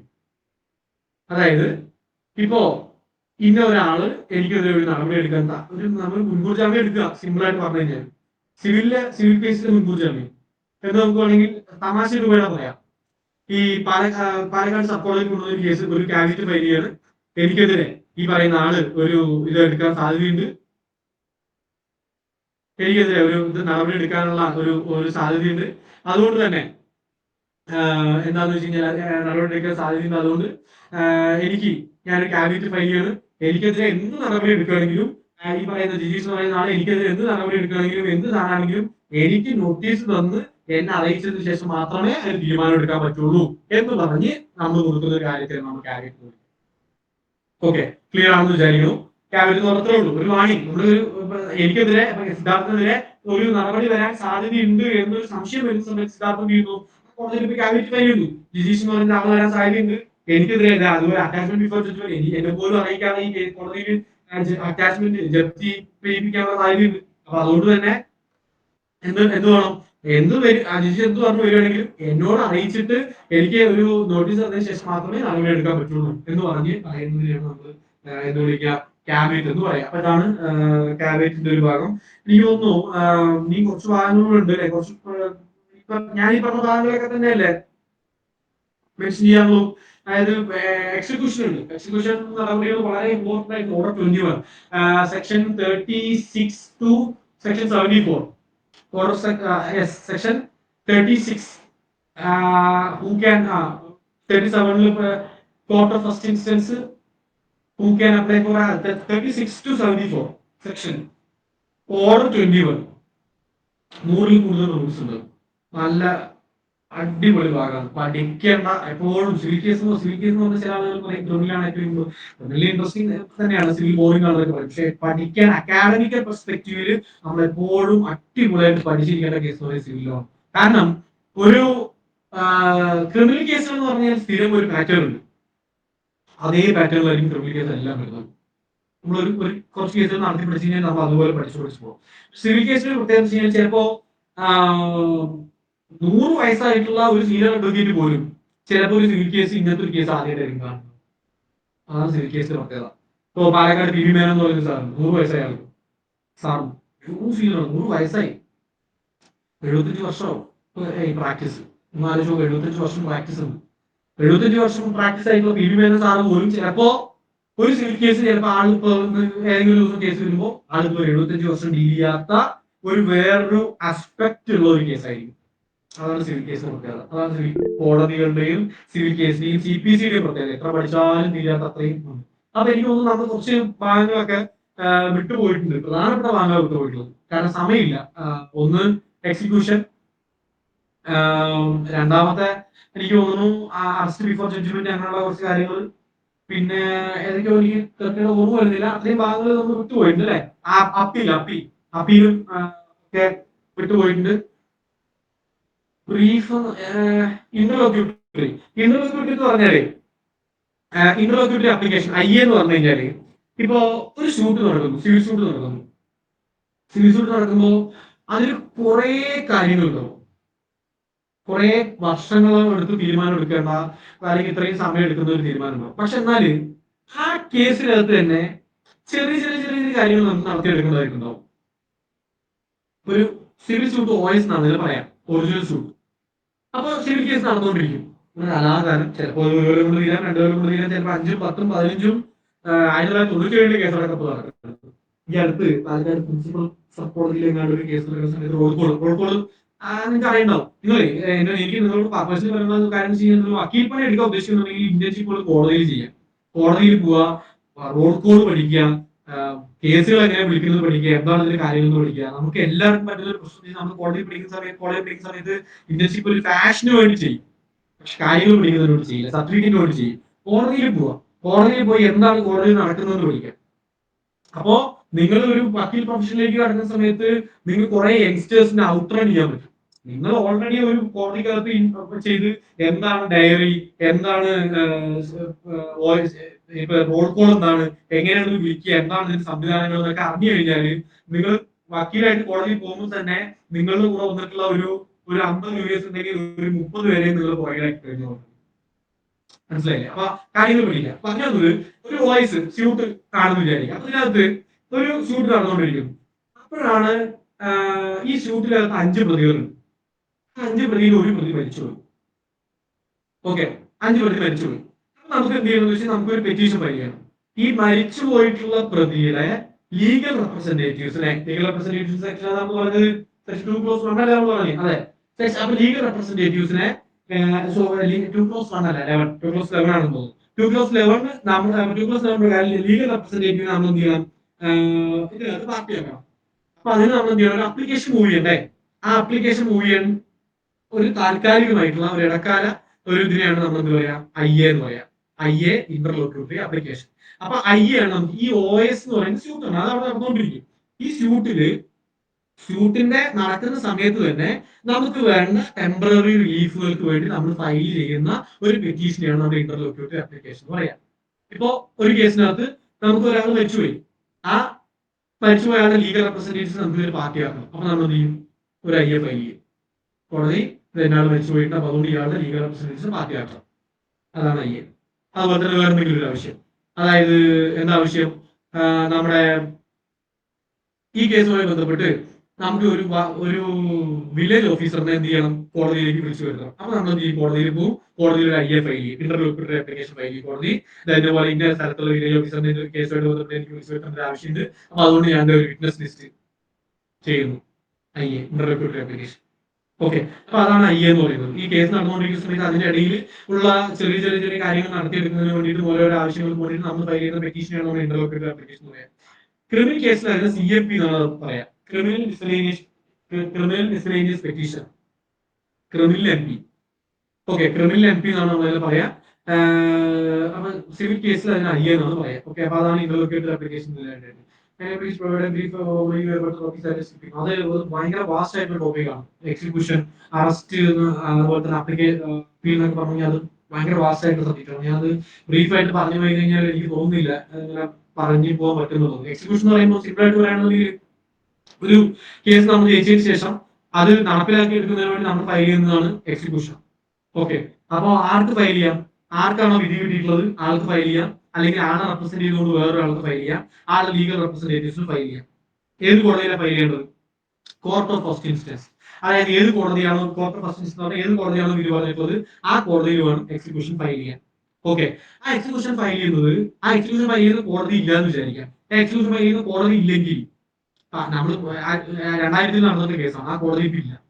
അപ്പൊ അങ്ങനെയാണെങ്കിൽ ഈ പറയുന്ന ഇപ്പൊ നമ്മൾ ആ കേസ് മൂവ് ചെയ്യുന്ന സമയത്ത് എവിടെയായിരുന്നോ നമ്മൾ ആ കേസ് കൊടുക്കുക, ആ സ്ഥലത്താണ് കോർട്ട് ഓഫ് ഫസ്റ്റ് ഇൻസ്റ്റൻസ് വരിക. എന്നിട്ട് ഏത് കോടതിയുടെ അധികാരം ശ്രീനാഥിന്റെ നമ്മുടെ പയ്യന്റെ ഇത് കോഴിക്കോടാണെന്ന് നമ്മൾ പറഞ്ഞു. ആ കോഴിക്കോട് കോടതിയിലേക്ക് വേണമെങ്കിൽ എന്ത് ചെയ്യാം, ഇത് ട്രാൻസ്ഫർ ചെയ്യാം. അവിടെ നമുക്ക് വേണമെങ്കിൽ ലിങ്ക് ഫയൽ ചെയ്യാം. ഇവിടെ ഫയൽ ചെയ്തതിനു ശേഷം അത് ട്രാൻസ്ഫർ ചെയ്യിപ്പിക്കാൻ പറ്റും. അതുപോലെ തന്നെ അത് എക്സിക്യൂട്ട് ചെയ്യുന്നതിന് ഭാഗമായിട്ട് ഒരാളെ അറസ്റ്റ് ചെയ്യാൻ പറ്റും, അയാളുടെ പ്രോപ്പർട്ടി പിടിച്ചെടുക്കാൻ പറ്റും, കാറ് പിടിച്ചെടുക്കാൻ പറ്റും, മൂവബിൾ ഇമ്മൂവബിൾ ആയിട്ടുള്ള പ്രോപ്പർട്ടികൾ നമുക്ക് പിടിച്ചെടുക്കാൻ പറ്റും. അതല്ലെങ്കിൽ ആളുടെ പ്രോപ്പർട്ടിക്ക് വേണ്ടി റിസീവറിന് അപ്പോയിന്റ് ചെയ്യാൻ വേണ്ടി പറ്റും. അതിന് കിട്ടുന്ന ആദായം, നികുതി ഇൻകം കാര്യങ്ങൾ മുഴുവൻ കോടതിയിൽ ഡെപ്പോസിറ്റ് ചെയ്ത് അതിൽ നിന്ന് നമുക്ക് പൈസ വാങ്ങിക്കാൻ വേണ്ടി പറ്റും. അപ്പൊ അങ്ങനെ ഏത് രൂപത്തിലാണെങ്കിലും നമുക്ക് ഇത് ചെയ്തെടുക്കാൻ വേണ്ടി പറ്റും. അപ്പൊ അയാളെ കിട്ടുന്നില്ലേ, സിവിൽ കേസിനകത്ത് കിട്ടുന്നില്ല എന്നുണ്ടെങ്കിൽ, സിവിൽ കേസിനകത്ത് ഈ ഒരു തരത്തിലുള്ള റെമഡി കിട്ടുന്നില്ല എന്നുണ്ടെങ്കിൽ അയാളെ അറസ്റ്റ് ചെയ്യുന്നതിന് വേണ്ടിയിട്ടുള്ള നമുക്ക് order 21 rule 36 order 21 rule 36 rule 37 പ്രകാരം നമുക്ക് എന്ത് ചെയ്യാം, ഒരാളെ അറസ്റ്റ് ചെയ്യുന്നതിന് വേണ്ടിയിട്ടുള്ള നടപടികൾ എടുക്കാം. അപ്പൊ അയാളെ അറസ്റ്റ് ചെയ്ത് കൊണ്ടുവരണം. പക്ഷെ ഇതിൽ ഏറ്റവും രസകരമായിട്ടുള്ള കാര്യം അറിയാം, സിവിൽ കേസിൽ ഒരാളെ അറസ്റ്റ് ചെയ്ത് വെക്കുക. അപ്പൊ നമ്മള് സബ്സിഡറി അലയൻസ് കൊടുക്കണം. സബ്സിഡറി അലയൻസ് അതായത് പറയാം, അതായത് ഓർഡർ 21 റൂൾ 39 സബ്സിഡറി അലയൻസിനെ കുറിച്ച് പറയുന്നതാണ് എന്റെ ഓർമ്മ. ഓർഡർ 21 റൂൾ 39 സെക്ഷൻ 57 to 59 ആ ഭാഗത്ത് എവിടെയാണ് സബ്സിഡറി അലയൻസിനെ കുറിച്ച് പറയുന്നത്. അതായത് ഒരാളെ ഇപ്പൊ ഈ പയ്യനെ ആനന്ദിനെ ഞാൻ എക്സിക്യൂഷൻ ഭാഗമായിട്ട് അറസ്റ്റ് ചെയ്തു വിചാരിക്കാം. ഞാൻ പരാതി കൊടുത്തു, EP ഫയൽ ചെയ്തു, ഞാൻ പൈസ വരുന്നില്ല, അറസ്റ്റ് ചെയ്ത് കിട്ടും. ഇയാളുടെ സബ്സിഡറി അലയൻസ് ആരും കൊടുക്കണം എന്നറിയോ? ഞാൻ കൊടുക്കണം. ഇയാൾ ഉള്ളിൽ കിടക്കുന്ന അത്രയും കാലം ഇയാളുടെ ബേസിക് ആയിട്ടുള്ള സാലറി ഗവൺമെന്റ് ഫിക്സ് ചെയ്തിട്ടുണ്ടാവും, അത് ഞാൻ കൊടുക്കും. സിവിൽ കേസ് ഏറ്റവും രസമായിട്ടുള്ള കാര്യം. അപ്പൊ അങ്ങനെ കുറെ കാര്യങ്ങളുണ്ട്, നമ്മളത് പറഞ്ഞു പെട്ടെന്ന് തീരില്ല. എനിക്ക് ഗുണം പറഞ്ഞു തീർക്കണമെന്നുണ്ട്, പക്ഷെ അൺഫോർച്ചുനേറ്റ്ലി പറ്റില്ല. 9 നമ്മളൊരു 1.25 മണിക്കൂറായി തുടങ്ങിയിട്ട്. സോ മേ ബി നിങ്ങൾ വേറൊരു ക്ലാസ്സിലോ ഏതെങ്കിലും ഒരാളോ അല്ലെങ്കിൽ ക്ലാസ്സിൽ നമുക്ക് തന്നെയോ, എനിക്കറിയില്ല നിങ്ങളുടെ എക്സാം എപ്പോഴാണ്, എപ്പോഴാണ് എക്സാം നിങ്ങളുടെ?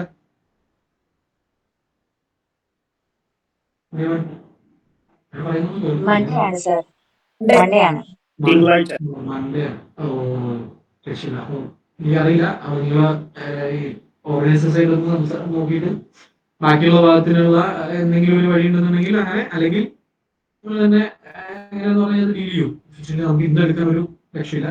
സോ അപ്പോ ഇത്രയൊക്കെയാണ്, അതിനെ കുറിച്ച് ക്ലിയർ ആയെന്ന് വിചാരിക്കുന്നു. സോ എന്തെങ്കിലും ഡൗട്ട് എന്തെങ്കിലും ഉണ്ടോ, ക്ലിയർ ചെയ്യേണ്ടതായിട്ടുള്ള എന്തെങ്കിലും ഉണ്ടോ?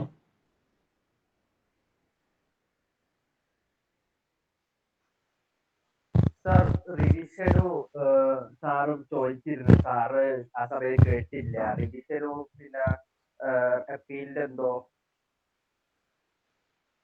ക്ലിയർ അല്ല പറഞ്ഞത്, ഒന്നുകൂടെ പറയോ? സാർ റിവിഷൻ ഇല്ലേ, ആ അതിന്റെ ഡിഫറൻസ് ഒന്ന് സാർ പറയോ? Yes, review revision. ഇപ്പോ പാലക്കാട് സബ് കോടതി ഒരു വിധി പറഞ്ഞു. ആ പാലക്കാട് സബ് കോടതി വിധി പറഞ്ഞതില് ഒരു ചില കാര്യങ്ങൾ കൺസിഡർ ചെയ്തിട്ടില്ല എന്നത് നമുക്ക് തോന്നി. അപ്പൊ നമ്മൾ ആ കോടതിയിൽ തന്നെ റിവ്യൂ ഫയൽ ചെയ്യുന്നു.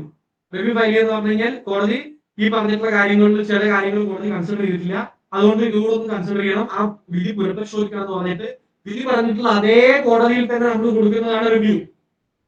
ഓക്കെ, ക്ലിയർ ആണല്ലോ, സംശയമില്ലല്ലോ. റിവ്യൂ എന്ന് പറഞ്ഞാൽ ആ കോടതിയിൽ സബ്മിറ്റ് ചെയ്യുന്നതാണ്, അതേ കോടതി. ഇതാ അപ്പൊ നോക്കൂ, ഈ എഗ്രിമെന്റ് കോടതി കൺസിഡർ ചെയ്തിട്ടില്ല. ഞാൻ പറഞ്ഞില്ലേ ജഡ്ജ്മെന്റ് ഡിഗ്രി പറഞ്ഞല്ലോ, ജഡ്ജ്മെന്റ് ആ ഒരു കാര്യം മാത്രമാണ്. അപ്പൊ ഡിഗ്രി എന്ന് പറയുമ്പോൾ അതിന് ഫുൾ ആയിട്ടുള്ള കാര്യങ്ങൾ അതിനകത്ത് മെൻഷൻ ചെയ്യുന്നു. ആ ഫുൾ ആയിട്ടുള്ള കാര്യങ്ങൾ മെൻഷൻ ചെയ്യുന്ന സമയത്ത് ഇപ്പോ അതിനകത്ത് നമ്മൾ കൊടുത്തിട്ടുള്ള ഡോക്യുമെന്റ് മെൻഷൻ ചെയ്തിട്ടില്ല. അപ്പൊ നമുക്ക് മനസ്സിലായി കോടതി അത് കൺസിഡർ ചെയ്തിട്ടില്ല എന്നുള്ളത്. അപ്പൊ നമ്മൾ എന്ത് ചെയ്യുന്നു, അതേ കോടതിയിൽ വീണ്ടും റിവ്യൂ ഫയൽ ചെയ്യുന്നു. ഞാൻ ഈ സബ്മിറ്റ് ചെയ്തിട്ടുള്ള എഗ്രിമെന്റ് കോടതി കൺസിഡർ ചെയ്തിട്ടില്ല, അതുകൊണ്ട് കൺസിഡർ ചെയ്യുന്നതുകൊണ്ട് നമ്മൾ അതേ കോടതിയിൽ കൊടുക്കുന്നതാണ് റിവ്യൂ. എന്നാൽ നമ്മൾ പാലക്കാട് സബ് കോടതി നടത്തിയിട്ടുള്ള കേസിൽ നിയമപരമായിട്ടൊരു പ്രശ്നമുണ്ട്. നിയമപരമായിട്ടൊരു പ്രശ്നം എന്ന് വെച്ച് കഴിഞ്ഞാല് സാധാരണഗതിയിൽ ഒരു ഫോളോ ചെയ്യേണ്ട ഒരു പ്രൊസീജിയർ, ഉദാഹരണത്തിന് order 9 rule 13 ex parte set set ചെയ്യാനുള്ള ഒരു പെറ്റീഷൻ ഫയൽ ചെയ്യുന്നു. അത് നമ്മൾ ഐ ആയിട്ടാണ് ഫയൽ ചെയ്യുക. ഇന്റർലോക്യൂട്ടർ ആപ്ലിക്കേഷൻ ചോദിച്ചില്ലേ, എക്സ്പാർട്ടെ ഒരു സൈഡ് മാത്രം കേട്ട് വിധിയായി. അപ്പൊ നമ്മൾ എന്ത് ചെയ്യുന്നു, അത് മാറ്റണം, എന്റെ സൈഡും കൂടെ കേൾക്കണം എന്ന് പറഞ്ഞിട്ട് നമ്മൾ ഓർഡർ 9 റൂൾ 13 പ്രകാരം എക്സ്പാർട്ടിനെ ഡിഗ്രി സെറ്റ് ചെയ്യുന്നതിന് വേണ്ടി നമ്മൾ പെറ്റീഷൻ ഫയൽ ചെയ്യുന്നു. പക്ഷെ കോടതി എന്ത് ചെയ്തില്ല, അത് കൺസിഡർ ചെയ്തില്ല. നമ്മൾ ആ കേസ് നടക്കുന്ന സമയത്ത് ഹോസ്പിറ്റലിൽ അഡ്മിറ്റ് ആയിരുന്നേ. അപ്പൊ അത് കൺസിഡർ ചെയ്യാതെ കോടതി വിധി പറഞ്ഞു വിചാരിക്കും. അപ്പൊ അതൊരു കോടതി മുന്നോട്ട് പോയി. അപ്പൊ അതൊരു ഇല്ലീഗൽ ആയിട്ടുള്ള കാര്യമാണ്, അത് കോടതി കൺസിഡർ ചെയ്യണ്ടേ. അപ്പൊ നമ്മൾ എന്ത് ചെയ്യുന്നു, ഹൈക്കോടതിയിൽ റിവിഷൻ ഫയൽ ചെയ്യുന്നു. അതായത് നമ്മൾ പോയിട്ട് പറഞ്ഞ ഹൈക്കോടതി പാലക്കാട് സബ് കോടതിയിൽ അങ്ങനെ ഒരു കാര്യം ചെയ്തു വെച്ചിട്ടുണ്ട്. എന്താണ്, നിയമപരമല്ലാത്തൊരു കാര്യം ചെയ്തിട്ടുണ്ട്, അത് ഒരിക്കലും കൺസിഡർ ചെയ്യാൻ പറ്റാത്തൊരു കാര്യമാണ്. അപ്പോൾ അത് റിവിഷൻ ചെയ്ത് ഇതിനൊന്ന് ശരിയാക്കി തരുമെന്ന് പറയുന്നതാണ് റിവിഷൻ. അപ്പോൾ അതേ കോടതിയിൽ കൊടുക്കുന്ന റിവ്യൂ, ഹൈക്കോടതിയിൽ കൊടുക്കുന്ന റിവിഷൻ, അതാണ് റിവ്യൂ റിവിഷൻ തമ്മിലുള്ള വ്യത്യാസം. Okay,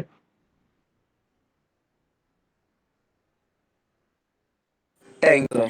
okay, Okay, thank you, sir. Thank you very much. Thank you. അപ്പോ താങ്ക് യു സോ മച്ച്.